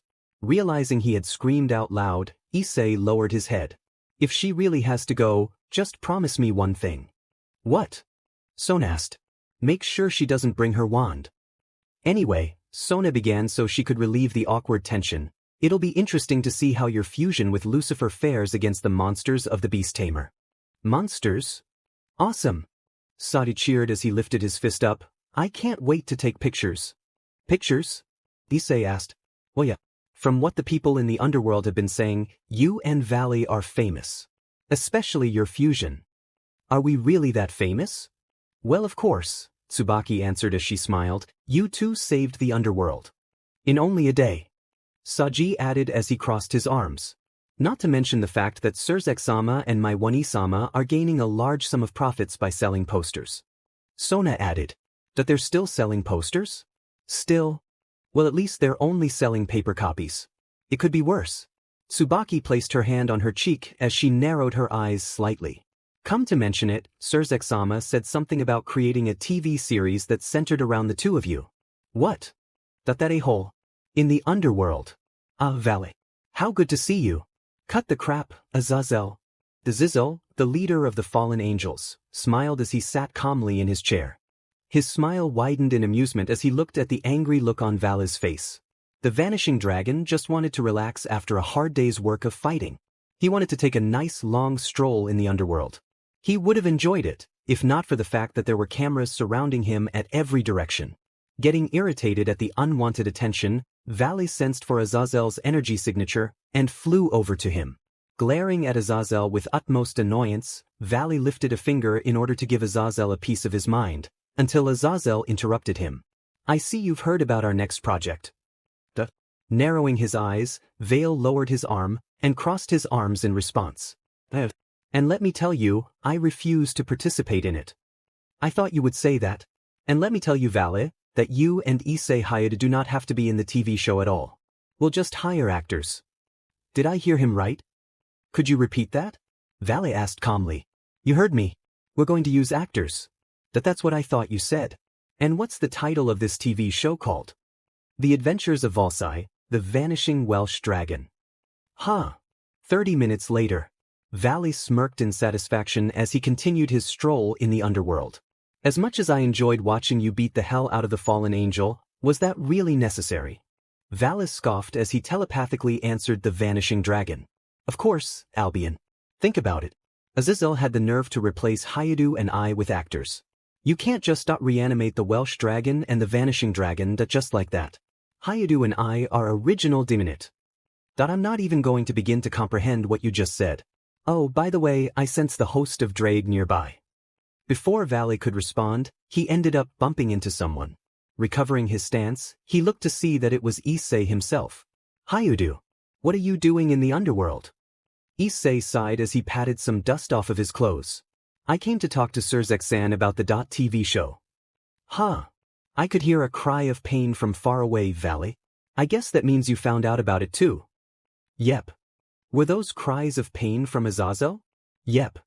Ah. What did you do to the Crimson Satan? Actually, I didn't do anything. But Drake did though. What do you mean? I requested for Issei to allow me to materialize myself, and in doing so, I unleashed my wrath upon the Crimson Mao. So you're saying you beat the hell out of him? Oh, maliciously. 3 days later, at the home of Kyom Abe. Wow. Look at this place. Issei said in interest. Humph. It's better looking than your house, Hyoudou. Valley quipped with a smirk on his face. As they followed the Occult Research Club and the Student Council, Issei and Valley smiled as they looked up to see a giant Western-style house. The garden was colossal, while in the interior had a magnificent air about it. Hyoudou-kun, what do you think? At the call of his name, Issei looked ahead to see Kyom smiling at him. It's a nice house, Kyom-senpai. Issei said as he smiled. Thanks. I usually live here by myself, since my parents travel around most of the time. They're actually beast tamers as well. Issei widened his eyes at the information, while Valley looked on in disinterest. The vanishing dragon wasn't the type to hang out with people. Hyoudou-kun, Lucifer-kun, come follow us when you get a chance. Kyom cheered as she walked ahead to the corridor. After nodding to her, Issei held up a hand to stop Valley in his tracks. Making sure Kyom was far away from them, Issei turned to look at his rival. Alright, so I have an idea that would not only help Kyom-senpai, but it would also make you a bit more comfortable about fusion. Hi, nothing would make me more uncomfortable than performing fusion with you. That pose isn't fit for the Welsh dragon or the vanishing dragon at all. It's too dim and prissy. Alright Valley, I'll get it. But here's the thing. Maybe we don't have to use the fusion dance this time. There might be another way to use fusion. Valley remained silent, until his eyes started to widen. No. Surely you're not suggesting dash. Before Valley could finish his sentence, Issei reached into his own pocket and pulled out something. Slowly, he opened his hand, revealing a spherical earring with a circular hook. The earring had a golden shade with the top of it featuring a silver color. Valley widened his eyes further, his calmness starting to vanish. Hyoudou, you dim and fool. Is that dash? Smiling confidently, Issei tossed the earring up into the air, before it dropped back into his hand. That's right. The pot-era earring. Hyoudou, are you out of your mind? Valley exclaimed. As much as he considered Issei Hyoudou to be perhaps his best friend and true rival, Valley couldn't help but curse the young man into oblivion. He had already cursed him once when Issei retaught the fusion technique to him. He had cursed him a second time when he and Issei ended up traveling to another dimension. And now, Valley was cursing up a storm with enough force to give Albion a headache. God, he hated Issei. What? I thought you'd be happy. Issei said in disbelief. You always say you hate it when we use the fusion dance technique. So I thought if we used the pot-era earrings, it wouldn't be as embarrassing for you. That's not the point. Don't you remember the side effects of the pot-era earrings? If two warriors put on the earrings, the fusion lasts forever. I don't want to be stuck with you forever. Valley, it won't be that bad. Remember, I can just will the side effects of the pot-era earrings anyway. You don't have to worry. Fine, I'll wear the DMN earring on one condition. And that is? Issei asked curiously. When we go on a trip to another multiverse, I decide where we go. Oh, is that all? All right, it's a deal. Hyoudou-kun, Lucifer-kun, are you guys coming? Issei and Valley looked to see Kyom waving at them from her house. Issei smiled as he waved back to her. Yeah, we'll catch up. 5 minutes later, the Welsh dragon and the vanishing dragon eventually caught up with the rest of the crew, finding them near the indoor pool. Issei widened his eyes when he saw that his friends were all wearing swimsuits. Here, this way, Kyom said as she waved to Issei and Valley. Issei, Valley, the Occult Research Club, and the Student Council gathered around the table. Smiling at Issei and Valley, Kyom got ready to explain. Alright, so the conditions my father mentioned are contests as monster tamers. A battle of 3 matches using land, sea, and sky monsters. If Volsai-kun wins twice or more against my father, then the marriage meeting will be cancelled. Partner, you may want to tell the beast tamer that you and Albion's host have altered your plans. Yeah, you're right. It wouldn't be right to not tell her. Hey, Kyom-senpai. Issei spoke up. Huh? Kyom said in puzzlement. What is it, Hyoudou? Issei paused and looked to Valley for support, but the vanishing dragon just scoffed and crossed his arms. Sighing, Issei continued his words. Does it actually have to be Volsai fighting the monsters? Well, my father is a huge fan of your fusion. Why do you ask? Because Hyoudou and I have another alternative for fusion. Valley added in his input. What, you do? Is it still going to end up as Volsai? Well, Issei hesitated. It might be a different fusion. But technically it is a fusion of myself and Valley. That counts, right? Kyom Abe looked away, feeling a little unsure. She looked back at the worried Issei, hesitating in her reply. Technically it was Issei and Valley merged together. And who knows? Perhaps the alternate fusion of the Welsh dragon and the vanishing dragon could be even more powerful than their regular fusion. Flashing Issei a cheerful smile, Kyom smiled. Sure. That counts.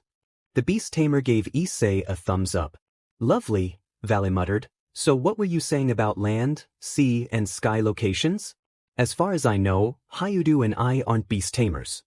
Yeah, Issei chuckled as he rubbed his head. I mean that I don't even know how to tame a beast at all. And because Valley and I don't have any knowledge, our fusion isn't going to know what to do either. Kyom smiled wider and pointed elsewhere. It's not a problem. The monsters we would be using are already chosen. First of all, the land monster. Come out. Hokin. Issei and Valley looked over to where Kyom pointed, and their eyes widened. What the hell is that thing? Valley exclaimed. It was a giant white gorilla that stared at the rivals with passionate eyes. Yuho. For the land battle it will be her, the Yukiana, Christie. Kyom chuckled. That's a Yukiana? Issei shouted in disbelief. And here I thought they were supposed to be beautiful yukais in kimonos. Looks like you learn something new every day, partner. Drake, that thing is staring at our hosts. You think I don't notice that, Albion? Maybe she hasn't realized it, but her fur is brighter than the last time I saw her. Rias said. For the land battle I want Hyoudou-kun and Lucifer-kun to use this Christie and battle against the monster my father would be using. Kyom added. You can't be serious. Valley exclaimed. The fusion between Hyoudou and I is more than enough. We don't need some stinking gorilla. Ja. Valley noticed his insult and grumbled to himself, while Issei eyed Christy nervously. Better watch yourself, Albion's host. I will call the sea monster next. It's a mermaid, Kyom said as she clicked her fingers. A mermaid? Issei asked. Hopefully, the mermaid would be more appealing than Christy. My thoughts exactly, host of Drake. A shadow began to emerge from the pool and glided with great speed. Fufu. That's right, Issei. You look so confused, it's so adorable. If you say a mermaid like that, then their beautiful voice is remarkable. Akino gushed the embarrassed Issei. Hyoudou-kun. Lucifer-kun. This is the mermaid Eslina. Kyom introduced the mermaid. A massive fish in the form of a tuna with legs appeared in front of the two rivals. Gyo. Seriously? Valley deadpanned. He was really beginning to regret considering Issei as his best friend. He had to stop hanging out with him. Heh, Issei chuckled nervously, exactly what it says, huh? A mermaid? There's no way this pile of seafood can sing. Valley said in doubt. How rude. Eslina, sing a song for them. Kyom ordered the mermaid. Gyo. Eslina began to sing in a husky voice, prompting Issei and Valley to cover their ears. For Lucifer's sake, stop before I stab it with a harpoon. Valley shouted. There. Issei widened his eyes when he felt someone touching him. He looked up to see Kaneko patting him on the head. Kaneko-san? This is horrible. Valley groaned. Well, there seem to be mermaids that look like the ones in stories, but this is the typical one. Kyom said as she sipped a cup of tea. Bullshit. Valley shouted. Gyogyo. Issei looked over to see Eslina groaning out in pain. What's wrong with her? He asked worriedly. Arara, this is bad. She's dehydrated. She would die, because she won't be able to breathe when she comes up on land. Kyom answered him. Then return her to the sea. Having her live in the depths of the sea would make both her and me happy. A shadow suddenly emerged and returned the mermaid to the pool, before approaching the Occult Research Club and Student Council. It was a bird-like monster with a coxcomb on his head, a beak for his mouth and wings on his arms. Oju-sama. Your father will be arriving very soon. Yes, I understand, Kyom said. Oh, I still haven't introduced him yet. He is my personal bodyguard who is also the sky monster, the bird man, Takahashi. He is also the one Hyoudou-kun and Lucifer-kun will be using. Strange. Bird men are supposed to be legendary monsters that live on Easter Island. The host of Drake looked to see Zenobia tilting her neck. The girl was so quiet, he almost didn't even notice her. Looking at Issei and Valley, Takahashi smirked and walked over to them. So you two are the legendary dragons who Oju-sama requested for help. The men who are possessed by the Sekyurudai and the Hakuryuku? Fufufu, I see, you two have a good look. I'm Takahashi. My name is Sky, which stands for Glittering Sky. Let's get along. Issei smiled as the bird shook his hand. Yeah, sure. Oh great. Now he's making friends with birds. Valley muttered. This was not going good for the vanishing dragon. A snow gorilla, a tuna with legs, and a human with a bird's head. He now officially hated his best friend. My precious Kohai, Rias cooed to Issei with a coy smile, do your best. We will also back you up. Rolling his eyes at Issei's bashful smile, Valley turned to look at Rias. Why did you accept the beast tamer's request to borrow Hyoudou in the first place? Rias smiled and looked over at Issei.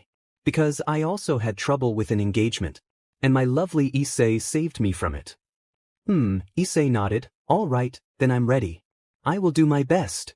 Yes, to be expected from my lovely Essie. Rias smirked as she rubbed Issei's cheek. Sona, who had been quiet during the whole conversation, hummed, this whole event is going to be interesting. Whatever do you mean? Akino asked. Sona smiled slyly as she looked over to a surprised Issei, and then to an annoyed Valley. This, a fusion between Hyoudou-kun and Valley Lucifer. If this way on how you two perform fusion is different from the fusion dance technique, then it is going to be a different result. Fufu.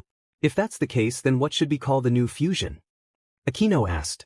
Saji, who looked towards Issei, raised a finger up until Sona and Tsubaki glared at him. See, Sona began threateningly, if you say Space Devil, I swear I will dash. No, Kaicho. Saji flailed his arms about. I was just going to suggest a name for the fusion. What do you suggest? Tsubaki said as she crossed her arms. How about dash? How about you shut the hell up? Valley warned Saji, who stuck his tongue out in retaliation. Issei Hyoudou, make sure Abe-senpai doesn't try anything on you. I can't allow my lovely Kohai to get away from me that easily. Are you that worried, Rias? Kyome asked with a smile. Bucho can tolerate to a certain degree the girls around her, but she's very strict with other people. Trying to claim our little Kwahi won't be good. Akino, I heard that. Era, so scary. Valley groaned. Can we just get this over with? 10 minutes later. The sky was covered in dark clouds, with the gardens blowing due to the wind. Valley glared at Issei, while the latter held the pot era earring in his hand. Are you ready, Valley? This better be worth it, Hyoudou. Alright, just put this on your right ear. Issei said as he threw the earring to his rival. Humph. Valley grunted. The Welsh dragon and the vanishing dragon put on their respective pot era earrings, and immediately after, their bodies started to move towards each other. While Issei was smiling, Valley was glaring at Issei with all his might. As soon as their bodies came in contact, a bright flash shone out. The Occult Research Club and the Student Council blocked the light from their eyes by covering them. The light slowly faded, revealing a new figure. The fusion had Issei's hairstyle with Valley's silver color. His attire was Issei's Kuoh Academy dress shirt in the form of a jacket, Valley's green shirt and black boots, and black pants. The fusion opened his eyes, revealing light blue eyes. The pot-era fusion of Issei and Valley. Looked at himself and looked back at his Fusie's comrades. Very interesting. The devils noticed the doubled voice of the fusion, hearing Valley's voice overlapping Issei's own. Kyome looked hesitant, and crossed her arms. Well, that he sounds like Volsai, since he's still a fusion of Issei and Valley. But that he looks different. The fusion smirked as he crossed his arms.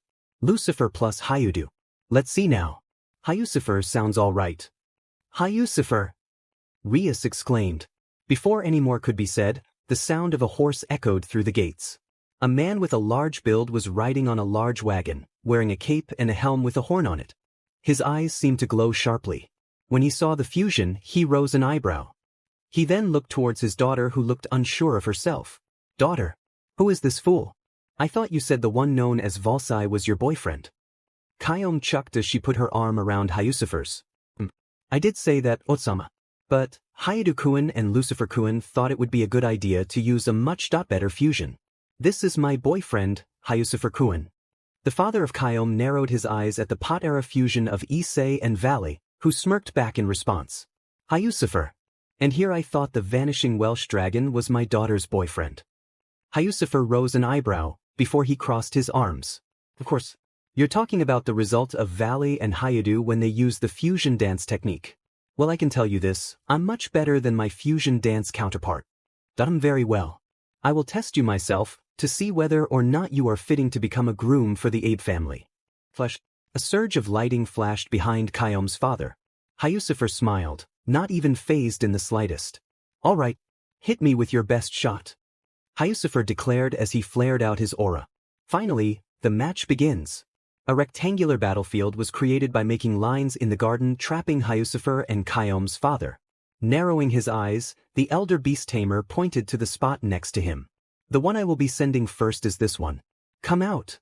A snow gorilla that was much bigger than Christie appeared. Hyucifer rose an eyebrow and looked over at Kyome. Hey Beast Senpai, can Christie defeat that Sasquatch? He's leaking out a lot of intensity. That is Christie's older sister, Stephanie. Could you repeat that? Christie's sister. So, a battle between sisters, huh? The referee will be me, Kiba Yuto. Kiba was standing at the center of the field, guiding the two snow gorillas inside the battlefield.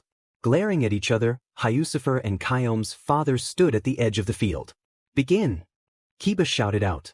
Stephanie, first do the drumming. Kyome's father ordered. Hokyun. The opponent gorilla began to hit her chest after the order. Hyucifer. The Yukiana's drumming has the ability to increase its attack power. Humph. Then let's also do the drumming, Christie. You ho ho ho ho ho. Suddenly, Christie started to run across the field, prompting Hyucifer to grit his teeth. What's that ape do, huh? Hyucifer stopped in his thoughts when he witnessed Christie splitting herself into numerous duplicates of herself. Self-duplication, huh? Humph, you learn something new every day. Hyucifer muttered. Akino smiled as she looked over to Kaneko. Did you know that, Kaneko-chan? It's a high-level secret technique which can only be attained by Yukiana that live in the Japanese Alps. They say clones can make different movements to that of the original self, once mastered. You are quite good. Kyome's father began to do the snow cloning while giving the order to do a drumming. Dumbass doesn't even realize that Christy is acting on her own. Hyusufer rolled his eyes. Stephanie, we can't lose either. Counter it with the freezing beat-to-death stick. Freezing bee what? Stephanie started to reaching into the bag on her back and pulled out a banana. The banana's the stick, isn't it? Was it that obvious?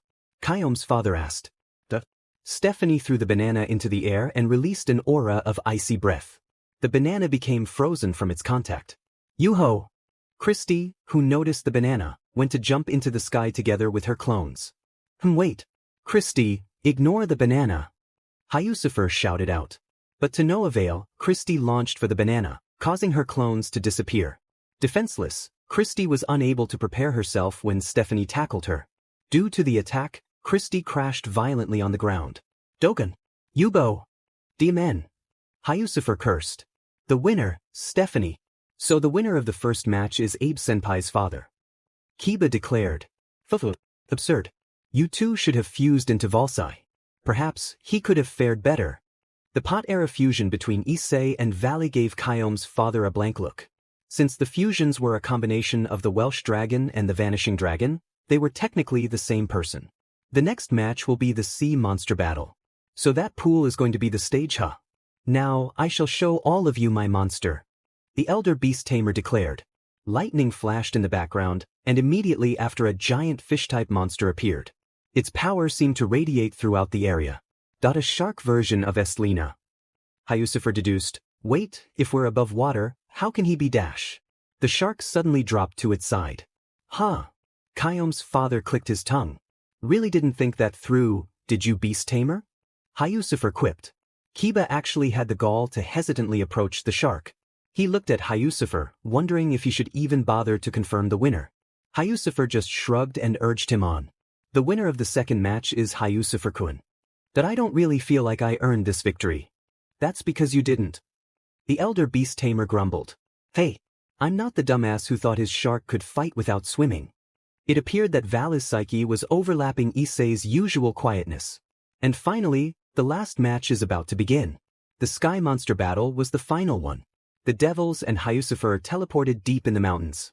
Kyome's father and Hyusufer stood across from each other. That I still believe you cheated. Look, can you just tell me the rules? Hyusufer groaned out. Fine. Both of us will do the sky battle while riding on top of the monsters. All right.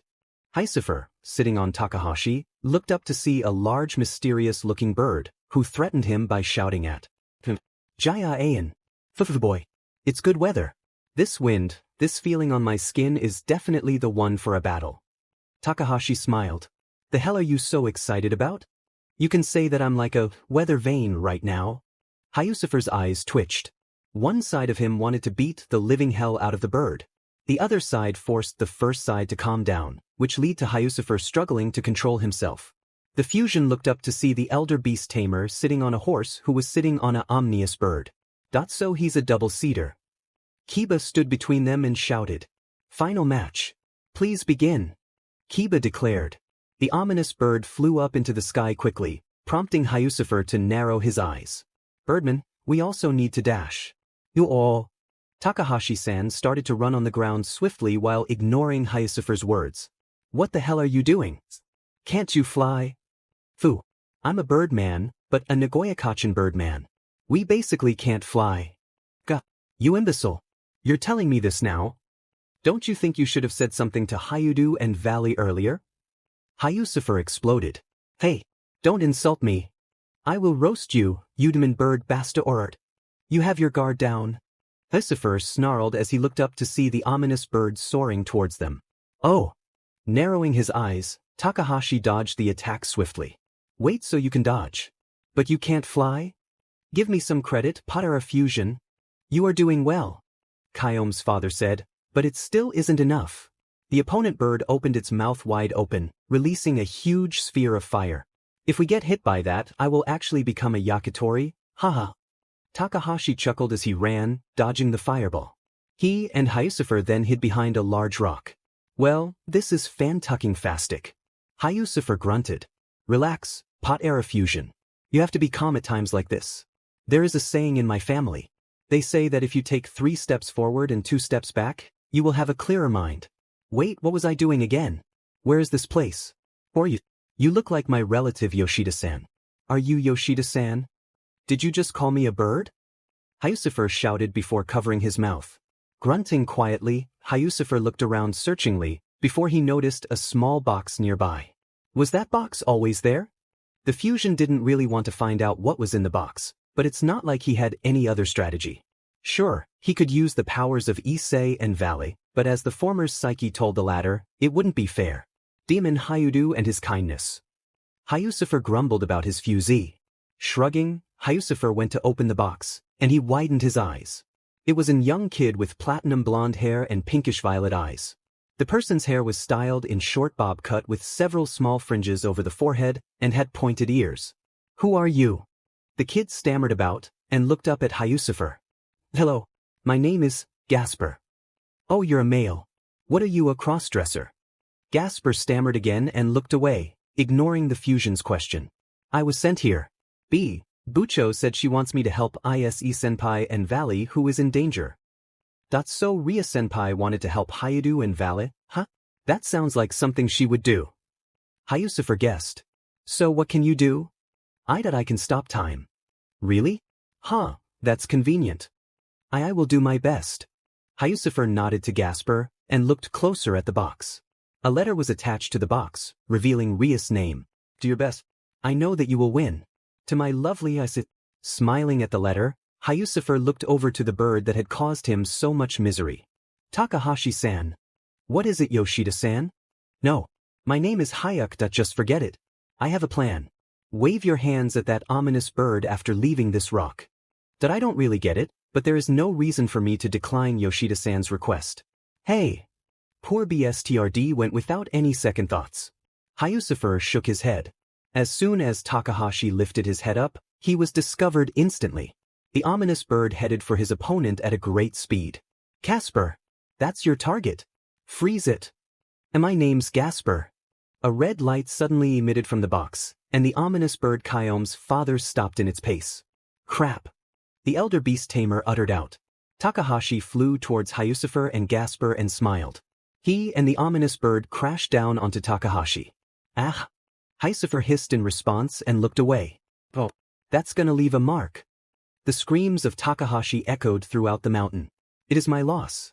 Looks like I have to permit your relationship with my daughter. I will cancel the engagement. Kyome's father grumbled. It was fun today. I want to meet you again on the battlefield, Yoshii-san 1 and Yoshii-san 2. Takahashi greeted the unfused Issei and Valley. Issei smiled and shook the birdman's hand, while Valley scowled angrily. Yeah, well, I don't want to meet you again. The vanishing dragon muttered. It was nice to meet you too, Takahashi-san. Issei complimented to the birdman. Hyoudou-kun. Issei turned around to see Kyome in front of him. The beast tamer had a blush on her face. Thank you for today. Thanks to you, the engagement was cancelled. Issei smiled wider. Hey, it wasn't just me. Valley helped too. He then looked over at Valley, who crossed his arms. Thanks, Valley. I couldn't have done it without you. The DMN right, you couldn't.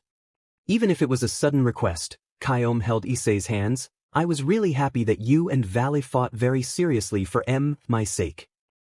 The beast tamer isn't acting her prideful self. Your fusion looked a bit amazing when he fought together with Takahashi and the others. Issei noticed that Kyome's body was shaking. Kyome-senpai, are you all right? If it's okay with you, Kyome began, how about tonight we go for din dash? Oh, Kyome. At the call of her name, Kyome turned to see a smiling Rias. Issei didn't know if he was imagining things, but he could have sworn Ria's smile was forced. Noticing Ria's stare, Kyome smiled and looked over at Issei. Looks like there is no chance for me to win after all, Haikun. Huh. Well, it looks like you and Valley-kun accomplished the request safely. Thanks to you, Ria-senpai. Issei nodded energetically. Where is everyone? Valley asked, his mood seemingly lifting a bit. Everyone went home at once. to take the prize received from Kyom-san's request. Items related to different types of monsters, which they would be taking back to the club room. Did you want to come to the club room with us, Vale? Issei asked. Hell no, I've had enough nonsense for today. And don't forget, I get to pick whatever dimension we go to next.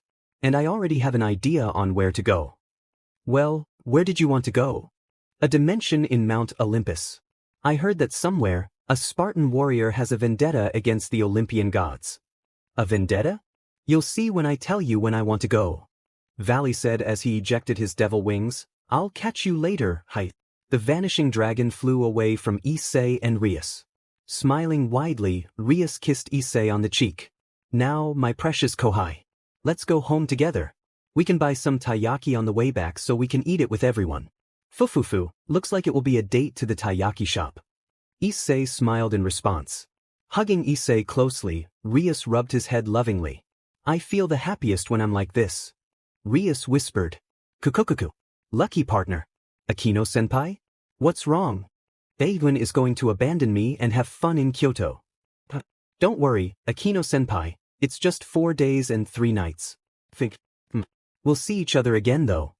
2 whole days I won't be seeing you? I could die of loneliness. What?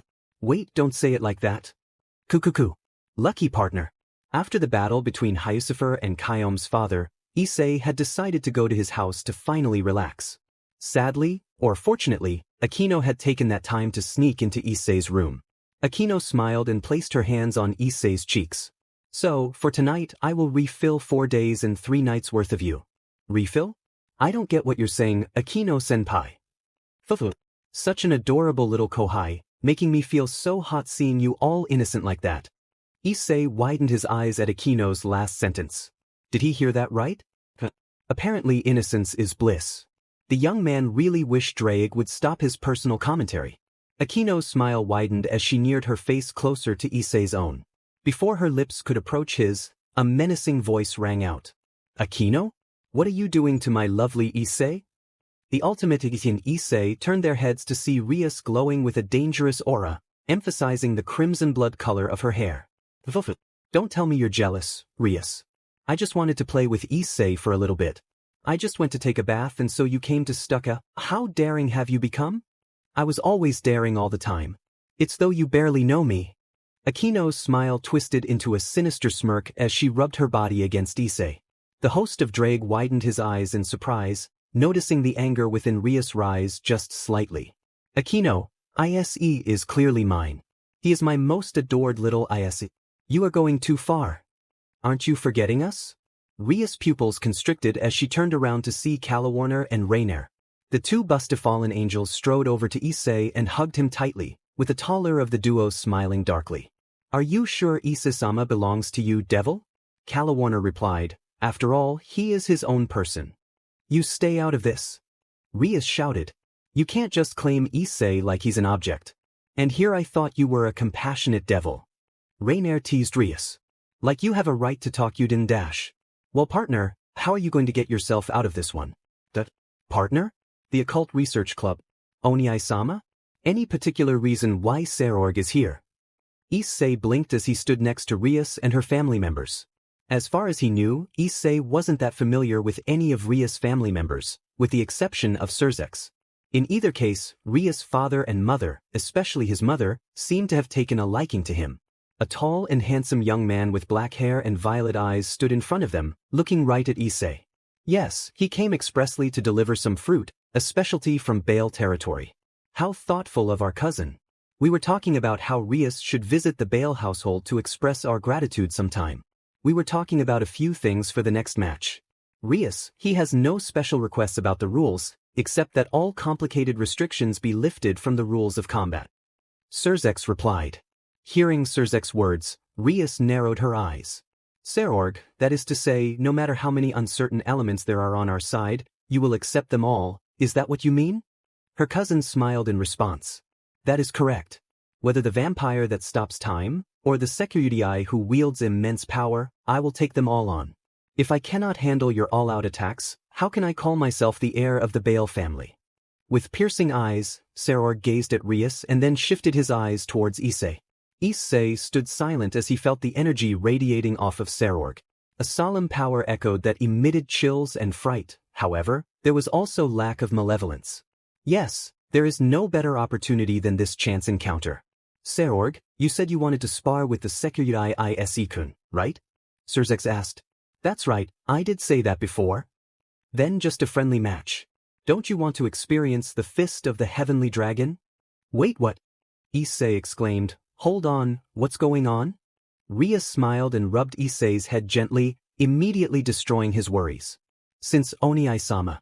No, Mama says so, then naturally I have no reason to refuse. As Serorg and Issei exchanged glances, Serzex nodded in agreement. Then it settled. Show me the fists of the first amongst the new generation of devils and the Sekyudai. Thank you for the opportunity. Issei Hyoudou.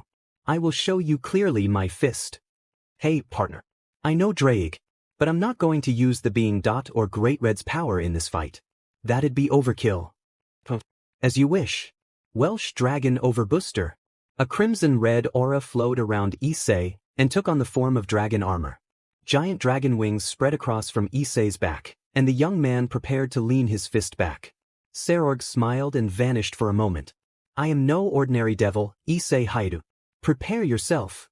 The cousin of Rias reappeared and then landed a punch to Issei's back. Ouch. The devil widened his eyes and shook his hand, blowing off the pain. Blinking within his armor, Issei hesitantly walked over to the damaged Serorg. Hey, are you all right? This really surprises me. This man from the Bale family was rumored to have trained his power and durability to the max. But now, on the bus. Issei looked out the bus window as he and the rest of the students drove to Kyoto. Sitting with his arms crossed, the young man sighed. You know, partner, we still have a long time until we get to our destination. Perhaps it is finally time for you to learn something new. Issei was now more aware as his interest was piqued. Depths of the sacred gear. Issei opened his eyes to see that he was in a white space. In front of him were various round tables and chairs, with figures that held blank expressions on their faces. Drake, who are these people? The young man looked to see a youthful senior with a similar age and body build as him. Amongst the past Sekyudai, he is closest to your age. A real genius who awakened Juggernaut very early. However, he was drunk on power and was carelessly killed by another Longinus wielder. Do you mean Vala's dragon? Albion? When drunk on power, they will rampage even if the opponent is not the Hakuryuku. There are also others like that amongst the Hakuryu. Juggernaut can allow a person to become a tyrant for a PRD of time. But no matter what era, tyrants will not prosper for long. It is something that cannot last. This is the truth. Who are these people? Issei winced as he felt a searing pain in his head. I who am about to awaken, the two heavenly dragons that were taken the reason of ambition by God. Partner. Drake's host shook his head and sighed. Sorry about that. Is it true? Has the reincarnation of the Dragon of Dreams finally entered the depths of the boosted gear? Issei looked up to see a young woman standing with long wavy blonde hair and a slim and trim body clad in a full body dress. Elsha? Yes, Drake. It's been a while. Who are you? Issei asked again. Partner, this is Elsha, foremost amongst the past Sekyudai. Of all the female wielders, she is definitely the strongest. The strongest female Sekyudai? You make such a cute face, reincarnation of the Apocalypse Dragon. Amongst all the lingering memories there are only two exceptions. I am one of them.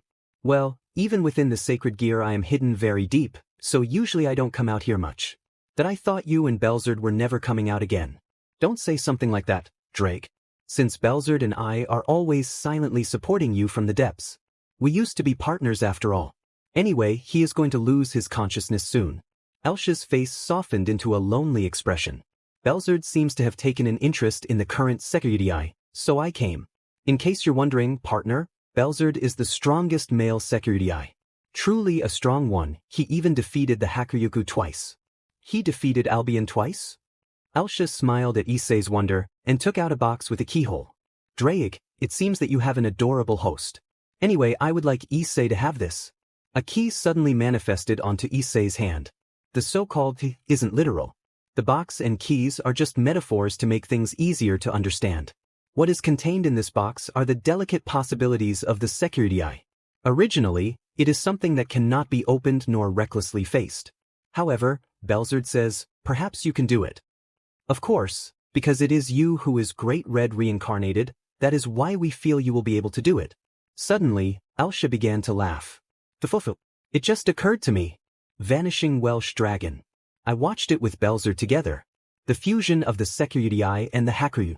After coming to this place, it was the first time he and I were able to laugh to our heart's content. Wait, you saw my fusion with Valley? Issei asked in shock. Don't be shy. And Drake, please don't get depressed. Lighten up a bit. There has never been a Sekyudai this fun. To perform fusion with the host of Albion really made Belzard and me happy. Since whether it was Belzard or I, neither of us came to a proper end. So he and I, we decided to believe in you. Issei blinked several times and took the box, inserting the key into the keyhole. Elsha smiled as she tilted her head.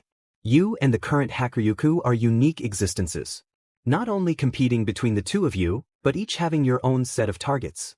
How should I put it? It makes the rest of us look like fools. Please open it, my sweet. But remember to take responsibility and not give up halfway.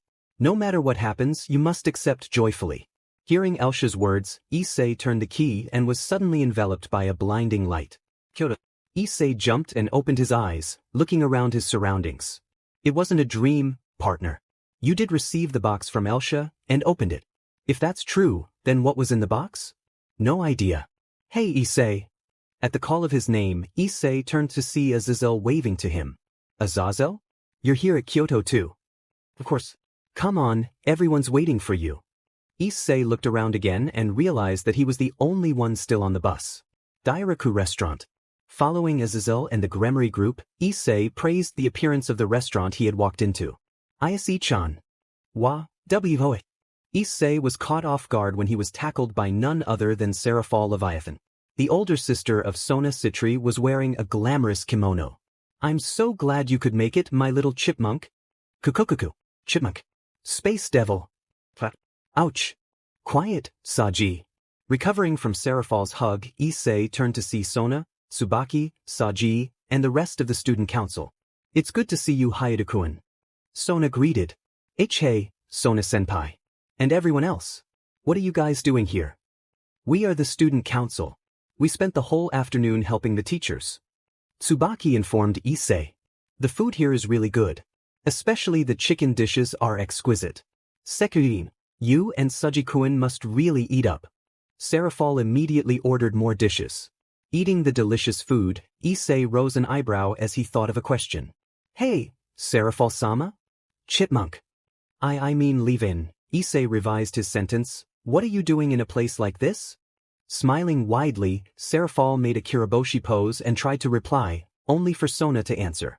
Wani-sama came here to secure the cooperation of the Kyoto Yukai forces. Wani-chan, you didn't even let me speak. Putting her chopsticks down, Seraphal put her face into a frown. Anyway, it looks like there is an unusual situation. An unusual situation? Issei asked. According to reports from the Kyoto Yukai, their leader, the QB, went missing a few days ago. What's a QB? The nine-tailed fox, partner.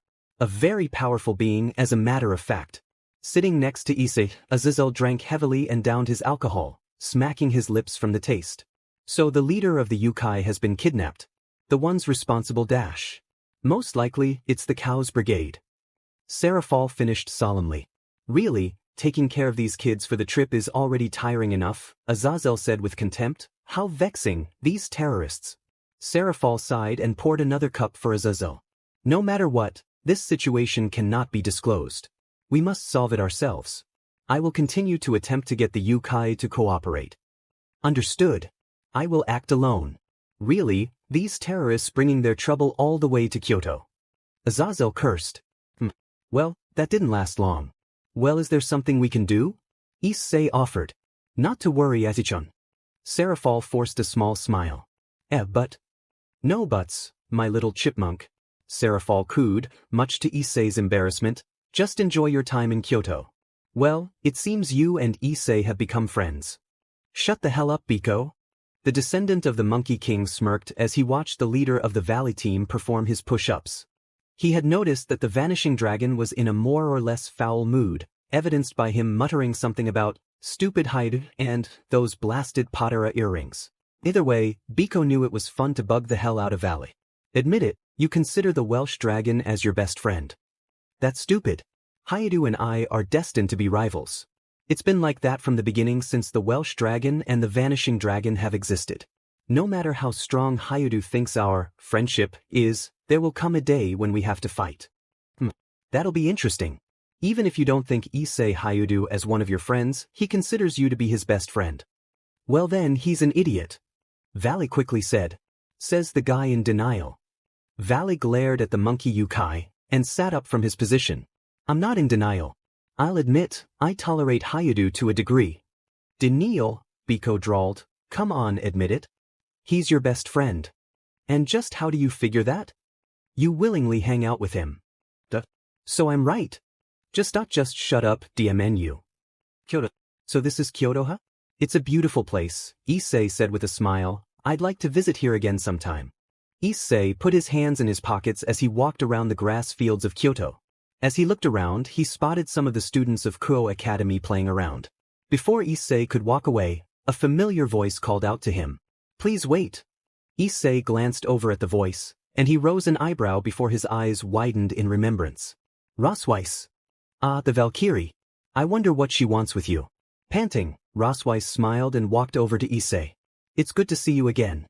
I was called by Azuzel-sensei to welcome you. Welcome me? Did something happen? Nothing too drastic. It's simple really. The Kyuubi's daughter wants to meet you. What? Meet me? But this is my first time being here.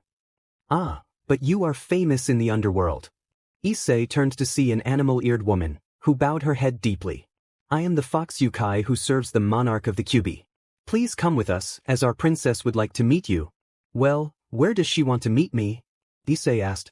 To the inner capital where we Kyoto Yukai live. Mausama and the fallen angel governor are already there. Inner capital. Issei had to admit, the streets he was currently in was medieval to say the least.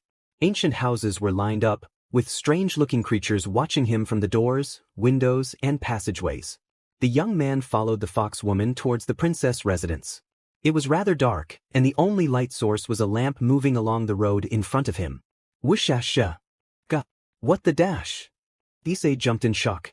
The lantern revealed eyes and a mouth, and began to laugh. My apologies. The Yukai here love to play pranks. Though I suppose none of them are able to pose a threat to you. The fox woman apologized to Issei as she walked further. That it's all right. So this is the world of the Yukai? Looks like a strange place. Yes, this is the place where most Kyoto Yukai live. I remember the devils you interact with have used bounded fields in the raiding game. So why don't you think of this space as something created in a similar way? We call this place the back streets or the inner capital and other names. Of course, just like devils, there are those who live out there on the surface of Kyoto. Issei hummed in response. Passing through the rows of residences, Issei and the fox woman entered a forest with a river flowing through it. Venturing deeper, a massive red torii appeared. Before them was a huge mansion, giving off a feeling of ancient majesty. Issei felt a sense of relief when he spotted Azazel and Seraphol. Oh Issei, you finally arrived. Ayase-chan. Between them was a blonde girl with 9 golden foxtails and matching ears. She was dressed in a fancy feathery kimono. Kunusama, I have brought Issei Hyoudou here. The fox woman reported before disappearing into a burst of fire. Issei blinked at the teleportation technique, taking note to learn how to do that. The princess stepped forward to Issei and began to speak. I am Kunu, the daughter of Yasaka, the administrator of the Yukai living in inner and outer Kyoto. Issei smiled and nodded to her. Before he could even speak, however, Kunu bowed her head. It's such an honor to meet you. What?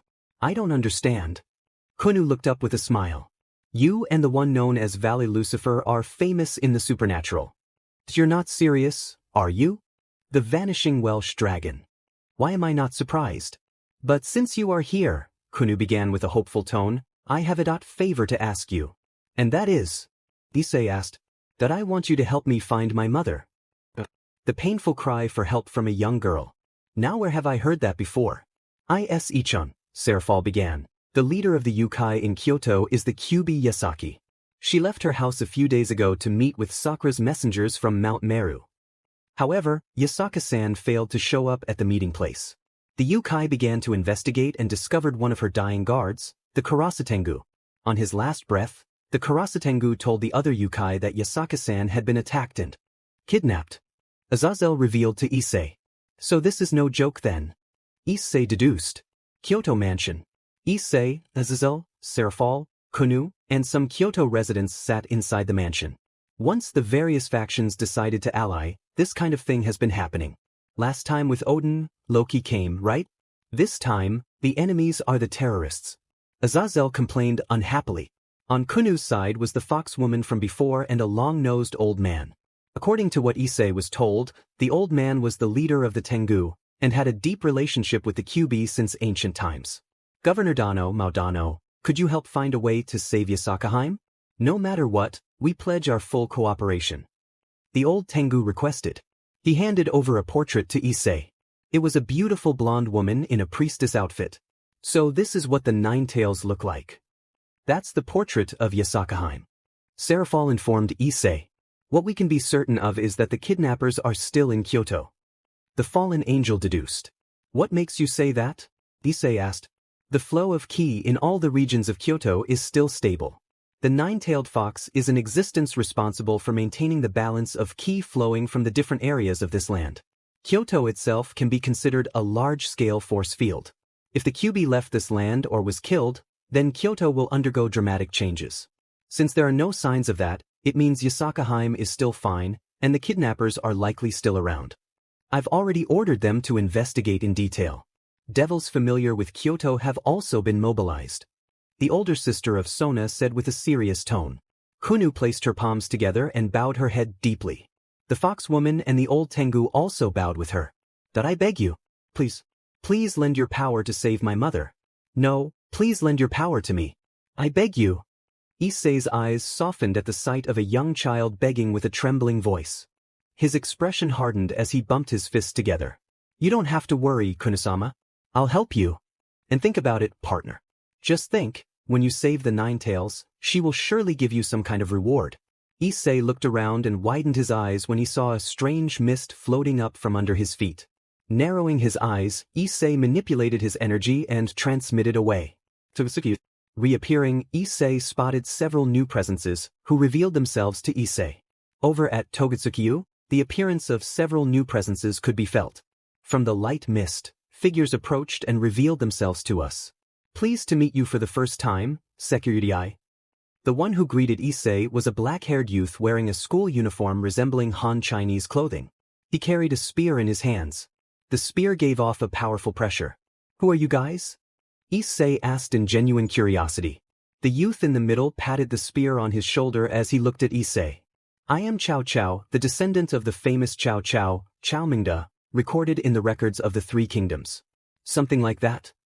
Partner, be careful of that man's spear, true Longinus. The most powerful Longinus said to be able to pierce through God. Well, if that's true, then it must be powerful. You boy. I have questions for you. Issei turned to see an angry Kunu yelling at the spear-wielding Cao Cao. Arara, this little princess, what's the problem? If I can, I will try to answer all your questions. Are you the ones who took my mother away? That is correct. What? What are you planning on doing to mother? We wish to have your mother cooperate in our experiment. Experiment? What are you planning to do? Now, I think I should keep it a surprise. Issei narrowed his eyes and formed the boosted gear gauntlet. Cao Cao noticed this and smiled at him. Ah, the Welsh dragon. We just decided to say hi before the experiment. Let us cooperate for a bit. A short boy who stood next to Cao Cao held an expressionless face. Leonardo, I'll let you handle the Welsh dragon with your monsters. The boy remained expressionless and lightly nodded. Instantly, shadows appeared from under his feet and rapidly expanded into tens and hundreds of monsters. Goo! Chomp! Gobble! Annihilation Maker! Annihilation Maker? Cao Cao laughed in response to Issei's question. Correct, Welsh dragon. This child carries one of the Longinus. A different threat compared to my true Longinus, but a most deadly sacred gear nonetheless. Annihilation Maker has the ability to create countless demonic beasts. For example, those massive fire-breathing monsters over 100 m tall you see in movies can be recreated by sheer will. The ability to create monsters from imagination. Isn't that a disaster? This ability, depending on the user's capability, can create on the scale of hundreds or even thousands. Suddenly, a shining magic circle appeared near Issei and Cao Cao, revealing a girl who wore a huge hat and a cape. What the hell? The girl turned towards Issei and deeply bowed her head. It's nice to meet you for the first time, Issei. I am Lu Fei Pendragon, the mage belonging to Vala's team. Please take good care of me. Issei rose an eyebrow in confusion. I didn't know Valley had a team. There were twinkling stars in Lu Fei's eyes as she walked over to Issei. I am a fan of Valsai, the vanishing Welsh dragon. I already shook hands with Valasama. So if you're not too busy, can you shake hands with me? Cao Cao rose an eyebrow and scratched his head. So it's Vala's side, what's the matter? Without any hesitation, Lu Fei responded to Cao Cao and smiled wider. Yes. I came to bring a message from Valasama. I thought I told you not to disturb me. That's the message. Oh, you need to be punished for trying to put us under surveillance. Oh. Immediately after Lu Fei's words, another magic circle appeared, revealing Valley Lucifer himself. Valley! Issei and Cao Cao shouted. The vanishing dragon crossed his arms as he looked at the wielder of the true Longinus. He then looked over to Issei. Hi, did you're here too? I could ask the same thing about you, Valley. Oh, Lu Fei excitedly cooed. Are you and Issei going to perform dash? Do not say fusion. Valley shouted to the female mage. Gosh, Valley, do you really hate fusing with me that much? Just shut the hell up, Hyoudou. We're the hosts of the two heavenly dragons, not ballet dancers. And don't even think about mentioning those stupid Potera earrings. Cao Cao had to give himself credit for not dropping his jaw at the scene of the Welsh dragon and the vanishing dragon arguing. Lu Fei continued to smile adorably at the pair, oblivious to Vala's growing temper. We don't need fusion to take care of Cao Cao and those monsters Leonardo created, Hyoudou. Just leave it to me. What? You mean you're gonna defeat them all by yourself? Just watch. Valasama, Lu Fei cheered. I already told Cao Cao about your surveillance topic. Yeah, thanks, Lu Fei. So now we can get serious. Immediately following Vala's declaration, the ground began to shake violently. Issei widened his eyes as the ground swelled up, leaving a huge crack. He was surprised that he, Vala, Lu Fei, and Cao Cao were able to keep their balance. Guyuats. What the hell is that? Do you see that, Issei? Lu Fei asked. How could he not? It was a massive creature composed of inorganic material, seemingly more durable than stone or rock. It's Gog's Kuan. Lu Fei cheered. What? Issei asked. Gogmagog, Hyoudou, Valley clarified, one of the strongest members of our team.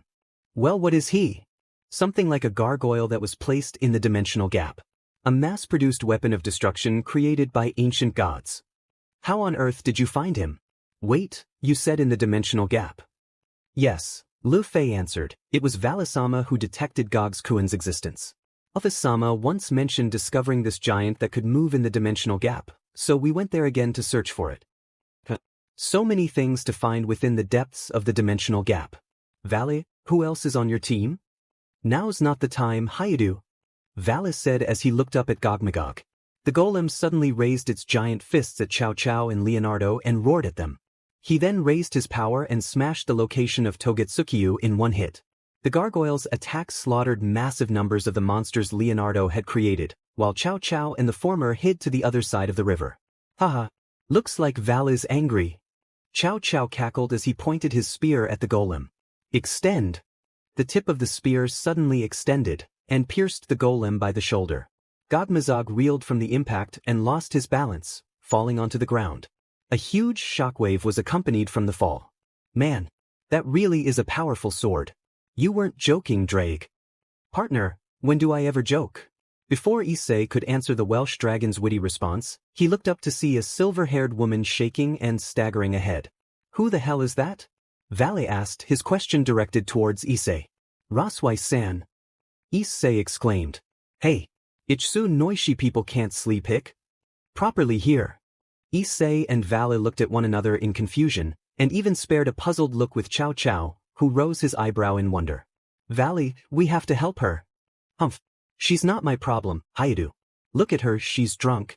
I can smell the alcohol on her breath and we're nowhere even near her. Valley dash. What's the matter? You wanna fight? I'll show y'all the power of old man Odin's former bodyguard Valkyrie.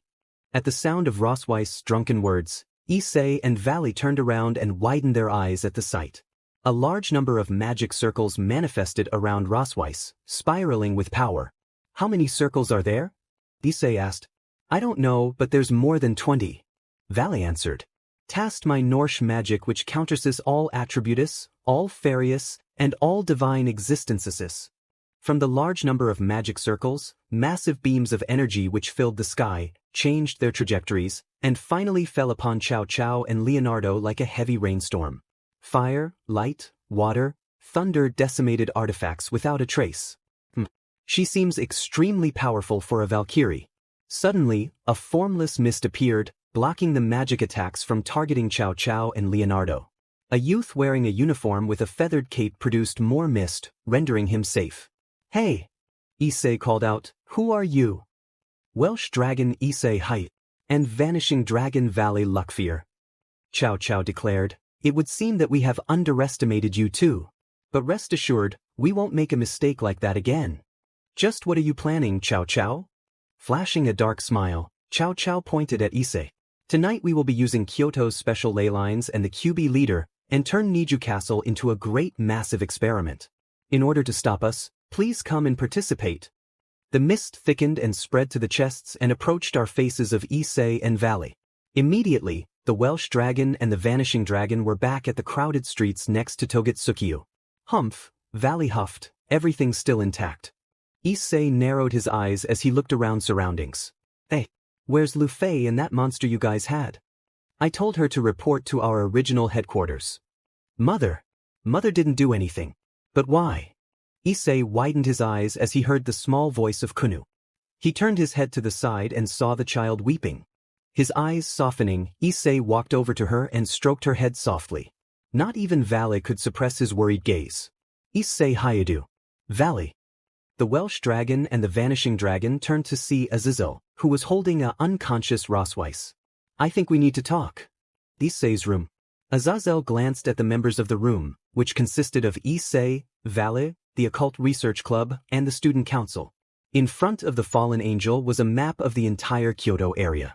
So from what Issei, Valley, and I have seen, we need to make up a strategy, so let's start explaining our battle plan. The area center around Niju Castle and Kyoto Station is now in a state of high alert. All devils and fallen angels stationed in Kyoto have been mobilized to search for suspicious characters. The Kyoto Yukai are also providing us with assistance. Though we still haven't confirmed the movements of the Heroes faction, we have successfully detected an ominous presence concentrating at Niju Castle as the center. An ominous presence? Kiba asked Azazel. Yes, from ancient times, Kyoto was a city constructed using the principles of yin-yang and feng shui like a large-scale magic circle. As a result, there are many special power spots, like Saimai Shrine's Saimai Well, Suzumushi Temple's Kafukujaizo, Fushimi Inari's Pine Tree Hizamatsu-san and others. Locations with incredible auras are too many to count. However, the flow has currently gone turbulent and is gathering.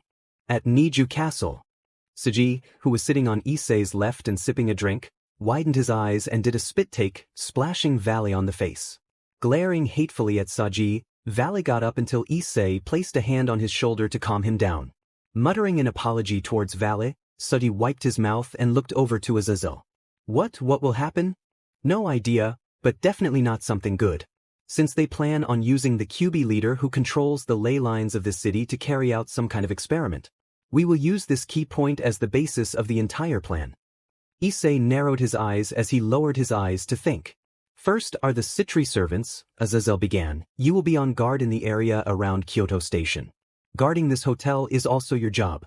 The hotel itself already has a strengthened barrier, so if anything happens there will be a safeguard. Still, if anyone suspicious approaches, you Citri servants will be responsible for handling them. Understood. The Citri group replied. Next is the Gremory group.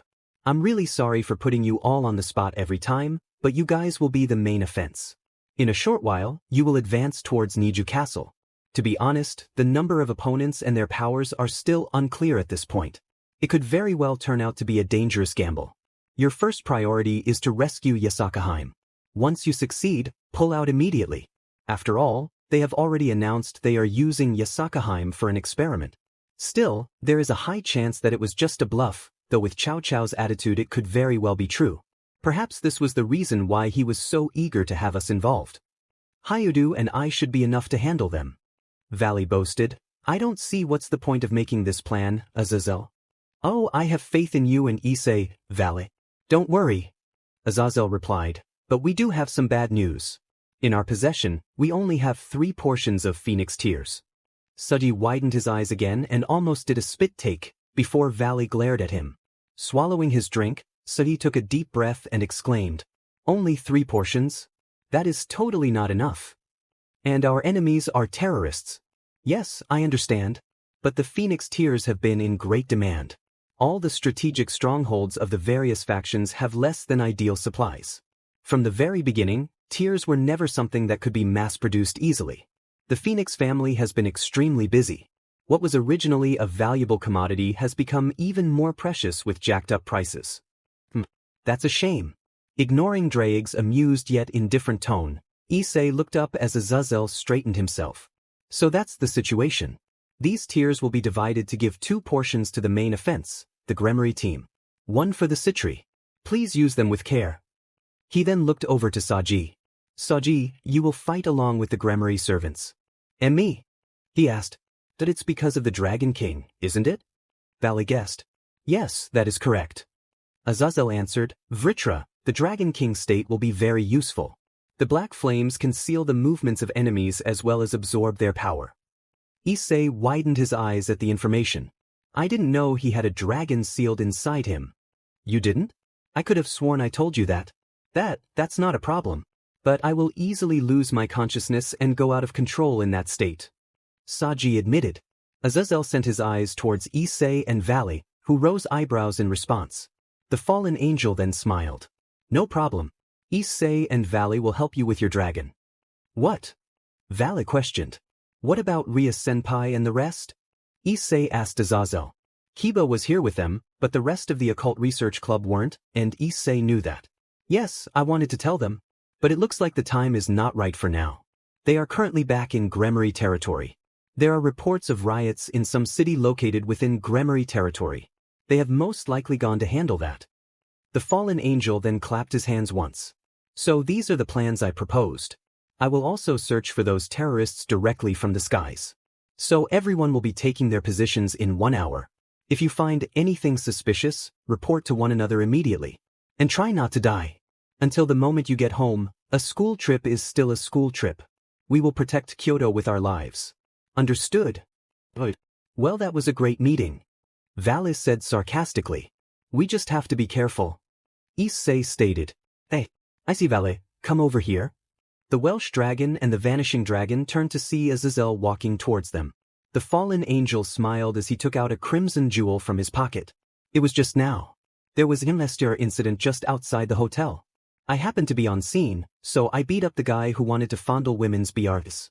And then this thing came out from his body. I was thinking if it could be a jewel from MLSDR's body? Valley repeated. Why the hell are you giving it to Hyoudou? Yeah, I have to agree with Valley.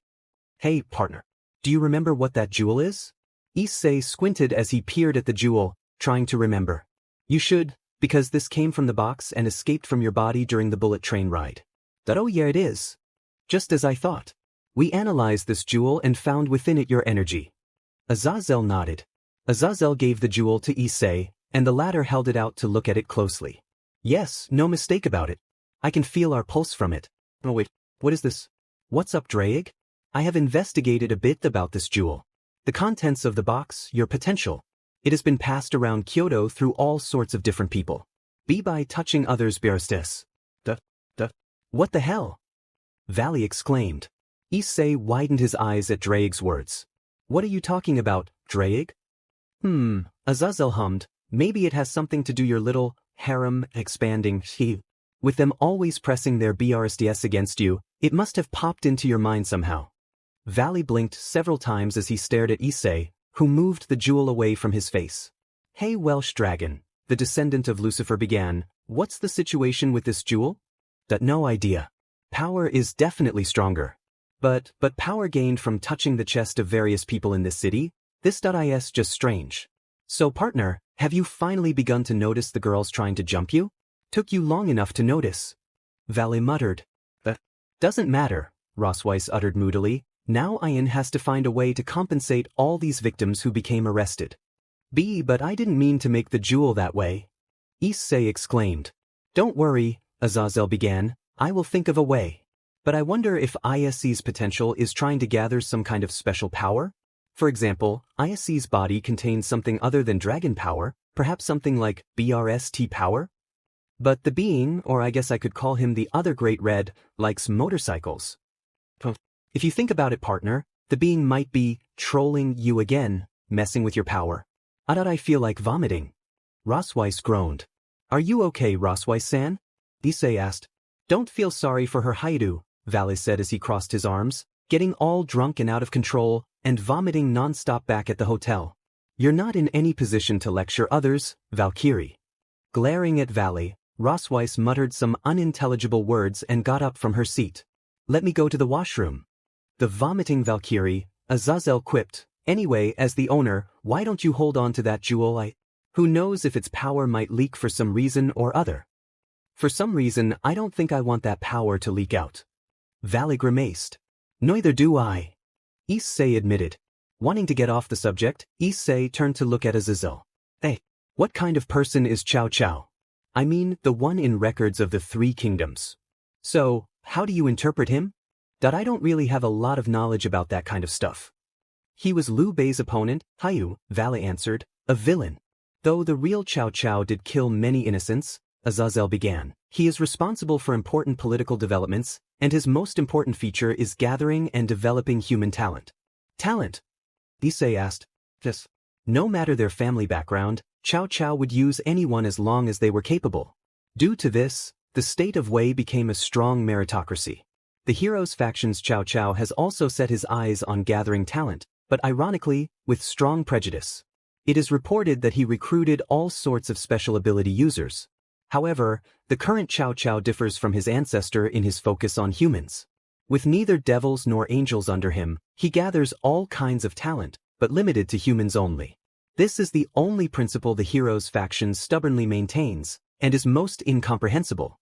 And to reach their goals, they will even use brainwashing to create members for terrorism. That's not right, Issei said as he narrowed his eyes. They can't do something like that. Welcome to the real world. Valley stated. Taking a deep breath, Issei looked over to Valley. We can't let them do something like this, Valley. That's why we have to help Kuoh save her mother. Humph. I don't need you to remind me, Hyoudou. Valley muttered. And hey, Azazel said with a cheerful air, maybe you too will have the opportunity to perform Fu Dash. Shut the hell up, Azazel. Valley shouted.